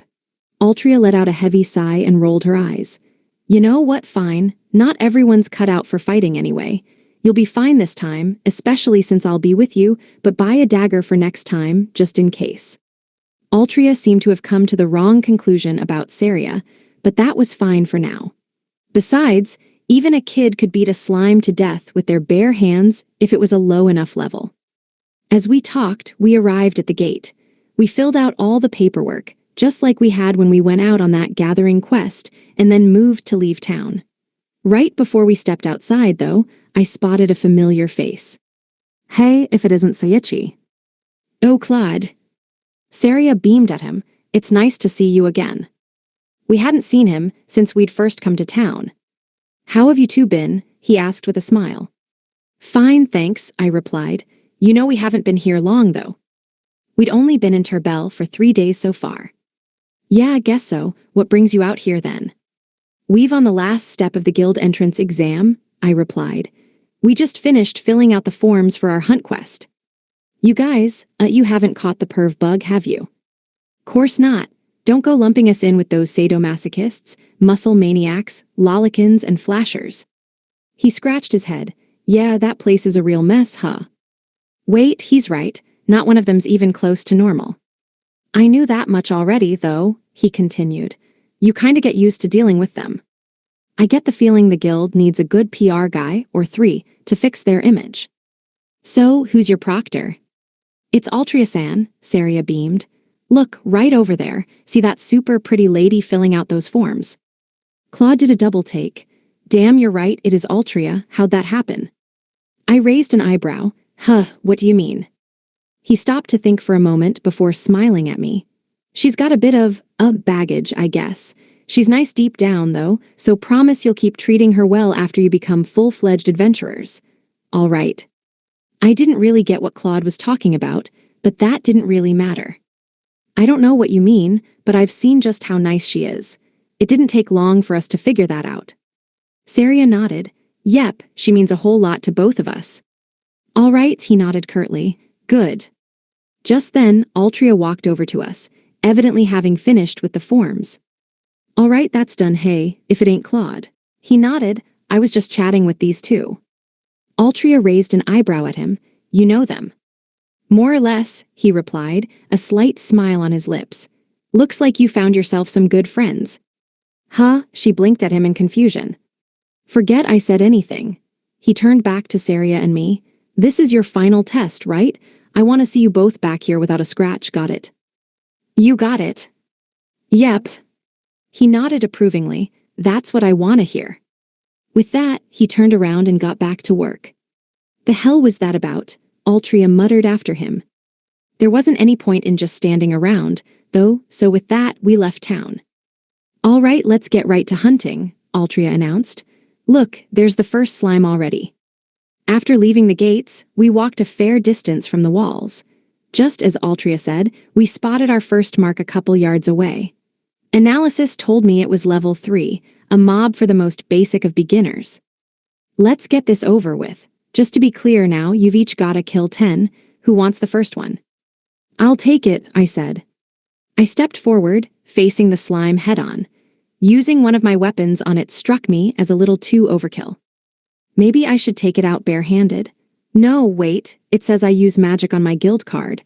I should probably kill it with a spell. As I was mulling over my options, the slime leapt right at me. Snap out at Seiichi, it's coming right at you. Whoa, I took a half step back. W8, I'm not ready. What kinda idiot would tell a slime to wait? Me, I would. The slime didn't stop, of course. All right, I'll use magic. I won't blow it away with one of my stronger spells, though. I'll use the weakest, lowest mana cost one I have. Mind's Eye was already slowing the slime's movements for me, but just as I was about to attack, something unimaginable happened. Hi. I was still seeing things in slow motion, so I could see exactly what had happened. The ground beneath the slime suddenly started glowing, and it vanished before I could do anything. Huh, Saria blinked. The hell, Altria muttered. I cocked my head to the side. The slime vanished. What's going on? I'm positive it was right there, heading straight toward me. Where'd it go? Saria and Altria seemed just as baffled. Altria was the first one to compose herself. I guess if it's gone, you can't kill it, she shrugged. Let's find the next one. There didn't seem to be any point in looking for it if it was gone, after all. Saria and I obediently started looking for the next one. However, it vanished just like the first one, the next, and the next. After the 99th slime mysteriously vanished, Altria stopped and furrowed her brow in irritation. Damn, what the hell's going on here? I bet that weird glow has something to do with it, after all. Maybe Altria knows something about that. Hey, Altria-san. Yeah, what?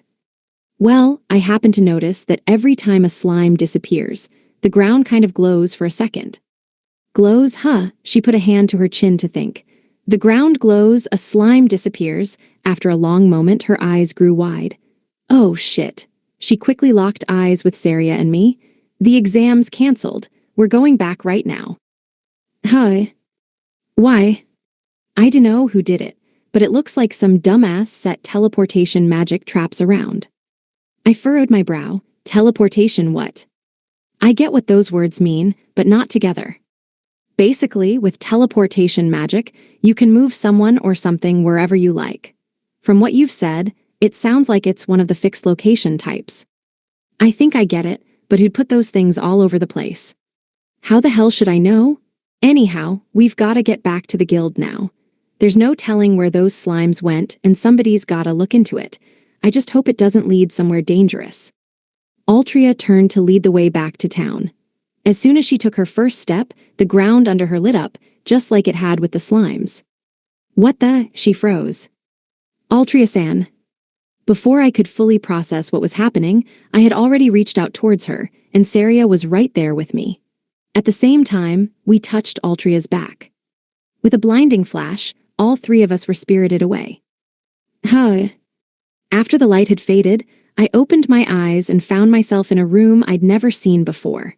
It was dark and gloomy like a cave might be, but the walls were all made of interlocking brick. It looked almost like an old maze. Where am I? The hell should I know?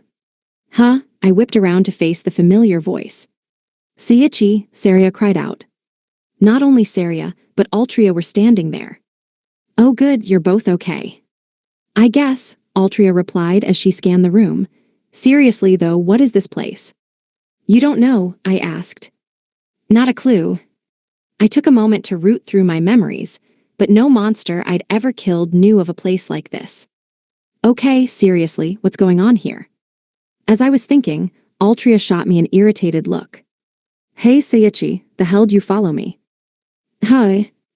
You too, Saria. What, you see some bad shit, and you both decide you want a piece of it. If you hadn't buted in, you might be all cozy back in town right about now. She seemed genuinely angry. Saria and I exchanged looks. What I tell you, she continued. The one thing you really need as an adventurer is a sense of danger. Seriously, what the hell? You better think long and hard before you answer.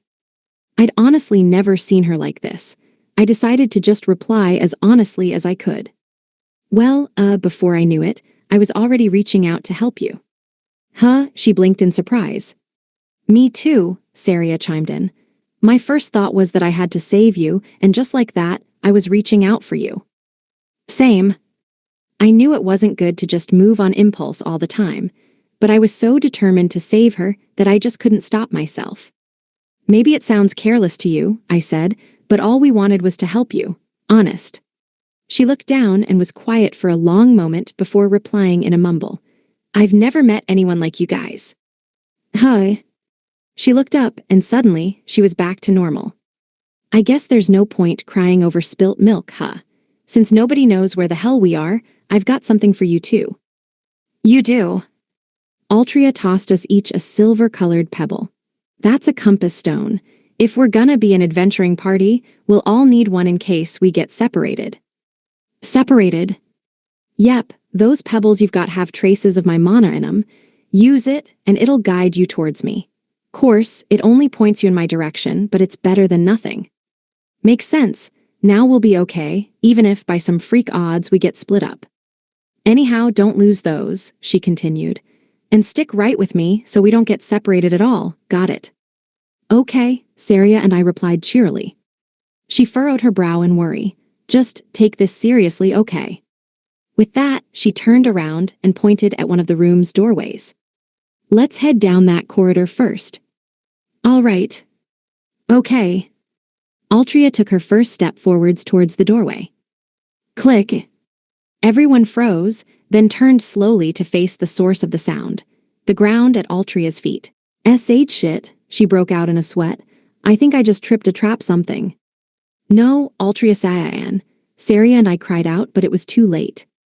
A thick brick wall rose out of the ground at a frightening speed, cutting her off from us entirely. Seriously, we got split up before we even left the first damn room. Are you kidding me?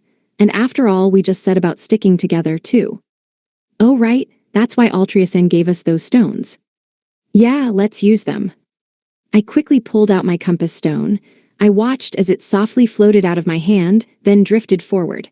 A moment later, it bumped into the wall. Well, no shit. Of course, she's on the other side of the wall. We knew that already. Tell us how to get to the other side already. Damn it, I got my hopes up and everything. But if this place really is a maze, then these dumb rocks are totally pointless. Knowing where she is doesn't help us at all now. I know Altria-san warned us about that, but still. As I was cursing, Saria tugged on my sleeve. We can't just stay here forever, Seiichi. Why don't we try that passageway? Maybe we'll find a way to meet up with Altria-san if we just keep walking in her general direction. Saria was right, of course. Sitting around and whining wasn't going to help us at all. All right then, let's do this. It'll be our first real dungeon since beating Xenos, but we've got this. Altria-san's waiting. Yeah, let's go.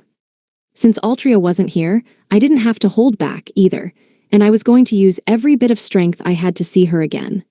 With that, Saria and I hurried down the passage and into the labyrinth. Chapter 12, Lost in Labyrinth. Altria Grem, was locked in combat with a monster wrapped head to toe in bandages. I was so used to fighting monsters by now, but this thing was literally on a whole different level. Mummy Man, level 233. That was all my analysis skill would tell me about this thing. I'd never even seen a monster this strong before, let alone fought one. My level was only 100 after all. S-rank adventurers were probably fighting monsters like this all the time, but I was totally new to it. I made it a point to never get out of my depth, until now. I've gotta get back to those too. The Mummy Man didn't back down, unleashing vicious swing after swing with its lanky arms. The walls around it creaked and whined with the sheer power of its movements. HNGH.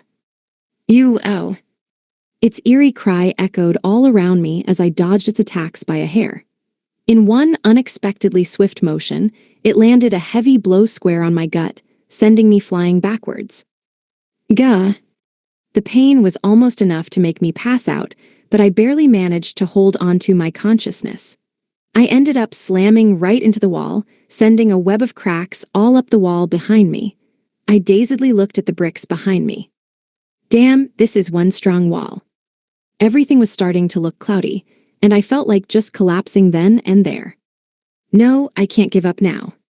Until now, everyone who got close to me wound up suffering from horrible luck. I was pretty much death in human form, and nobody in their right mind wanted to get anywhere near me. I thought it would always be like that, until I met those two, at least. They were different. They went out of their way to save me, of all people. I'll make it back to them if it kills me. That had never happened to me before. Maybe it was just because they hadn't put together how much trouble I was in yet, but either way, they tried to save me. That made me so happy. I spurred my aching body into action, pulling a healing potion out of my item box and swallowing it down in one swig. It wasn't anything fancy, though, just the kind of potion you could buy anywhere. It healed me enough to get up again, but that was it. No way I'm gonna collapse before I see them again. No way I'm dying here. I'm gonna get them home safe, damn it. I had only one option. Get the hell out of my way, creep. I said move. Oh. I shouldered my legend tier weapon, the land axe, and swung at him full force with a skill. Power slash. The battle axe scored a clean hit on the Mummy Man, biting deep into its shoulder. Now die. Oh. Putting in another surge of strength, I ripped the monster clean in half. Ha ha. I stood there panting for a minute as I watched it turn to motes of light and fade away. I was a little worried if I could finish it in one hit since its level was so much higher than my own. Fortunately, between the land axe doubling my physical stats during combat and power slash doubling my attack for one hit, it was enough. I turned around to look at the wall behind me, noticing that it had already completely repaired itself. This is one weird dungeon. What's this place even made of? Puzzling over it wouldn't help me now, though. I quickly stuffed the mummy man's drops into my item box before running off. I met a few other monsters as I went, but I could brute force my way through them. Before I realized it, I'd hit level 113 and strengthened a few combat skills along the way. In exchange, however, I was pretty beaten up and totally out of potions. After a while, I arrived at a section of the labyrinth that looked different from anywhere else I'd seen so far. The hell is this? There was a massive door in front of me. It was made of a strange metal that seemed to shift between pitch black, ash gray, and snow white. All kinds of red and blue gemstones were embedded in it, along with countless intricately wrought dragon motifs. It was beautiful, but it also had a sense of horrible presence that sent a frigid chill down my spine. Isn't there some other path around here? I took some time to look around, but it seemed like every path led me towards this one door. I even checked all the walls for secret doors. Damn's nothing here. I couldn't find a single switch or gimmick. Guess that means I have only one option, I said, turning back to the massive door. I'd checked every passageway on the way here as best as I could, and I wasn't confident I could find anything new even if I doubled back. Maybe there was a side path or secret door that I'd missed, but I wasn't that great with that kind of thing, to begin with. Even if I did find a hidden room or something, the chances Syichi and Saria would be inside it were close to zero. Guess I've got only one option, huh? I went back to the intimidating metal door. Normally, there's no way I'd go poking my head into such an obviously dangerous place like that. This time, though, I was fighting for something bigger than myself. I took a deep breath to calm my nerves. All right, I got this. I reached out to push the door open, but as soon as I touched it, all the gems started glowing, and it swung open on its own. Okay. I swallowed hard but pressed on anyways. Ahem. The room inside was too dark to make anything out. I could feel my whole body tense up as I went on high alert. Just then, the door slammed shut behind me. What? I ran back to push it open, but no matter what I tried, the door wouldn't budge. The hell's going on here? I broke out in a cold sweat. Then, suddenly, the lights turned on. Huh. I clamped my eyes shut at the sudden light. When my eyes finally got more used to the brightness, I opened them and looked around. Oh shit. The first thing I saw was worse than I could have ever imagined. And here I thought I might have worthwhile company. Are you prepared to become my snack, girl? It was an impossibly huge, pitch-black dragon. Chapter 13, Mysterious Monsters. Huh. Do you think that's a human over there, Syichi? Nah, no way. There's no way, right? Saria and I had been wandering aimlessly throughout the labyrinth, looking for Altria. We had to stop when we saw a lone monster blocking the corridor. Sandman level, 350. Wow, I haven't seen a level so high since the Forest of Endless Heartbreak. Isn't that a little too high, actually? The Sandman was shaped like a human but made out of sand. It didn't seem to have ears, a nose, or even eyes, but it looked like any human might from its outline alone. If it really was a monster, it'd just be a matter of beating it up and moving on, but it was standing perfectly still for some reason. You think it's alive? I wondered aloud. It didn't budge. Man, this is kinda weird. Saria tugged on my sleeve. Hey, Syichi. What? We're never going to find Altria-san if we just stand here. Let's ask it to let us through. Wait, you're gonna talk to it. I tried to imagine myself talking to a pile of sand. Nope, no way, I don't want to turn into some weirdo. Though I guess I've done my share of weird things in my time. Oh, damn. Ha ha ha, why can't I stop crying? Saria had a point, though. If we didn't get past that thing somehow, we might never find Altria. I decided to follow her suggestion and try talking to the thing. It crossed my mind that we could try just walking past it, but I didn't want it backstabbing us or anything. Hola amigo. F-woo-org. Whoa, okay, that got it moving. I must have offended it somehow. Maybe I shouldn't have used Spanish, and here I thought that was one of the biggest languages on Earth after English. Wait, on Earth, right. Isn't it a little too energetic now, though? I've only seen running form and speed like that on Olympic sprinters. And how is it screaming like that without a mouth? At any rate, it was now headed right towards us. It looks like we were right to not try walking right past it. Come on, this isn't fair. We only wanted to get through. Look, Seiichi, he's just fine after all. Yeah, fine enough to try and kill us. And stop talking about it like it's human or something. So what are we going to do, Seiichi? Well, good question. If we ran away, we'd have to go back down the hallway we came down, and I didn't want to waste time like that. Since we had to meet up with Altria as soon as possible, we only had one option. Okay, fine, looks like we'll have to fight it. According to all the games and manga I read back on Earth, things made of sand were weak to water. That meant my water magic would be my best bet. I stuck my right hand out towards it. Water laser. Glad I have this stuff. Otherwise, sand monsters tend to be a real pain. A high-pressure stream of water burst out of my hand.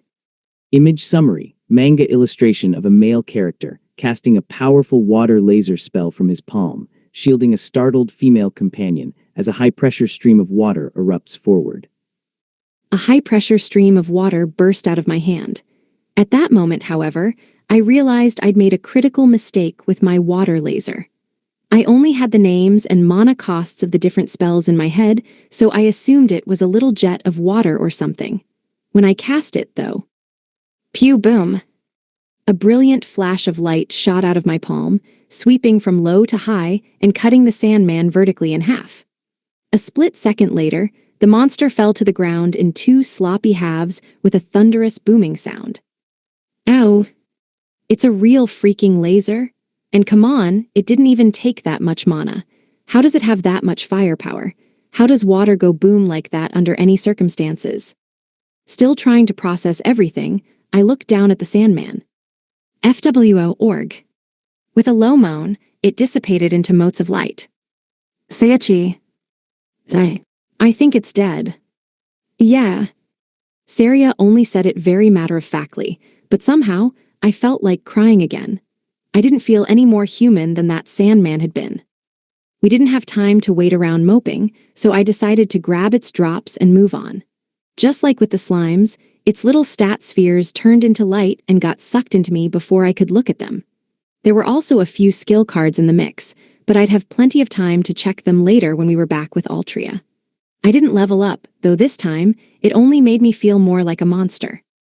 Inside the little book labeled A Sandman's Life, however, I came across a startling truth. Its favorite food was well-fertilized dirt.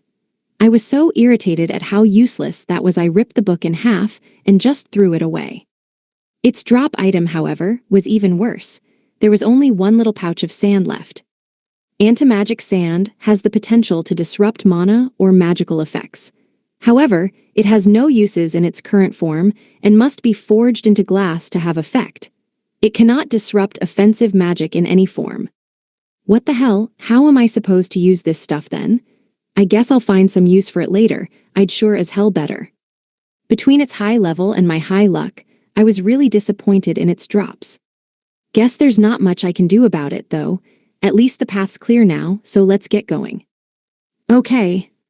With that, we got right back to exploring the labyrinth. We didn't run into any more monsters, and we came across a large room before long. There weren't any corridors leading out of it, so it seemed like a dead end. It was completely empty, except for a jet-black treasure chest in the middle of the room, which gave off an unsettling aura. Even the carvings covering it were so creepy. The last thing I wanted to do was open it. What do you know, first impressions really are important. Saria pointed at it. Seiichi, look at that. Yeah, I see it. Don't get any closer.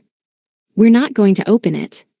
Hell no. That creepy paint job, that weird black mist creeping out of the lids, no way I'm getting anywhere near that thing. It's downright terrifying. I was just about to turn around and leave when it happened. Click a click click click click click clack. What the? The chest started moving. Holy shit, that's creepy. It's moving, Saria pointed. Why yeah, I can see that. How is Saria not freaking out? I'm totally freaking out. I was bad with anything and everything horror related though. If the chest started saying anything now, I didn't know what to do. Oh. Damn it, it's talking. That's terrifying. First the slimes, then the Sandman. How are all these monsters talking without mouths? With a lot of effort, a voice moaned. Oh okay, so that's how. Wait, who said that? I had no idea where the voice came from. It clearly wasn't Saria's, and it couldn't be Altria's. Who am I talking to then? I broke out in a cold sweat as I slowly turned back to face the chest. Oh. Saria beamed at me. That's amazing, Seiichi. You're really talking to a treasure chest. I fucking knew it. How is that possible? It doesn't even feel as weird as it should be. Maybe because I talked to Saria all the time when she was a full gorilla? Maybe not. Either way, we were talking. Did I get so strong I can talk to monsters now? Please tell me that's not it. Maybe there's something inside the chest that I'm talking to. At that moment, though, the chest started shuddering again. Clack-lick clack-lick clack-clack. I hope whatever's in there is okay, 'cause that chest is shaking like crazy now. It didn't feel so scary anymore. Actually, I was just feeling sorry for whatever was inside it. After a moment of violent shaking, the chest suddenly froze still. Huh? I wonder what's going on. Saria and I could do nothing but wonder at this point. A moment later. Pap. A bunch of human-like arms and legs sprouted out of the chest right before our eyes. Huh? I couldn't follow. That's just too weird, like what the hell, that's so gross. The sides of it were now covered in disturbingly humanoid arms, and countless legs were coming out of the bottom. As I gawked, it stood up and started walking right towards us. Oh look, it's so cute. Cute how? Nothing with that many limbs could be cute. I can't even tell if it's failing to be scary or failing to be funny. Sure, it's creepy, but more than that, it's just plain weird. Aren't there any normal monsters in this dungeon? Hee, its cheeks flushed. Come on, don't gimme that. Is that thing alive? How? I decided to use greater analysis on it to check. Treasure chest level, 900. Shit, that thing's strong. I mean 900. I haven't been this shocked since Xenos, and that thing's just a box. As I was gawking at its weird appearance and crazy level, it let out another low moan. Die. Why? Isn't that a little mean? We only just met. I didn't even lay a hand on it, so what's the big deal? I'm a treasure chest, it groaned. Why didn't you open me? Well, sorry. I guess it would be rough to just get ignored like that, huh? I'll kill you, it creaked. That's kind of harsh, don't you think? Damn it, even the treasure chests are ignoring me. The chest charged right at me without another word, with a sprint as elegant as the Sandman's was. Maybe there's a good track coach monster around here. All right, I'm sorry I ignored you. Honest. Come on, can't we just talk this out? No talking. Damn it, you won't even lend me an ear. I don't have ears. How are you talking without a mouth, though, and you can hear every word I'm saying? Stop ignoring me whenever you don't want to answer. Die. How about we have an actual conversation here? Man, what a self-centered prick. I officially hate treasure chests. It kept running right at me. You know what, I'm not giving up. I'm gonna calm you down and then we'll talk. The Sandman was pretty much a lost cause, but this thing was smart enough to talk. If there was any way to work through this peacefully, I was determined to do it. I decided to use the lowest mana cost spell I had to stop it in its tracks. Stop right there, Aqua Bullet. I extended my hand towards it, and just like with Water Laser, a high-pressure pellet of water shot out. Pew! The Aqua Bullet punched right through the center of the treasure chest. The chest collapsed, rapidly fading away into motes of light. No regrets. There was a long moment of silence. Finally, Saria broke it. Seiichi. I think it's dead. Damn it, I shouted. Just when I thought it couldn't get worse, I heard an all too familiar voice inside my head. You have leveled up. Not for the first time, I wish that stupid voice could read the mood. Chapter 14, The Calamity Resists. Gah! Altria was sent flying, crashing violently into the wall behind her. The black dragon looked at her disapprovingly. HMPH, I suppose I should praise your determination if nothing else, human. Ha ha, damn it. I didn't even have the energy to reply to it. As I tried to stand up, my body screamed out in protest, and I could feel my legs were ready to give out altogether. No, I ain't dying here. Still dripping blood, I stood to face the dragon again. It opened its eyes in surprise. You're more durable than I thought, he mused. Very well, I won't simply kill you, I will make your strength my own. Huh? Make my what his own? I struggled to piece his words together through my pain. Without further ado then, he growled as he opened its fanged mouth and leaned in towards me. Oh, I get it, it's gonna eat me. Like hell I'll let it. I cleared my mind through sheer force of will. Noticing the determination in my eyes, the dragon stopped. Damn, I hate doing this. Clutching my land axe tightly in both hands, I pulled out my trump card. Ugraeza. What?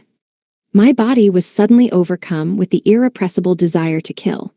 At the same time, I could feel my mind grow numb to reason. One of the main reasons they called me the Calamity was how I made everyone around me unlucky. This technique, though, was where the name really came from.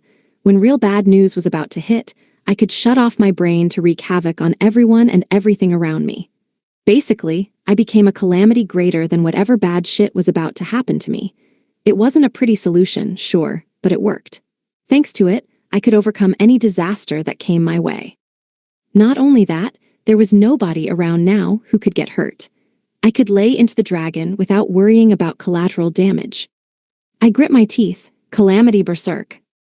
I could feel my last shreds of reason slip away as the raw desire to kill gripped me. The dragon backed away a little, confused. What? I couldn't see a thing, I couldn't hear a thing, I couldn't even think. Gra. I let loose and destroyed, that was all. Chapter 15, Heavy Impact. After accidentally killing the treasure chest with a single spell, Seiichi was in the process of going through its drops. Looks like the spheres with its stats, and its skill cards are sticking around this time. Unlike with the Sandman, they weren't just sucked into me automatically. I wonder what the difference between this time and the last is. Thinking about it wasn't going to get me anywhere now, so I got back to the drops. All right, let's start with the skill cards. Table Summary. This skill card allows the user to acquire the Universal Language Comprehension skill. Table Summary. The Dimensional Magic Ultimate Magic card grants proficiency in dimensional magic. Wow, that's something. Hahaha, I got more cheats. More cheats. Why does this hurt so much? I could check the details later. For now, I just used them both and moved on. Honestly, though, I was expecting a little more in the skill department.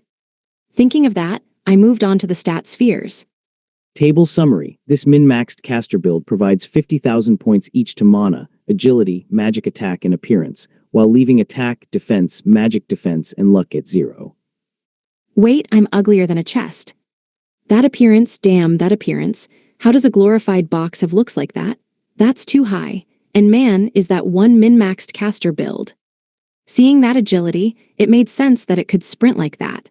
I absorbed all the spheres and moved on. All right, I guess next would be a treasure chest's life. I picked up the hardcover book lying on the ground and looked at the cover. It read the tale of the treasure chest. You too. Just like Xenos. Wait, I guess that means, yep, it says right here. This is a work of nonfiction. It's not a tale then. Does the guy publishing these things even know the difference between fiction and nonfiction? I mean, I guess everyone messes them up though. As I was obsessing over the title, Saria walked over to me and peered over my shoulder at the book. Oh, we read one of those in the forest. Is that the same one? Huh, no, it's probably different. Really, can you read it? I want to hear. With that, I started reading the tale of the treasure chest aloud. The treasure chest is a unique monster with a storied past. I stopped. Unique monster? I guess that would mean there's only one of it, huh? I kept reading. Originally, it was nothing more than an ordinary chest used by an adventuring party to carry their things. It had no self-awareness back then, and it was nothing more than a tool. However, when a certain famous adventurer salvaged the first item box from a high-level dungeon, the chest's role in the world began to change. Item boxes used to be physical things back then. I can't imagine what it looks like, though. I guess that also explains why Altria had one. I continued. The item box made it possible to carry any number of things without having to worry about weight or bulk. Chests, on the other hand, were heavy and had a limit to what they could hold. Even so, that party continued to use the treasure chest. Item boxes could only be salvaged from the depths of perilous dungeons, after all. A certain mage solved that issue, however, devising a means of mass-producing item boxes. In the blink of an eye, they became household items, and the treasure chest lost its purpose. That made sense. So item boxes are that commonplace here, huh? I should probably buy one for Saria when I get the chance then. No wonder chests went out of fashion. Poor treasure chest, Saria muttered sadly. That's so sweet of her. I guess she's more in tune with her emotions since she never had to worry about all of society's mess. I wish I could be that honest with myself. I continued reading. Eventually, even the treasure chest's party started using item boxes. The treasure chest was thrown out. It wanted to continue being useful, however. It wanted to be put to work. In that moment, the treasure chest became aware. By that time, though, it was too late, and the party was already gone. It wanted someone to notice it, so it practiced speaking and eventually gained the ability to speak. Nobody heard it, however, and it spent night after night alone. With every sunrise, it dreamed of the day a human might use it again. You poor treasure chest. That's so touching. I'm so sorry for ignoring you after you went through all that. I went on. Many years passed, but still, no humans came to use it. The treasure chest grew depressed. Years turned to decades, and the chest grew jaded in its despair. Then, it made a realization. If nobody wanted to use it, all it had to do was make itself seem more usable. That didn't seem like the kind of thing a chest could think up. The treasure chest thought of all the things the item box had that it didn't. The item box could carry anything, and it was essentially weightless. And so, the treasure chest mastered dimension magic. With that, it could store anything and everything it wanted without growing heavier. It had no limits. Holy crap, that's way more than any chest I've ever seen. I kept reading aloud. Lastly, it considered how it was still so hard to carry. However, it couldn't think of any way to beat the item box in that respect. Instead, it decided to grow arms and legs. I had to reread the last line a few times. Why? What made it decide to do that? How can you even decide to grow limbs? I continued. Now that it had legs, it could move on its own and even cast magic. Truly, it was the treasure chest of the future. Now it made sense. That's amazing, but is it just me, or is that a pretty weird thing to focus on? I was nearing the end of the book, so I decided to push on. Now that it could move and talk on its own, it struck out into the world to find a human to use it. For some reason, however, every human it met treated it like a monster and attacked on sight. Instead of being welcomed with open arms, it was shunned as a horrifying beast. The worst part was that it was pretty much all the chest's fault.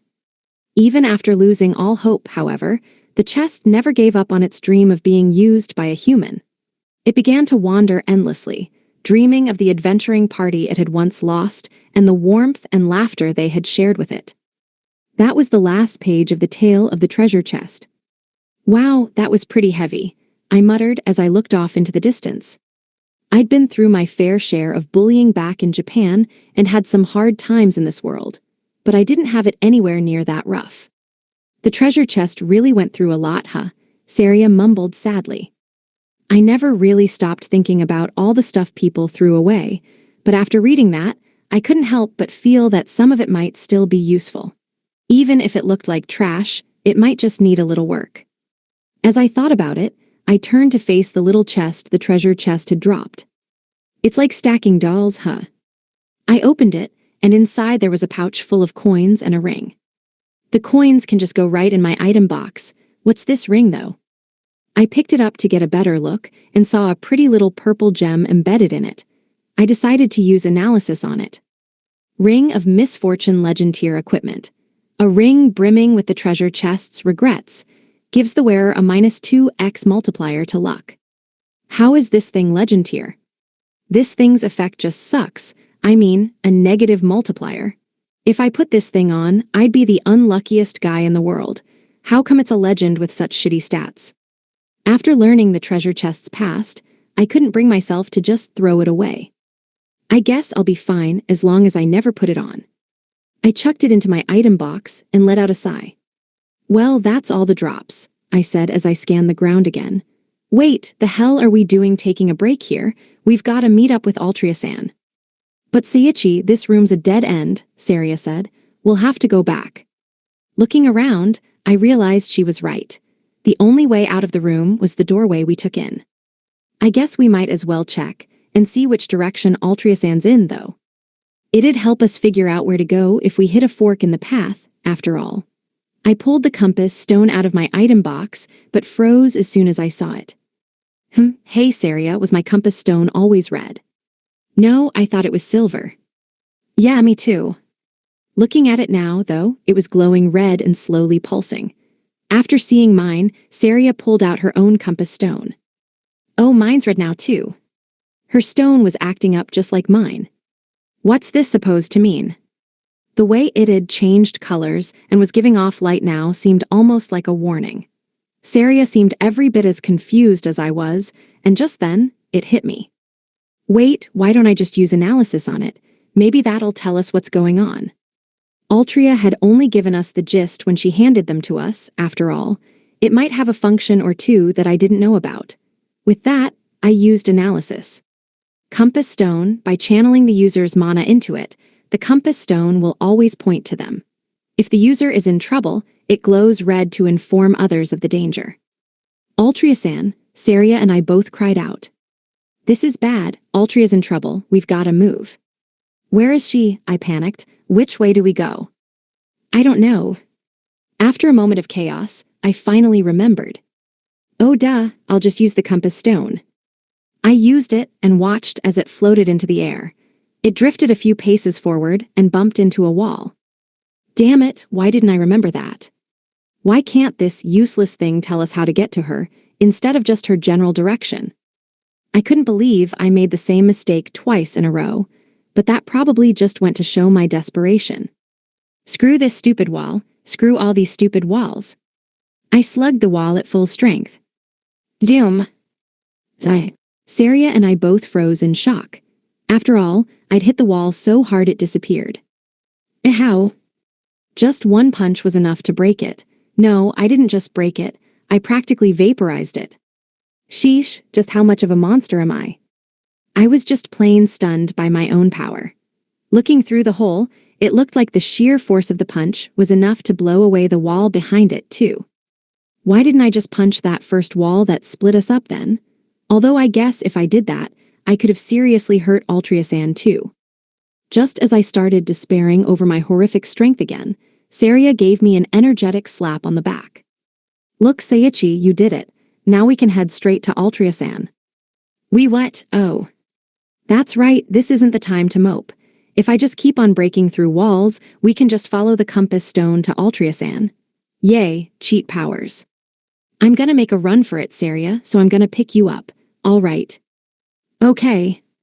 Between the two of us, my agility was way higher. The fastest way forward would be to carry Saria and use flash non-stop all the way there. Of all the ways to carry Saria, a princess carry would probably be the quickest and easiest. And here I thought I'd never do a real princess carry. I guess you never know what life has in store. Of course, I'd probably be right if I still lived back on Earth. All right, hold on tight, I said as I scooped Saria up. I've never run at full speed before, so I've got no idea how fast this will be. Okay, she nodded. With that, I used flash and zipped forwards. Chapter 16, The Prince Comes Bearing a Princess. KGH. All I wanted was to make sure Seiichi and Saria made it out okay. I was covered head to toe in blood, and didn't even have the strength to stand anymore. The dragon shook his head as he looked down at me. What a terrifying girl. Damn it, this is it. Even at full strength, I couldn't do a thing. Not one of my attacks was enough to break through his scales. Never did I imagine any human could surprise me so, the dragon mused. I was too exhausted to even hear the dragon's words clearly. Just staying conscious was about all I could do.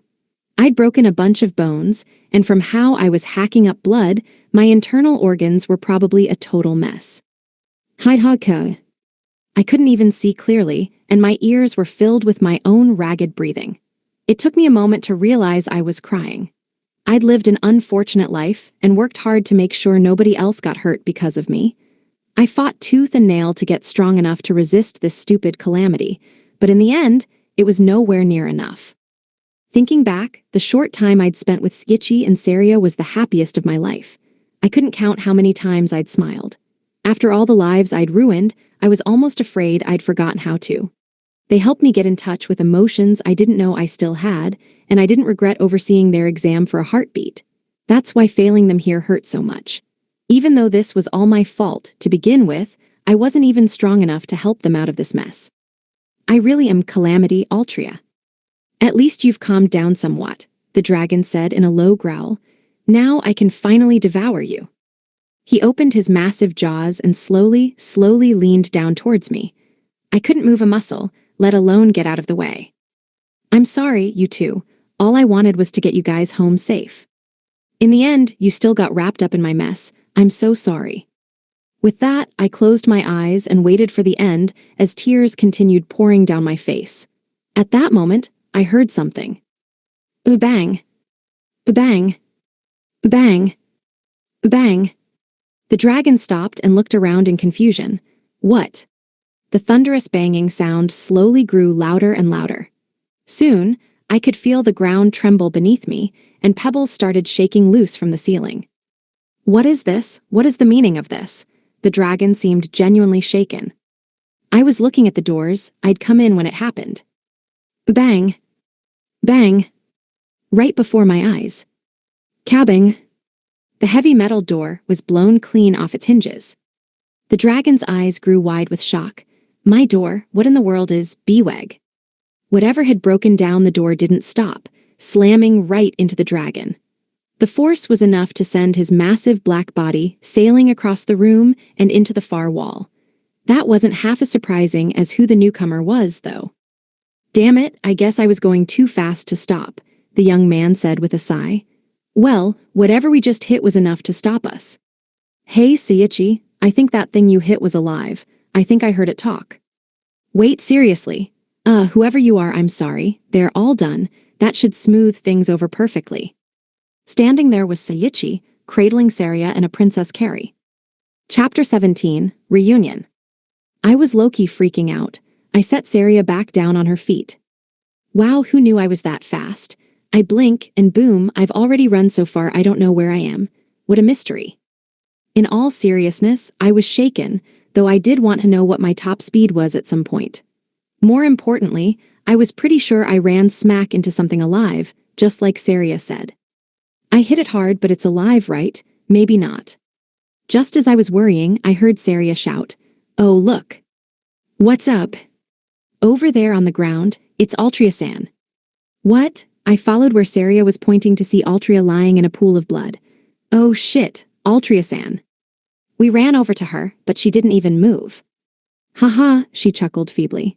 Sorry, you too. I wanted to be the one to get you out of this mess. I was speechless. Even though it looked like she was dying, she was still putting our safety first. Don't just stand there, Sayichi, Saria chided me. You've got to heal her. All right. I propped her up and pulled an ultimate healing potion out of my item box. I was just about to give it to her when Saria suddenly shouted, Sayichi, behind you. Hi. I whipped around to find a massive gout of flame rushing towards me. Even with mind's eye slowing things down for me, it was so sudden that it didn't even occur to me to dodge. Saria was already well out of the way. No doubt she was expecting that I'd be able to dodge it with no problem. I turned my back to the flames and hugged Altria tight to my chest so she wouldn't get burned. Saria cried out in horror from where she was watching. The scorching inferno hit my back like a wave, and it felt like we were sitting in a furnace. I focused on giving Altria the healing potion, desperate to lessen her pain even a little bit. "Dumbass," she muttered weakly, "the hell didn't you dodge?" It's not that I didn't dodge, I couldn't. My mind totally went blank as soon as I saw all the fire. The biggest reason for that, of course, was that I wasn't used to getting attacked out of the blue like that. I didn't have enough experience for that. I wasn't going to just sit and get attacked, though even if I couldn't react in time, I had plenty of options now. It wasn't over. The flames flickered and died out, and although Altria's wounds were healed now, she still looked exhausted. I scooped her up and headed to where Saria was a short distance away. "Seiichi," Saria cried out as she ran towards us. I handed Altria off to her, and she carefully put Altria down a safe distance away. "Are you okay, Seiichi? You're on fire." "Yeah, I was pretty hot, wasn't I?" "No, you're really on fire." "Oh." Yep, no surprise there. If anything, I was surprised that the flames hadn't burned more than just my robe. I was perfectly fine. Sheepson must have put some kind of enchantment on it that I didn't know about. That woolly little bastard. He told me it was just a regular robe now. I bet he enjoyed watching me freak out just now. It didn't look like the robe would be taking any more hits for me, though. The fire quickly ate at the fabric, reducing it to ash. I tried to use absorption to put out the flames, but it didn't work for some reason. I could try to put it out with water magic, but since I still couldn't control the output, I didn't want to risk it. It'd suck if I accidentally ripped myself in half in the process. Fortunately, the fire wasn't spreading beyond the robe itself, so I just took it off and let it burn. "Seiichi," Altria muttered from behind me. She was probably surprised to see my black hair. I turned around to face her, but she had already fainted. "Saria, keep an eye on her." "Okay, I'll be rooting for you." "Thanks." With that, I turned back to face the monster that had attacked us, a massive dragon covered in pitch-black scales. He was narrowing his blood-red eyes at me, and flames were twisting out of his colossal jaws. "Foolish human, your kind has quite the nerve to stand against me again. Looks like someone's pissed. What'd I ever do to him? And what does he mean again? How about you go cool your head, buddy? You were the one who hurt Altria-san." Somehow, I got the feeling he wouldn't listen to reason. "Unacceptable. I'll never forgive you foul creatures. You shan't leave my labyrinth alive, human." Yeah, I thought as much. I pulled out my rapiers, black and white. "Is that so? I guess I'll have to beat the crap out of you first then." With that, I dashed forward towards him. Altria risked her life fighting for us, so it was my turn. I swear, we're all going to make it out okay. Chapter 18, A Great Battle and a Great Step Forward. "Take this." GRRR. I swung black and white at it with everything I had. The dragon easily deflected my attack with his massive claws. "Damn, those things are hard." "Foul human," he spat, "you and your kind are a blight on this world." He swung his tail in a wide arc at me. Whoa, this guy's really strong. I hate to admit it, but my attack was over 1,000,000, and he blocked it like it was nothing. I ducked out of the way of his tail, then used greater analysis on him. Black Dragon God level, 5,000. Level what? That's more than twice Xeno's level. Seriously, what's the level cap in this world anyways? Bigger isn't always better. And wait, Black Dragon God, I'm fighting a god right now. As I was gawking at him, he took a vicious swipe at me with his claws. "Die, human." Whoa, I dodged it by a hair. Damn, that was close. "Fool, stop dodging." "Why? I can't hit you if you dodge." "That's why I'm dodging, dumbass." Come on, nobody would let their opponent hit on purpose. I kept evading attack after attack. The sheer force of the Black Dragon God's attacks left massive scars on the floor and walls. "HMPH, fine, take this." He narrowed his eyes and glared at me. It took me a moment to realize what had happened. WH, what the heck, why can't I move? I could feel an incredible pressure envelop my body, to the point where I couldn't move a muscle. How? I have bind immunity and everything. As I tried to puzzle out what was happening to me, the Black Dragon God attacked. "Perish." His tail whistled through the air towards me, but I still wasn't too worried. My stats were higher than any normal humans could be, so even if I got hit, it shouldn't be that bad. Besides, I could probably use absorption to suck up any damage he could deal me. The next instant, however, I realized how wrong I was. Gah! I could hear my ribs crack as the tail smacked into my side, and I was sent flying straight into the wall. Gack, I hacked up an unhealthy amount of blood. What the hell? What was that? I wasn't proud of it, but my defense was also over 1,000,000. Even if the Black Dragon God's level was a few times Xeno's, I couldn't believe it had an attack that high, not to mention that I even activated absorption when he hit me. Despite all that, though, the tail hit like a truck. That probably meant I couldn't use absorption against any of its attacks. Man, I haven't been sent flying like that since my fight with Saria way back in the forest. Seiichi, Saria cried out. Ha ha, panting heavily, I wiped the blood off my mouth. I'd used my last ultimate healing potion on Altria, so I ate a special medicinal herb instead. It helped, but it wasn't enough to heal my injuries completely. HMPH, the dragon scoffed. Judging from the look on your face, you weren't expecting to be blown away so easily. Bullseye. It seems you indeed possess the raw strength to challenge me, he continued. But you're nothing more than a whelp. You trust your power far too much. Again, he was right. I couldn't say a thing. Deep down inside, I was perfectly confident in my stats. My monstrous strength somehow comforted me, even though I complained about it. I never imagined I could lose to anything or anyone. But now, the Black Dragon God hit me hard for whatever reason. How he pulled it off aside, the message was clear. Even against truly horrifying strength, there were still ways to deal damage. I had no idea how, but I had to fight either way. If I didn't, none of us would ever escape this place. No more holding back. If I was in danger, I'd have to dodge every attack. The dragon seemed to notice my expression changed, and he narrowed his eyes in turn. So you've abandoned your hubris, he muttered, and the flames lapping at his jaws grew more intense. Fine, I shall obliterate you with the strongest magic I possess then. With that, he opened his mouth wide and faced the ceiling. Then, the flames began to compress within his mouth, and his gaze dropped back to me. Behold my strongest magic, Hell Inferno. Even the strongest of anti-magic effects shall be swallowed whole by its flames. Now, return to the ash from whence you came, human. If he finishes casting that, I'm dead. Judging from how I couldn't use absorption on the flames on my robe, I couldn't count on using absorption on this spell. On top of that, it sounded like my magic-canceling magic hole spell couldn't cancel it out either. What the hell am I supposed to do then? As I watched, the flames grew more and more concentrated. There was still too much fire in the air to be able to get in close enough to attack, and with that much fire, I wasn't confident my water magic could douse it. After all, I didn't even know what most of my magic did. I fired off a cutter kick just to see, but it was totally lost in the flames. Oh, this is bad.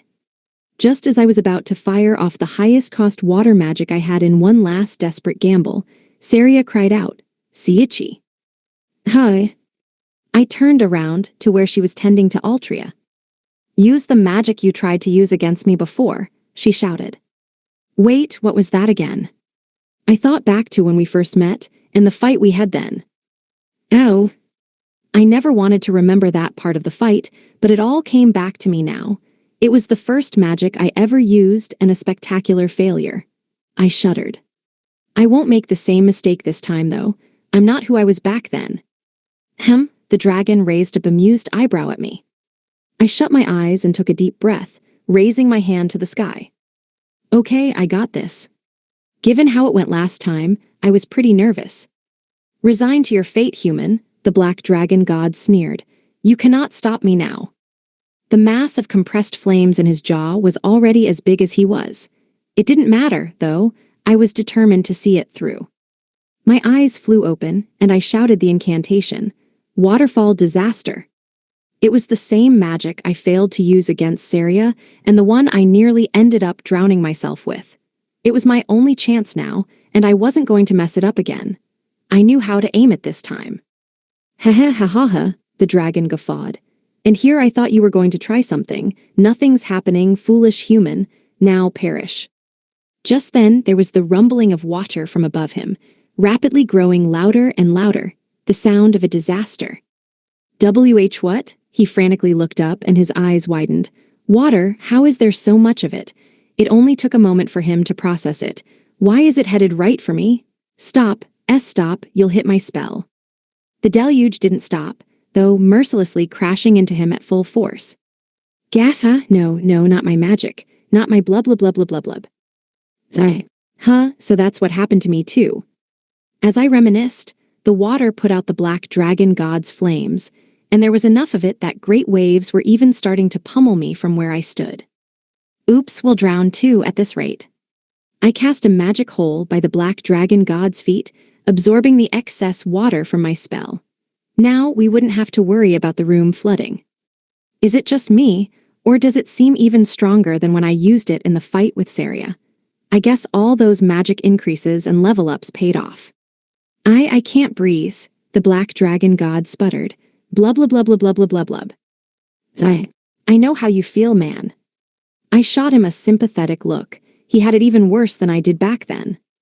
Turn it off, stop it, stew-whoop, glub blub blub blub. The more he shouted, the more water he swallowed. Sorry, that's a no-can-do. I mean, I literally don't know how. Instead, I just gave him a warm smile. What's that smile for? He sputtered. Please, stop, I'll do anything. However, his cries fell on deaf ears, and it was a full 5 minutes before the water finally ran out. Ha, the black dragon god panted, finally free from the water. Whoa, that was way more water than I was expecting. Man, that spell's scary, not that it matters right now. You insolent human, I'll grind you into dust, even if you plead for mercy. I could tell it was really ticked off, and I honestly wasn't surprised. Now die. With that, he swung his arm in a vicious swipe, and 3 glowing energy slashes flew out from his claws. Tear in twain, Tyrant's Claw. Just like my mighty claw. With Mind's Eye slowing them down, it was easy enough to step out of the way.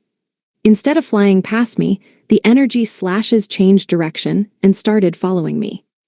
My Tyrant's Claw skill will follow you to the ends of this miserable world if they have to, the black dragon god boasted. Damn it. Scratch that, this is way stronger than Mighty Claw. It looks like it'd hurt a lot more too. I kept dodging, trying to lose the attack somehow, but they were too persistent. This is annoying. There wasn't any point in running, so instead, I decided to try out one of the Zephyr dueling styles techniques that Xenos left me. Skill break. Just as it sounded, it could pierce through and stop any skill in its tracks. That was the only effect it had.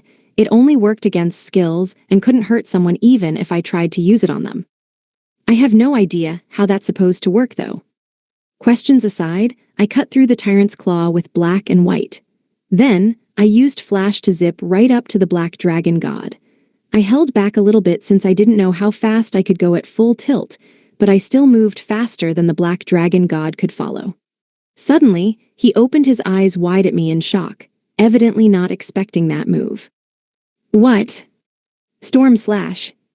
I twisted my torso, then unleashed a spinning attack at him with both swords. No, I swore I would never lose to a mere human again. He spat as I cut into him. I cannot lose. He didn't back down from my attacks, and I could feel something heavy and unpleasant behind his every word. The black dragon god breathed fire at me repeatedly, laying into me with claws and tail, but I managed to dodge his every move. Not only that, but I managed to get in more than a few counters, and eventually, he was left battered and bloody. Even as he looked about ready to collapse, he still had murder in his eyes. The flames that had once curled out of his jaws were now a sickly black smoke, but there was still a violent majesty to it.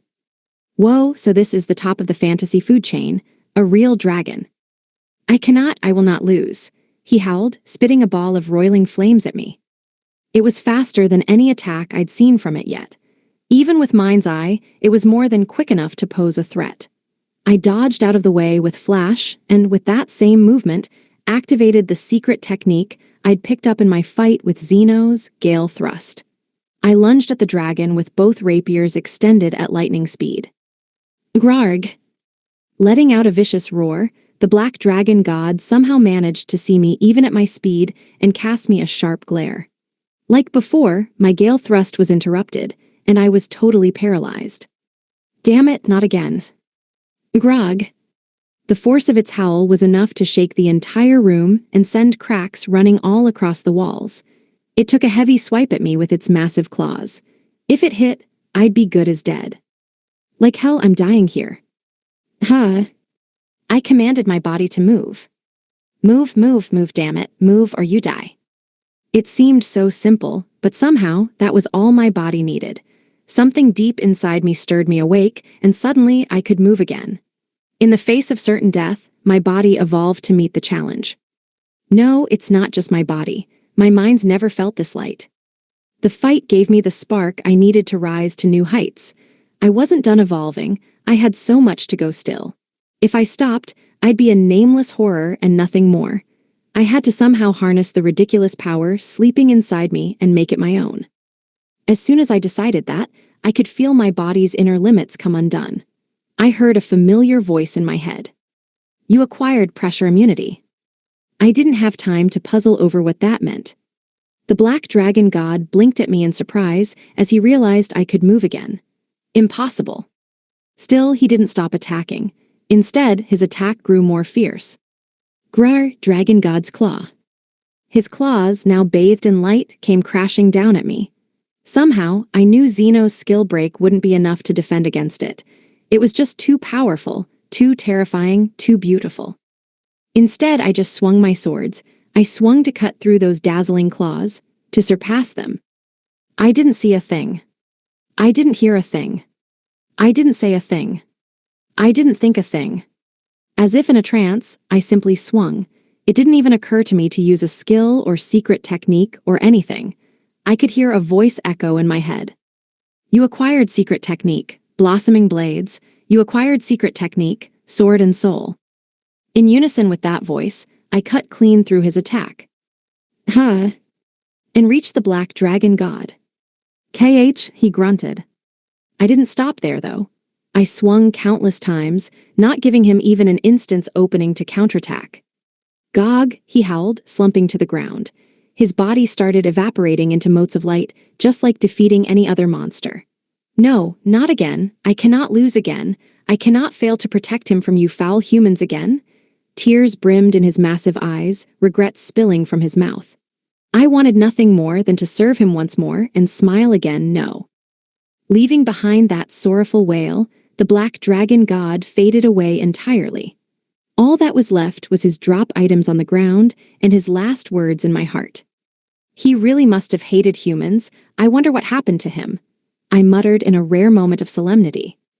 You have leveled up, you have leveled up, you have leveled up, you have leveled up. I could hear the level up voice repeat itself over and over again in my head. Come to think of it, this is my first time getting more than one level at once. I guess he was just that strong, huh? It felt just plain wrong to celebrate now, though. Seiichi, seeing that it was safe now, Saria came running over to me. Are you okay? Yeah, I'm fine. I'm not hurt or anything. She didn't seem reassured. Why do you look so sad then? Do I? Without waiting to check, I shook my head clear of the mind fog and turned my attention to Altria. I ran up to her. Looks like she's still unconscious. Yeah, don't worry though. It looks like she'll be fine. I let out a sigh of relief. Good, now we can all go home, back to that guild full of perverts. Wait. I was less enthusiastic about going back after remembering who would be there to greet us. But I got a distinct feeling I had forgotten something. Suddenly, it came to me, and I desperately wished I could have just stayed ignorant. Saria, how do we get home? She blinked at me, For a long moment, we stopped and stared at each other blankly.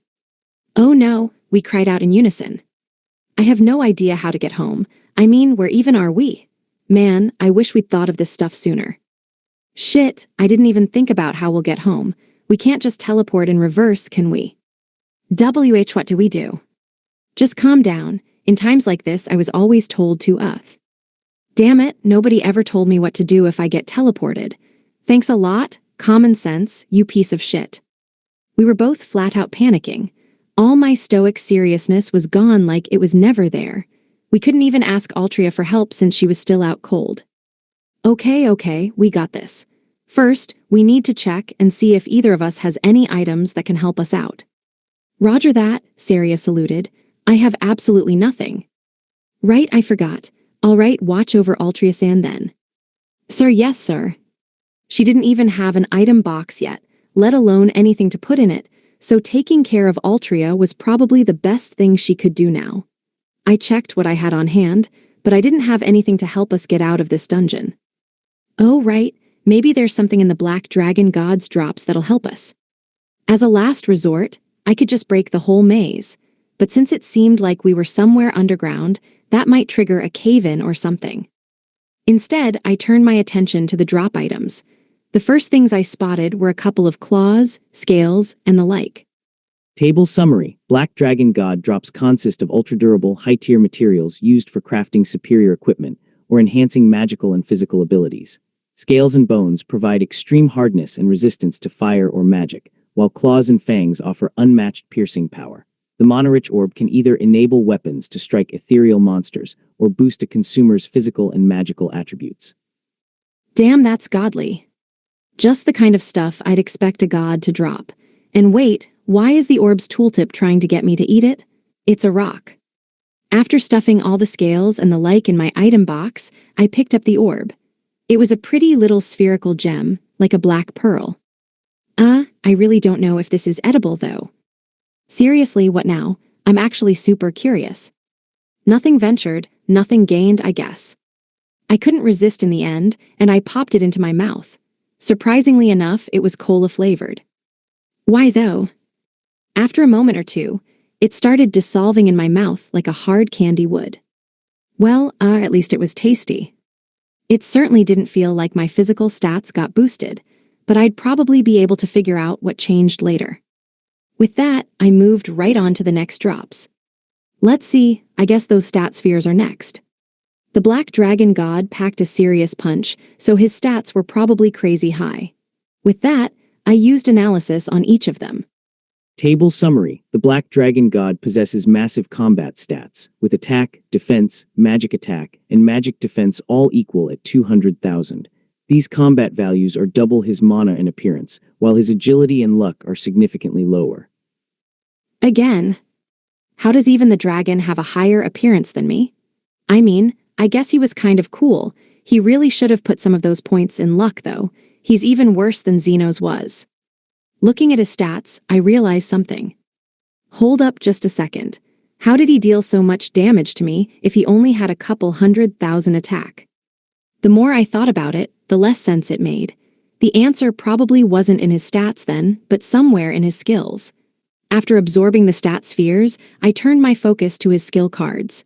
Table summary. Skill and magic cards provide specific abilities, including Armor Piercer, Pressure, Tyrant's Claw, Dragon God's Claw, Fire Element Proficiency, and Unique Element Purgatory Proficiency. Table summary. Skill and magic cards provide specific abilities, including the Pressure skill and proficiency in Fire or Purgatory magic. Table summary. The Tyrant's Claw skill card is used to acquire the Tyrant's Claw skill. Table summary. The Dragon God's Claw skill card is used to acquire the Dragon God's Claw skill. Table summary. This magic card provides proficiency in Fire magic. Table summary. This magic card provides proficiency in the unique element magic, Purgatory. Hold up just a second. This is totally cheating. I had to reread the cards to ensure I wasn't seeing things, but they all got sucked into my body, regardless. Once that was done, I decided to check out my status. Table summary. Level 15 Enigma Hierarchy Skichi possesses extreme, multi-million point combat statistics and ultimate tier magic across multiple elements. He holds numerous unique skills, immunities, and prestigious titles like Godslayer, supported by over 2.5 billion gold. What am I even looking at here? I barely recognize my own stats anymore. Geez, this is crazy, even if I'm just seeing things. I'm not a nameless horror anymore, but what kind of job is an enigma? I'm just so confused now. And come on, can my appearance stop pranking me already? All I want is an actual number in there. Is that so hard? The most confusing thing was all the new entries under unique skills, so I used analysis on them one by one.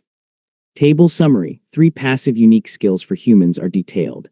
Evolution improves the body upon leveling up. Skill Taker allows copying opponent skills within physical limits, and Arrange modifies those stolen skills to fit the user's body. Damn, humans are OP. This is just cheating. And wait, evolution again? I thought I was over that stuff after eating the last fruit of evolution. If I gain these skills just by leveling up, does that mean I might get more like them later? Human in this world isn't another term for God or something, right? 'Cause this stuff is just completely broken. As I puzzled over just what my race meant, I moved on to the next new skills. Table summary. This list details diverse utility and combat skills, ranging from passive language comprehension and defense-ignoring physical attacks to mental crowd control and powerful energy-based offensive slashes. Gax, I coughed up blood. Damn, more of these stupid cheats? I should have expected as much from a god. I guess universal language comprehension is from the treasure chest, though. It seems really useful, but it's not as broken as the others. I bet I'll end up relying on it sooner or later, though. More importantly, it looks like Armor Piercer is what allowed the Black Dragon God to hit me. And that weird paralysis effect was from pressure. I can't see myself using pressure much myself, given how low my level is, but pressure immunity should come in handy. Given how powerful they seemed, I wasn't confident I could put them to good use, but it couldn't hurt to try them out. Alright, next is the magic section. With that, I used analysis on the new entries. Table summary. The user possesses ultimate mastery over earth, dimensional, and fire magic, supplemented by unique purgatory magic, which strengthens all fire spells and ensures they prevail over other fire magic.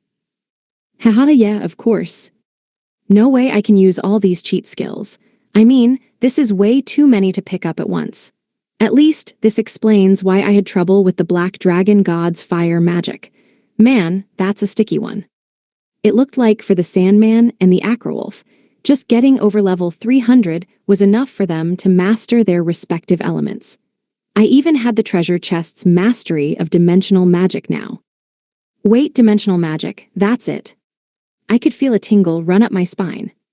Right, I almost forgot. This might be it. I brought up a list of all dimensional magic in my head. Found it. Finding a few entries like teleportation magic and teleport only took a moment. Saria, we can go home now, I shouted. Really? Yay. While Saria cheered, I quietly thanked the treasure chest. All your hard work wasn't for nothing, buddy. You've really saved us. You're the best container anybody could ever ask for. With that, it could hopefully rest in peace, even though I was technically the one who killed it. Phew, now I can finish going over my status in peace. I moved right on to the secret technique section. Table summary. Secret techniques provide offensive utility and power multipliers. Blossoming Blades enables slashing through magic and skills, while Sword and Soul doubles the power of subsequent sword-based techniques. Whoa, yeah, seems pretty secret technique-why. I was feeling pretty good about those. After all, they were the fruits of my own labor.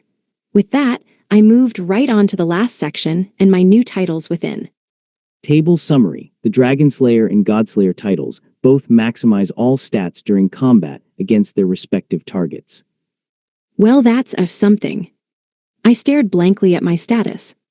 I guess this is a little late to be pointing out now, but I guess there really are gods, huh? God sent me here, after all. I guess the Black Dragon God's probably not on the same level as the god I know. Either way, though, I killed it. Yay me! I'm not going to get hit by divine wrath or anything now, right? The thing that honestly worried me the most was how well I was taking all this. I must have snapped already. Alright, so now I'm up to date on my status, and I know how we're getting home now. Next up. I turned to look at the book, and the large treasure chest still lying there. I bet that chest has some pretty godly loot in it, but honestly, I'm more interested in the Black Dragon God's past. Given how much he loathed humans, he had to have some kind of history with them. After that fight, I only wanted to know more. Before I realized it, I'd already picked up the book.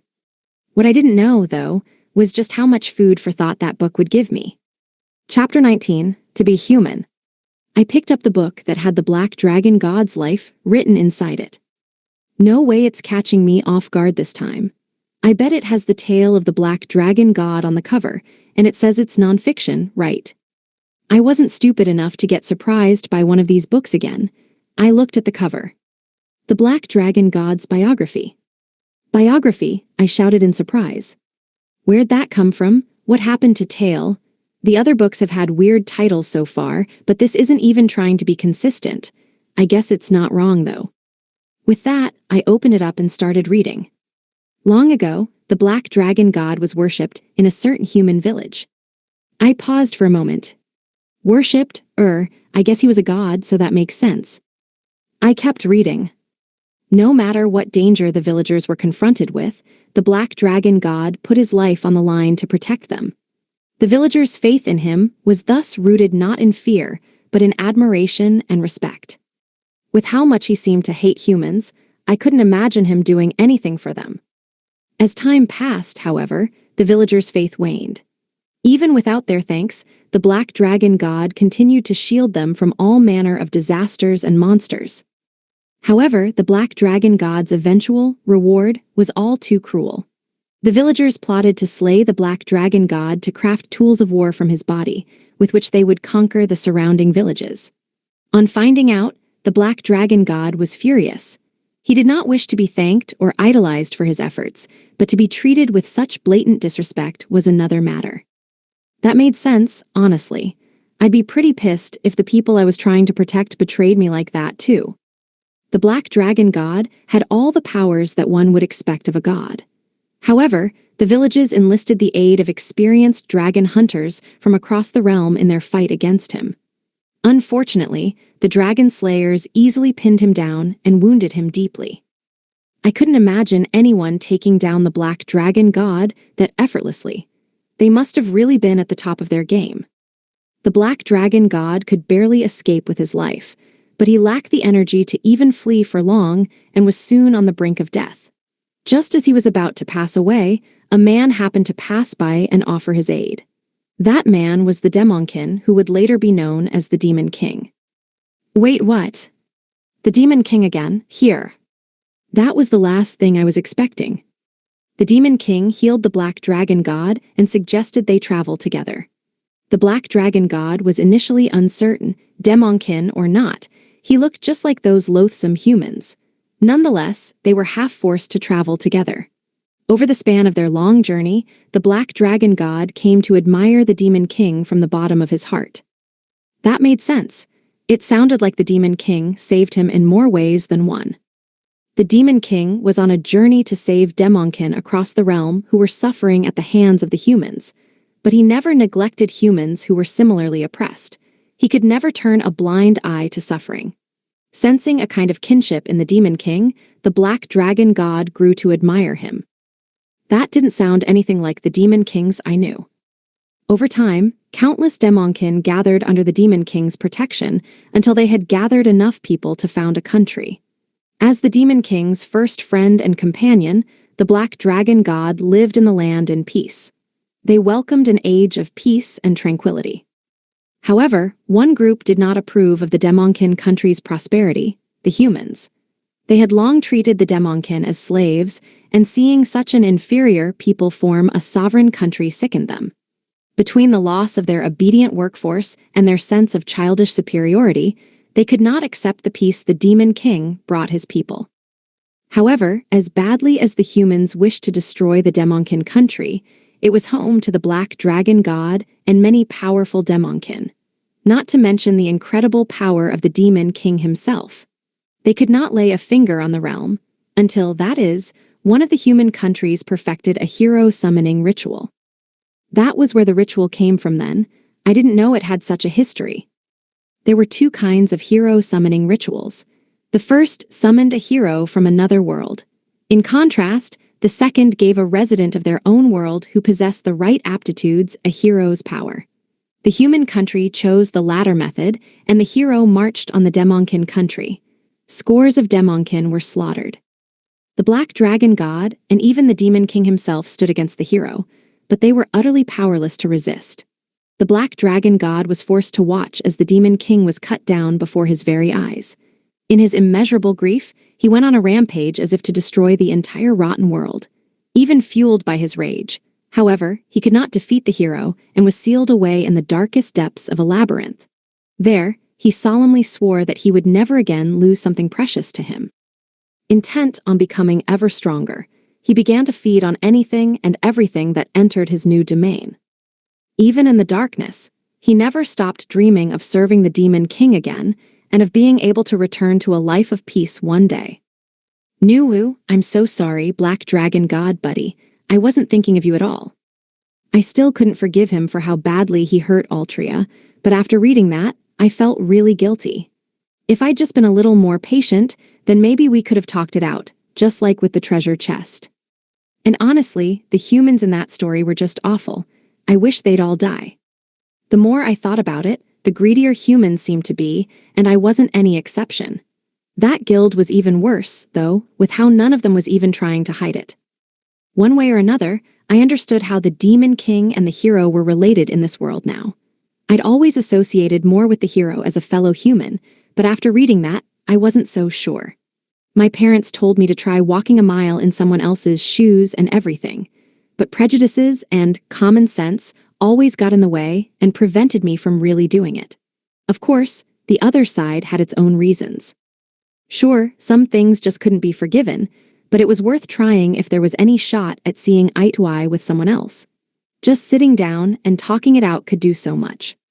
As I rediscovered just how important it was to think for myself, I finished reading the information sections of the book, and I let it turn into light and get sucked inside me. The biggest chunk of the Black Dragon God's experiences was its fights against the humans. Thanks to that, I felt like I had a better grasp of strategies for fighting them. With that, I turned to the last item of business, the treasure chest. All right, I wonder what's in there except money. Letting childish curiosity fill me, I opened the chest. Inside, I found a small bag and a black longcoat with a hood. I checked the bag first, and just as I thought, it was chock full of gold and platinum coins. I hope this world's okay with a lot of inflation. Trying to ignore just how much money was in there, I stuffed the whole bag into my item box. Next, I pulled out the coat and spread it out. It was completely black, except for a bit of embroidery in gold thread on the back. It practically oozed style. I'm getting some serious edgelord vibes from this, though. Since the robe I got from that sheep was now a pile of ash, the coat was a godsend. I didn't want word of my black hair getting out, after all, and I had to admit it did look really cool. With that, I decided to use analysis on it. Dark Conqueror's Longcoat Phantasm Equipment. A coat that uses the Black Dragon God as a symbol of strength incarnate. Possesses both anti-heat and anti-cold properties, keeping the wearer's body temperature constant at all times. Given its impressive anti-impact and blade-proof properties, it nullifies damage from most conventional weapons. Boosts the power of all magic cast, resists stains and other filth. Experience gained while wearing the longcoat is greatly reduced. Whoa, that's good. I didn't get how powerful it'd actually be in practice, but it definitely sounded good. But that last line means I won't level up as easily, right? Not that I mind, given how strong I am already. It was just about everything I could ask for in terms of equipment. It'd help keep my identity a secret, not to mention all its defense abilities and magic boost, and I wouldn't have to worry about leveling up so often. Of course, I couldn't afford to not wear it, really. It'd be nice to get a feel for my current strength and how to hold back before I get too much stronger. I tried it on and was surprised to find that it fit me perfectly. Wow, everything I've found lately is pretty much perfect. Is it because my luck is so high? Still wondering about it, I headed over to where Saria was looking after Altria. Oh, Seiichi, Saria called out to me, are you done over there? Yeah, pretty much. Oh, okay, I guess that means Sheepson isn't coming this time. Hi. Come to think of it, we did technically clear the dungeon, so it was a little weird to not see that sheep. He did mention that he'd only come out if we cleared a dungeon in the true sense of the word. For this place, it probably meant reuniting the Black Dragon God with the Demon King so that he could live a life of peace. Sheesh, talk about a challenge. Just as I was grimacing over how difficult that would be, there was a soft pop as something blew up in midair. What was that? I suddenly tensed up. Saria shrugged, not a worried bone in her body. I don't know. Oh, I kind of feel stupid for being so jumpy now. When I turned to check out where I heard the sound, I saw a single sheet of paper drifting to the ground. What's this? I hesitantly picked it up. On getting a closer look, I noticed it was covered in writing. What's that? Saria called over. Who knows? It looks like a letter. I think I'm getting deja vu. I started reading the letter aloud. Hello there, it's me, Sheepson. I should have known. Somehow, this reminded me of that whole mess with the motorcycle helmet.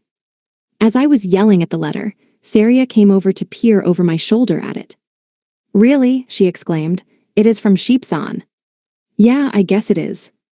Go on, read it.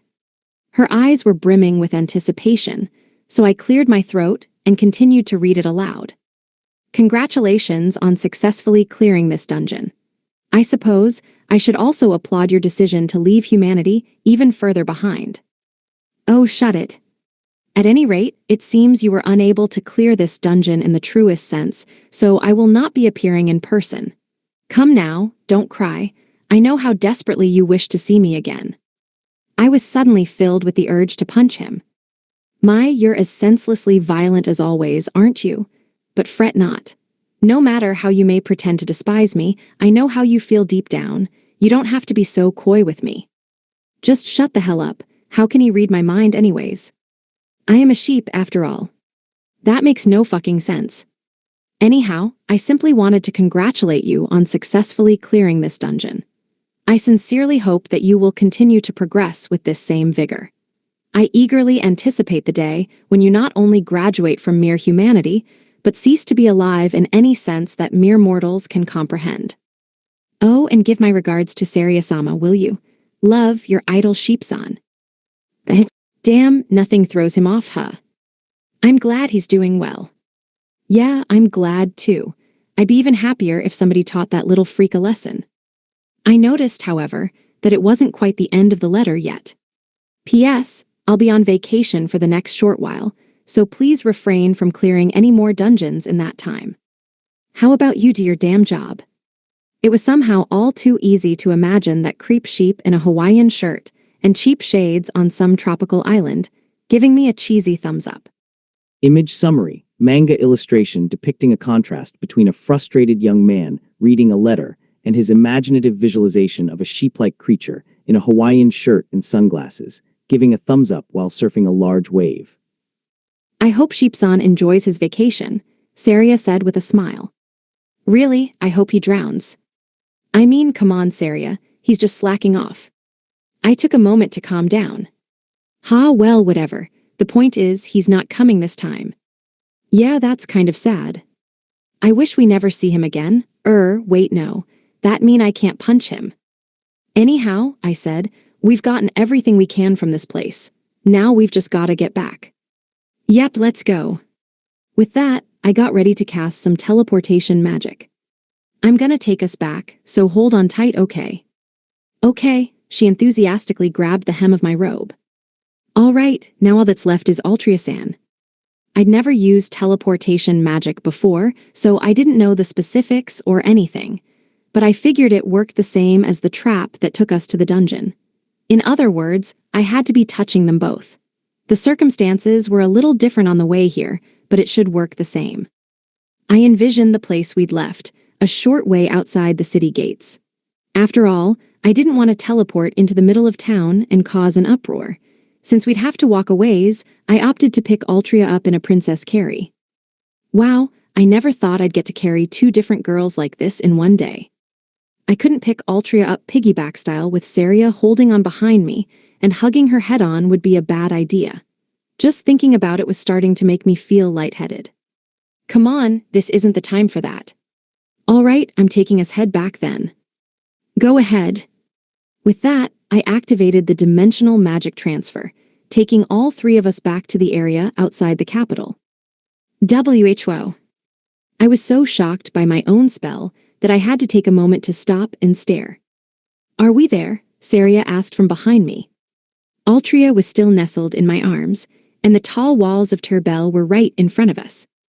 I did it, I mumbled. We're back. I was honestly so scared that I had my eyes shut tight while I was casting, so I didn't know exactly how we were teleported. Now I wished I hadn't. Well then, I said as I rolled my shoulders. I guess we're still technically supposed to defeat a slime to pass the test, but since Altria-san isn't even awake to see it, I guess we'll just go home for now. Yeah, I guess, Saria replied. It sure has been a while though, huh? Huh, a while since what? We spent all that time in that maze, you know. It feels like we haven't been back to the capital in forever. Yeah, I guess you're right. It hadn't even been a full day, but it felt so much longer than that. A lot happened in such a short time, so that made some sense. Anyways, we may as well head back to the guild. Okay. With that, we started walking towards the city gates. We made sure to be careful just in case any more traps were lying around, but fortunately, our worries were unfounded. After a while of chatting with Saria, Altria moaned in my arms. HNGHM. Oh, Altria-san, I exclaimed. Oh, good, you're awake. Altria opened her eyes and looked around blearily. The hell are we? Back outside Turbel, I replied. We made it back just fine. Oh, good, she muttered and closed her eyes again. After a brief moment of silence, her eyes flew open again. Wait, the hell, we're back. Yeah, look right over there. I pointed at the city walls, and her jaw dropped. Why, you've gotta be kidding me? She continued to stare for a few seconds before freezing. Huh, the hell are you doing so close to me, and why am I looking up at you? That's because, I'm carrying you. Huh, she blinked in surprise as she went over my words in her head a few times. Finally, it seemed to click. The fuck? Put me down. WHO, stop squirming, I might drop you. Good, I'm too heavy for you anyways. Huh, you're actually pretty light, you know, don't worry about me. What the? She turned beet red, then started flailing harder. Screw you, I'm worried about me. She really is super light though. I could understand that she must have felt embarrassed to be carried by a guy like that, but she had just taken a bad beating from the Black Dragon God. She probably didn't have her strength back yet. That was the only reason for the Princess Carrie, honestly. Jay, just drop me, she shouted, punching me wherever she could reach. Drop me, or I swear I'll punch you. Next time, say that before you start hitting me. Since she seemed to hate it that much, I let her half squirm out of my arms. Even though she hit me a few times, I barely felt it. Thank you, stupidly high stats. Ha ha, Altria stood there for a few seconds, shoulders heaving as she glared at me. After she caught her breath, she turned to walk away. Oh oof, before she could even finish her first step, though, she stumbled. On the spur of the moment, I stepped forward to catch her, supporting her at the shoulder. You okay? I knew it, she's still too weak to walk right now. Don't be like that, Saria scolded her. You might be all healed up now, but you need to rest. Let Seiichi carry you, okay? Altria's eyes grew wide. Let him what? Like hell, I'm letting him do something that embarrassing. But he's been carrying you this whole time. Gah, don't remind me. That wasn't my fault. Doesn't matter, Seiichi's carrying you and that's final. But. No buts. Altria still seemed determined to resist, but after seeing how unusually serious Saria was being, she just let out a heavy sigh. Fine, have it your way. If you want to carry me so badly, then carry me, damn it. Saria nodded and smiled. Good, she looked up at me. Okay, Skitchy, you know what to do. Do I? I shot a look at Altria. She was looking daggers up at me, her cheeks bright pink. Why, you heard her, Altria barked. Are you Seiichi or aren't you, dumbass? Yeah, that's me, I guess. I still didn't get what she was so angry about, but if I was going to carry her, it had to be now before she changed her mind again. I scooped her up in a Princess Carrie. She turned a shade redder in my arms and looked away. Damn you. Wow, she totally looks like the cool and composed type, but she's got a really cute side to her. I'll never admit it to her, though. She'd rip my head off. With that, we started walking back towards Turbel. For a while, we were all quiet. It wasn't exactly an awkward silence, but with Altria outright refusing to look at me, I didn't know how to start a conversation with her. This is kinda awkward after all. Saria seemed to be in high spirits at least, and every once in a while, she'd look over at the two of us and grin. After a long while, Altria suddenly broke the silence. Sorry. Hi. That took me totally off guard. Why is she apologizing all of a sudden? I mean, she muttered, sorry for wrapping you two up in my bad luck again. Oh, is that all? Don't worry about. Screw that, I will worry about that shit. I suddenly tensed up. Saria had gone ahead a ways, and she didn't seem to hear. You realize I could have gotten you both killed, right? Her voice was brimming with anger. Don't pretend that it's okay, don't you dare. Zai. Okay, yeah, that was on me for not taking her more seriously. I couldn't imagine what she was going through, but I must have touched a nerve. I didn't say anything, waiting for her to continue. Instead, I heard her mutter something I couldn't catch, and a translucent screen popped up in the air in front of us. This is my status, she finally said. Go on, look. But. Just do it. Besides, you've probably guessed it already. Hesitantly, I looked at the status without putting her down. Table summary. Altria Grem is a level 123 human warrior with high physical combat stats, but an extreme negative luck value of -2 million due to her Calamity-born title. What? I was struck speechless. Her appearance being ranked at immeasurable made sense. She really was that pretty, after all. It was a bit of a shock that her stats were much lower than mine at level 123, but I could understand that. The issue, of course, was her luck. How can she have -2 million, and is that a title there beside it? As I tried to puzzle it out, Altria started explaining. My luck's pretty insane, huh? It's all thanks to that little Calamity-born thing beside it. Calamity-born? Yeah, I've been cursed with it since I was born. All it does is turn my luck negative, but honestly, that's enough. Oh, so that explains it. If she didn't have that curse, she'd be even luckier than me. I still didn't understand why she was cursed, though. As if reading my mind, she began to explain. Honestly, I've got no clue why I'm like this. That curse has almost killed me more times than I can count, but I can live with that. The worst part is it doesn't just hurt me. My bad luck hurts anyone who gets too close to me. Oh. Everyone in Turbel knows, but fortunately, I know a guy who put up a kind of barrier around me while I'm in the city. The people who get close to me still get unlucky, sure, but the city as a whole gets spared. That's why I don't travel to other towns, period. If I did, there's no telling what would happen to them. So for her, the real curse is how it hurts others.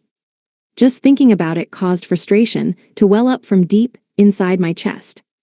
How come she has to suffer so much when she's this nice? That's why nobody gets close to me, she continued. Sure, it sucks to be alone, but it's 100 times better than hurting people. There's no breaking my curse, either. Even the guy who put the barrier up for me did some research and came up empty. As long as I live, I'll continue to spread pain and misfortune to whoever gets too close. I'm real human trash, huh? You guys didn't deserve to get wrapped up in my mess. I don't know how I could ever apologize to you two. With that, she dropped her gaze so that I couldn't see her face. Damn, I'm stupid. She was so worried this whole time, and I was too dense to even notice. Worse, I hurt her by taking her apology so lightly.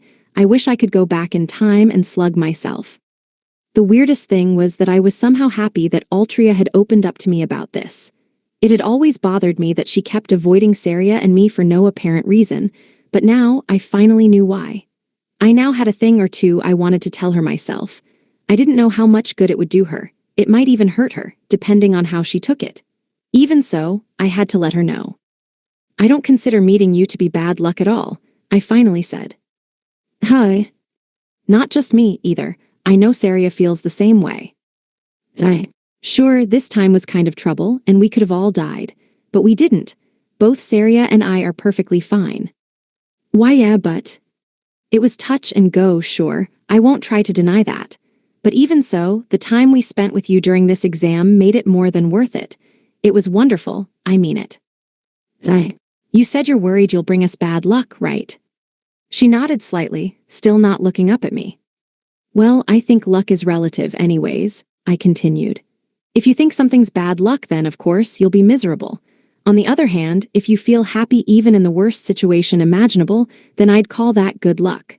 Saria and I don't regret having you oversee our test, not for a second. This isn't bad luck. No matter what you say, I refuse to believe it. I could feel her tense up. You're not trash at all, so please stop being so rough on yourself. She didn't move a muscle for the longest time. I didn't make her angry, right? I hope I didn't offend her. I only told her the truth, though, and I couldn't stand to keep it bottled up any longer than I already had. Silence fell upon us once more. Then, apparently noticing our seriousness, Saria ran up to us from where she was frolicking. Altria-san, she shouted, running right up to her. Here's a big hug. She glomped onto Altria, hugging us both tight to her. Altria's eyes flew open in shock. What the hell? Saria beamed. If you're feeling sad, then I'll share some of my happiness with you.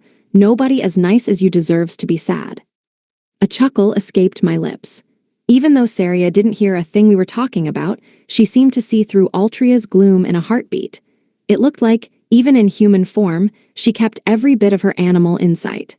Not only that, she had a natural talent for cheering people up, even though she didn't seem to realize it herself.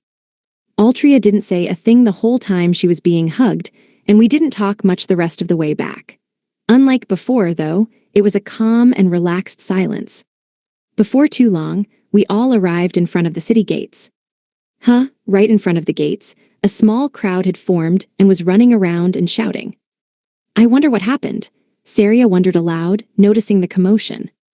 I didn't get it, but we weren't left wondering for long. A familiar face in the group noticed us and came running over. After a moment, I realized it was Claude, the guard. Hey, Seiichi. Oh, and Saria Ajochin and Altria are with you too. Hey, Claude, what's going on? There was a look of desperation on his face. The hell did you guys go? We were worried sick, damn it. Hi. I don't get it. It's been 3 whole days since you went slime hunting. Seriously, what the hell happened to you? Whoa, hold up just a second. I motioned for him to stop while I tried to digest his words. Wait 3 days, I must be hearing things. Are you sure about that? I asked. We just left this morning. I can't believe this. Claude furrowed his brow. Did you hit your head or something? I told you it was 3 days. All 3 of us were quiet. Did we really spend that much time in that weird maze? Really? He seemed to notice how confused we all were, and the irritation on his face turned to relief. Well, anyhow, I'm glad to see you're all in one piece. We were just about to go looking for you, actually. Really? I almost couldn't believe it. So what, you're saying all the people at the gate right now were going to come find us? That can't be it though, right? Claude nodded. Course we were. What, wouldn't you be worried if someone you knew vanished off the face of the earth? Again, all 3 of us were struck speechless. I can't believe that they're all here just to find us. Claude turned to address the search party. Hey guys, they're all safe, thanks for coming though. Really, that's great, one of them shouted. Damn, you had us worried, came the second. Don't you 3 go disappearing again, you hear, called another. With that, the group smiled and headed back into the city. Claude stretched. All right, now that you guys are all safe, I guess I should get back to work. However, he stopped as if remembering something and turned back to us. Oh, right. The folks down at the guild are worried sick about you, so you'd better go let them know you're okay. With that, he walked back to the gate. Wow, and here I thought he'd say something about the way I'm carrying Altria.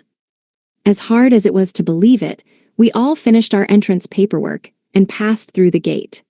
On the way to the guild, there was no end to the people who looked relieved to see Altria back in town, although most of them also seemed confused about why I was carrying her. Before long, we arrived at our destination. Oddly enough, I couldn't hear any of their deranged screams, but I could still tell there was quite the clamor inside. Puzzled, we entered the guild but stopped dead in our tracks when we saw what was happening. Hey, you guys find anything yet? One of them shouted. Nope, still nothin', came the reply. I got something, another yelled. I found someone who said they saw a slime Altria and the others fighting disappear. That was 3 days ago, though. I interviewed no small number of young girls, came a familiar voice, but regrettably, I only learned the location of their favorite sweets shops. Gather info normally next time. The first three barked at him. Sorry. Aside from a few perverts who seemed just as crooked as ever, almost everyone in the guild was poring over all kinds of papers and reports. It was so different from the last time I'd seen them. I couldn't hide my shock. At that moment, Gusel noticed us. Oh, Altria-kun, Siachi-kun, Saria-kun. Everyone stopped to look at us as his voice rang throughout the guild. He ran up closer, looking down at us concernedly. We were so worried. What happened to you? I wish we knew, I replied. Somebody put a bunch of teleportation magic traps around. After stepping on one by accident, we were all whisked off to some maze. After that, well, we eventually managed to make it back okay. There were enough holes in my story to give Swiss cheese a run for its money, but Gusel didn't seem to mind. He let out a heavy sigh of relief. I see, well, at least you're all safe. He looked down at Altria before continuing in a mumble. It seems like a certain someone might have pushed herself too hard, though. Altria didn't reply. I couldn't wait any longer to voice the question that had been eating at me since we returned. So, what's everyone doing? Gusel looked back up at me. We were gathering information so that we could figure out where you went. Why? The question slipped out before I could stop it, and Gusel only shook his head. Don't give me that. You're our comrades in arms. Of course we'd try to find you. From the look on his face, I gathered that I had just asked a stupid question. As we were standing in the doorway, Eris came out of the throng of adventurers with a stack of documents in her arms. Gusel-san, these are the most recent, she trailed off as soon as she saw us.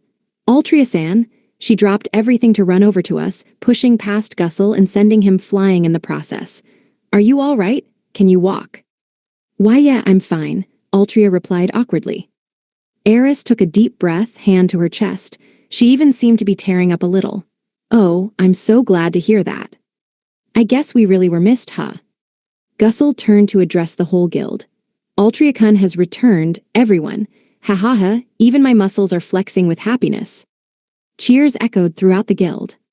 Nice, now I can finally go back to stealing shit, I heard one person shout.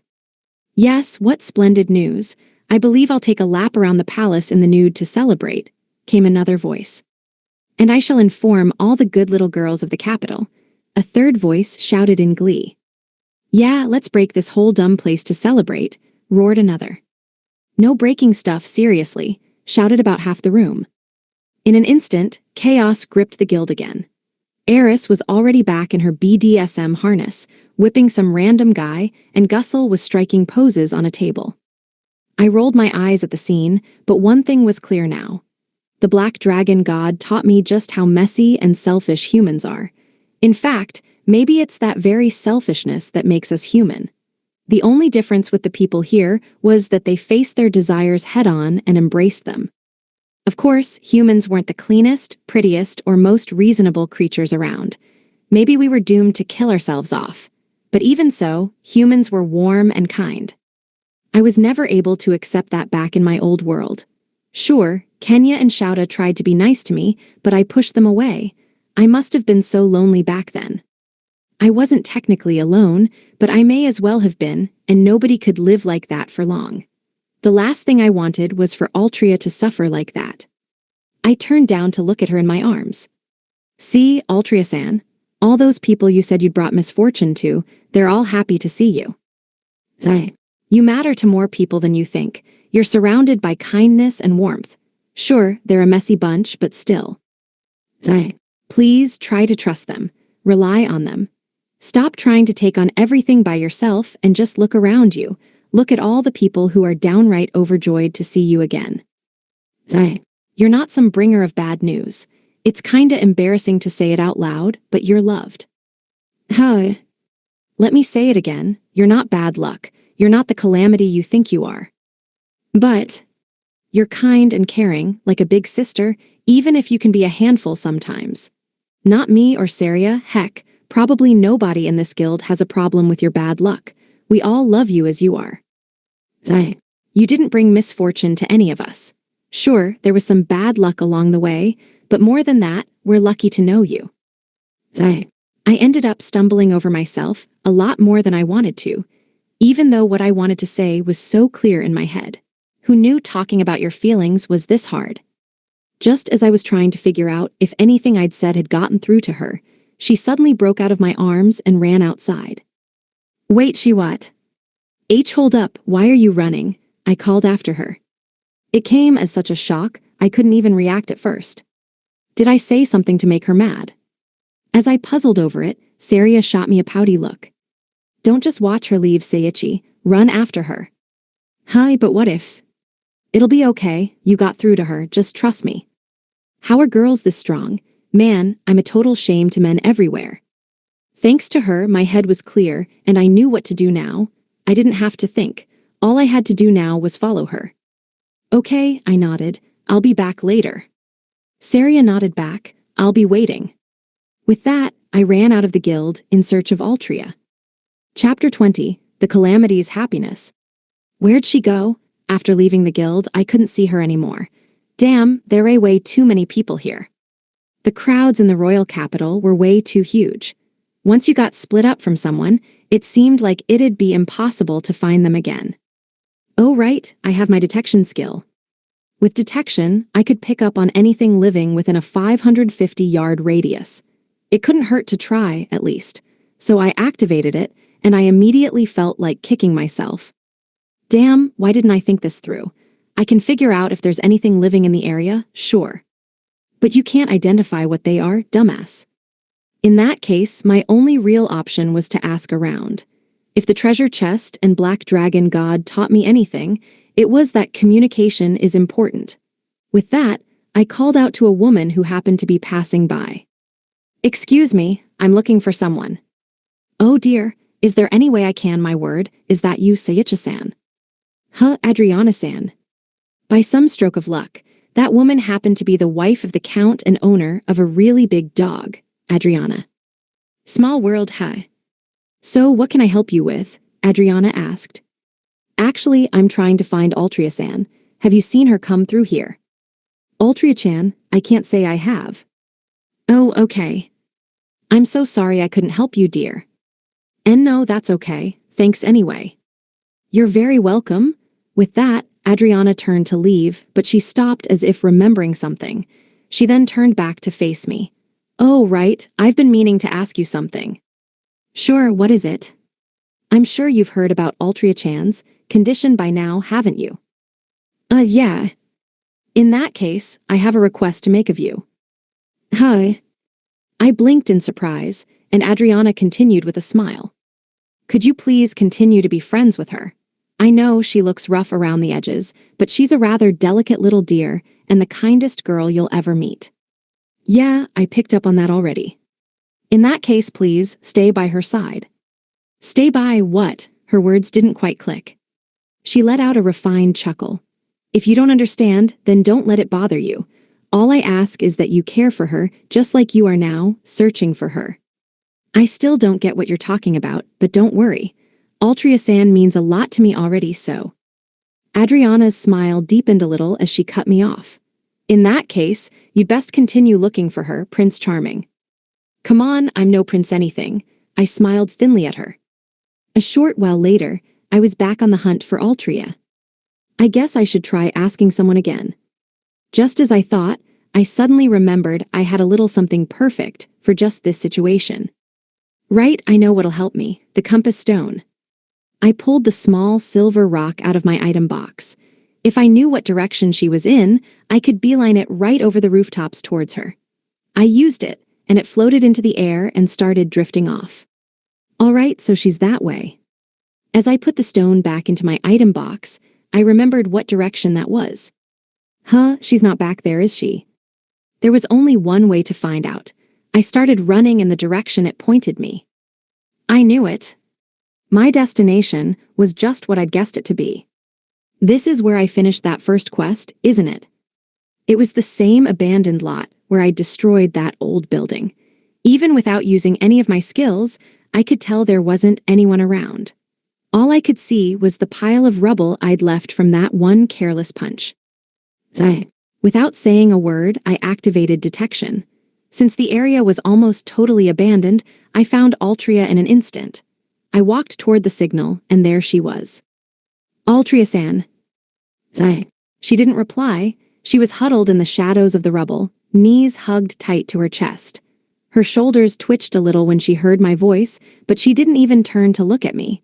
I sat down close to her, but I couldn't see her expression since her back was facing me. I didn't know what to say to her. But then again, I didn't know why she suddenly ran away, either. Instead, I waited until she was ready to talk to me. She seemed to understand what I was doing since she addressed me in a thin voice a moment later. Hey, Seiichi. What is it? I'm not worthless. No, you're not. But I'm such a pain to be around. Absolutely not, I swear. You're not lying, right? You don't hate me. Of course not. We all love you, Saria, Gussel, Eris-san, everyone. You mean so much to all of them. I really like you too. I tried to sound as serious as possible. I was dead serious, after all. Altria mattered so much to everyone. Of course, it was incredibly embarrassing to tell her I liked her like that, but it was the truth, and she'd never know unless I told her. Some things needed to be said aloud to have any meaning. I could see Altria ball up further, her shoulders trembling. Why, you're okay. Zai. I always loved having you guys around, but I never thought you guys would feel the same about me. Zai.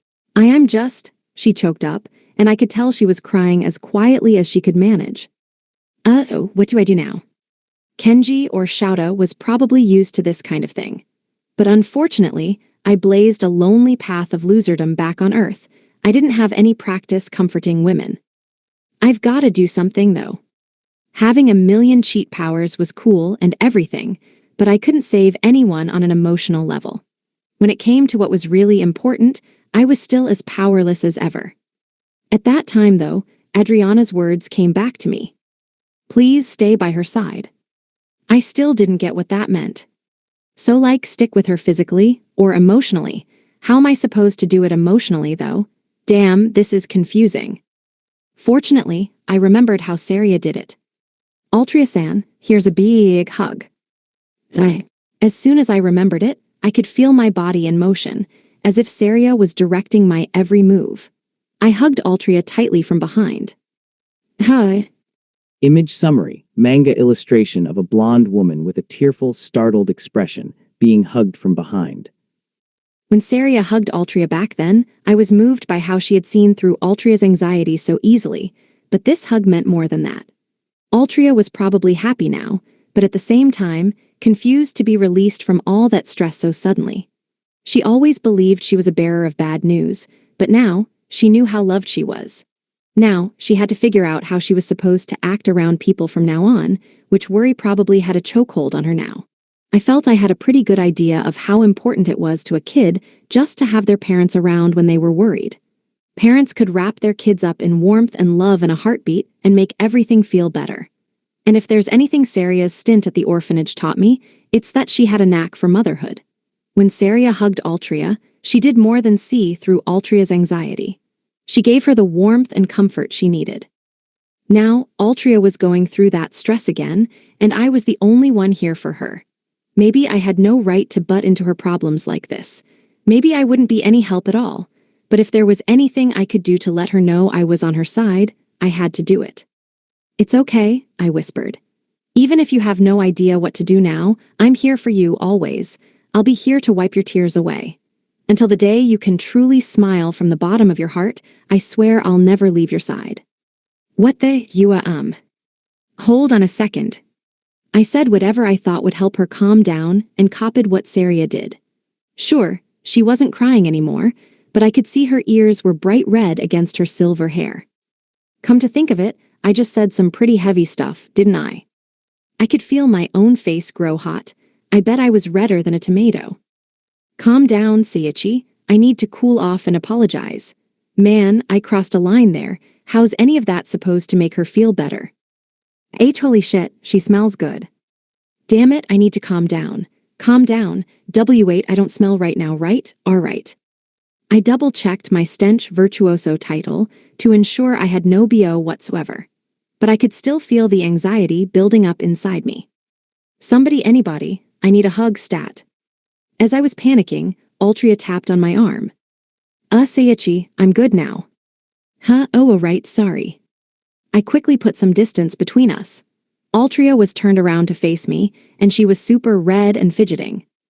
That was embarrassing. I was embarrassed too, though I resisted the urge to shout it out. Thanks. Her cheeks turned a shade redder as she looked up at me through her thick lashes. I needed that. I thought my time with Saria had given me at least a little mental resistance to beautiful women. This, though, was a whole different ballpark. I am gonna die, I'm dead. I have zero resistance to women, nope. Seeing her like that, I couldn't help but fall hard for her.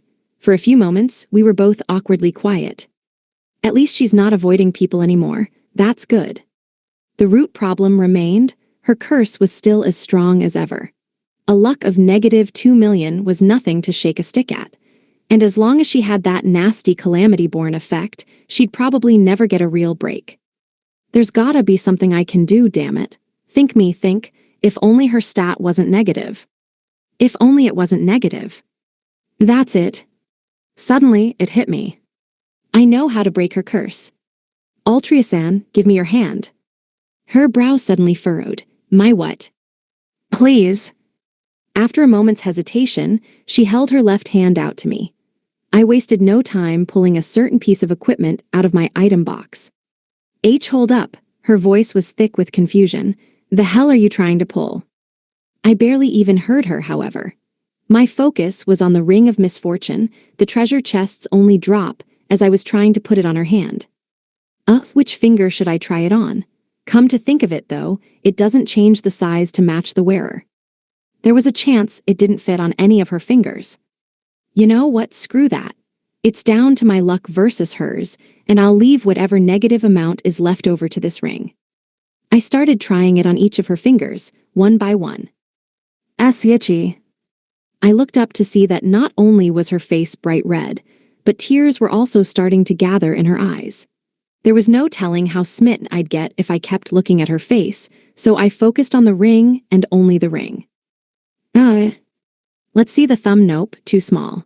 Your index finger's a bit too big, too middle finger, here we go, and nope, doesn't fit. I guess that leaves the ring finger and the pinky, huh? I could tell at a glance that the ring was too big for the pinky, so I bet it all on the ring finger. With that, I slipped it on her. What the hell? Altria yelped in surprise. Yeah, a perfect fit. I started grinning under my hood. The Ring of Misfortune gave off a brilliant shine at that moment. Whoa, what? I exclaimed. Even though it was too bright to look at, it didn't hurt my eyes. If anything, it seemed warm and friendly as it enveloped Altria. After a moment, the light died down, leaving only a faint twinkle in the little purple gem embedded in the band. It looked almost identical to how it did before, but something about it felt different. Curious, I decided to use analysis to check. Ring of Fortune Phantasm equipment. A gift from the treasure chest to a couple of one heart and mind, negates the wearer's curse and doubles their luck. Treasure chest, I love you, man, you've saved us again. I didn't quite get what the tooltip meant by of one heart and mind, but either way, Altria was saved. Guess what? I enthused. Your curse is gone. What? Look, I'll explain later. For now, just check your status. Altria seemed a little put off by my enthusiasm, but she did as I asked. What? She looked at her status in shock. You're kidding me, right? No, I'm not. Don't gimme that shit. This can't be real. How the hell is this day continuing to get better? First, everyone comes out and tells me they don't hate me, and now I'm dreaming. I gotta be. The more she thought about it, the more confused she seemed to get. To drive the point home, I took her by the hand and looked her square in the eye. This isn't a dream. This is real. You're not a calamity anymore. Look at this ring. This is what got rid of your curse. I pointed out the Ring of Misfortune, the Ring of Fortune on her hand and repeated. You don't need to worry anymore. This ring will take all the unhappiness you've suffered your entire life up until now and make you that much happier. I swear I'll be right here with you. I'll support you, body and soul. Her gaze went from the ring to my face, growing visibly more flustered with every passing second. Damn it. Suddenly, she broke free of my grasp and bolted. What? H, hold on, where are you going? I was both shocked and confused. What? Did I say something weird? I paused to take stock of what had happened. I comforted her when she was feeling down. Then, I pulled out a ring and put it on the ring finger of her left hand. Then, just when she was getting all confused, I said I'd support her, body and soul. Wait, did I just propose to her? Damn it, I'm an idiot. The hell did I go and do that for? I mean, seriously, why'd it have to be that finger? That's where you put an engagement ring. On Earth, I guess. No idea about here. Maybe they don't even use rings like that in this world. But the way she reacted, damn it, what's going on here? I got the feeling I was just making excuses at that point, but either way, I ran after her again. Shit, I swear, as soon as I smooth this whole misunderstanding over, I'm going to look up where the heroes are and figure out just what's up with this world. But I guess. If Altriasan's happy, maybe that's enough, I muttered as I ran, leaving the pile of rubble behind. Far up in the blue sky above me, I thought I could see the spirit of the treasure chest giving me a thumbs up. Epilogue. 1, 2, 3. After moving his piece 3 squares forward, Terry looked at the space he'd landed on. Hey, look, I get a reward for saving someone's life. Huh, said Beljizzle, raising an eyebrow. How much? 10,000 G, looks like.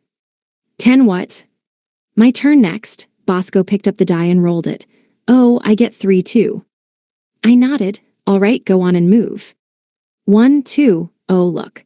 I get 50,000 G as a gift from whoever's turn is next 'cause I had a kid. Wow, that's a big gift, and it's my turn next, damn it. I was playing a board game with that fatso Terry and Bosco the Scarecrow. Humans have the coolest games, huh? Terry enthused. Yeah, this sure is something. What'd you say it was called again? He looked at the box. It says the life game. The game was simple enough. We'd roll the dice and move along little squares on the board. It's more than a human game, Bosco added. I heard one of the heroes brought it from another world. Another world, huh? I mused. Wonder what it's like. I couldn't help imagining what that place was like. We were at war with the humans now, but weren't a fan of violence. Heck, all any of us Demonkin wanted was to be left alone. I sure hope they don't have war there, I muttered. Terry seemed to notice the mood was getting heavier. Oh, how about we play cards now? Cards? What kind of cards? It's a set of 52 of them, you see. There are 4 types: hearts, diamonds, spades, and clubs, and they've got the numbers 1 through 13 written on them. Huh, so what kind of game can you play with those? Oh, my friend told me about those, Bosco chimed in. There's poker, old maid, and bullshit. Apparently you can play all kinds of games with them. Poker? Hooray we poking, the old maid? How are we supposed to play either of those if we don't have any old ladies with us? Sounds kinda messed up to me. No, I don't think any of the games need women. Damn, that's confusing. So how do you play 'em then? Even though those games all sounded screwed up, they might turn out to be fun after all. It couldn't hurt to try. Man, humans are something else. Who'd have thought you could play so many games with just one thing? Well, the only one I know the rules for is bullshit. Great, let's play that. Terry explained the rules to us. Basically, you had to hold your cards so the other players couldn't see them, and you had to take turns putting cards face down in a pile in the middle of the table. Then you had to go in order from 1 to 13 too. The trick was, if you didn't have the card you needed to play, you had to lie and play some other card instead. If someone thought you were lying, they'd yell, bullshit. And if you were lying, you'd have to take all the cards. If you weren't lying, the person who yelled bullshit would take all the cards. Damn, this game's just sick. Who'd ever call bullshit then? It's too damn risky. Wait, is that the point? You're supposed to get some kinda thrill out of that. Huh, I guess Rie-sama might like this. With that, we started playing. All I have to do is never lie and I'll win. Haha, I'm a genius. 7, Terry played. This is 8, Bosco said. All right, here comes my 9. Bullshit, they both called instantly. Nulo. In the end, I lost big time. As it turned out, you needed at least 4 people to play it properly. Damn it. As we continued to enjoy our day off, the door suddenly flew open, and Riea stormed in. And she fixed us with an unexpectedly serious look. Ariya-sama, I stammered, everything okay? She didn't answer. Instead, she stalked right up to us. We all sat ramrod straight in our chairs and looked up at her. After a moment, she finally spoke. It seems as though the Black Dragon God Sama was defeated. Huh? All three of us exchanged baffled looks.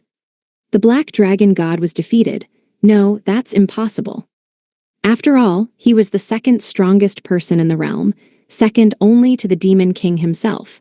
Terry and Bosco looked every bit as confused as I was. As if to drive it home, Ria repeated herself. The Black Dragon God Sama was defeated. We could tell from the look on her face that she was serious. I was half tempted to call bullshit. I'm headed to the Black Dragon God's labyrinth to help him regain his strength. Elle, let us come too, I offered. She shook her head. No, I need you to hold down the fort here. The look on her face was so grave that none of us tried to argue. Besides, none of us were strong enough to help her out. Man, if only we hadn't sent those humans there. This is my fault for putting both the Black Dragon God and Ria through this mess. I know what you're thinking, she continued.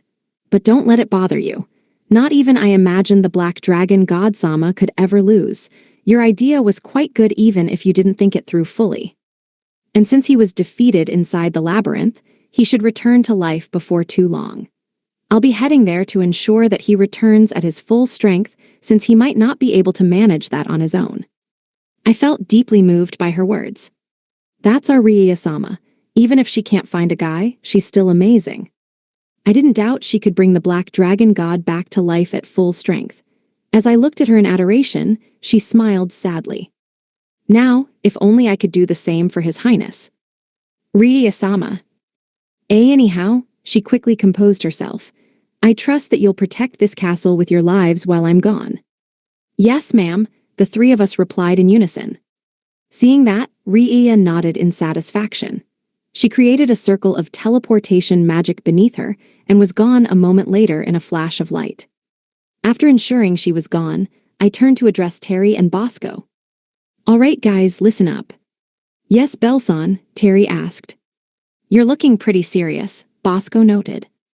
I could tell they were both a little worried about the look on my face. Man, I've got such great men. With that, I came clean about what was eating at me. So we're in charge of the castle now, but, what are we supposed to do? Oh, Belson. They both shook their heads sadly. Not even Ria's punishment hurt as much as that. To be continued in The Fruit of Evolution, Volume 3. You've reached the end of the book.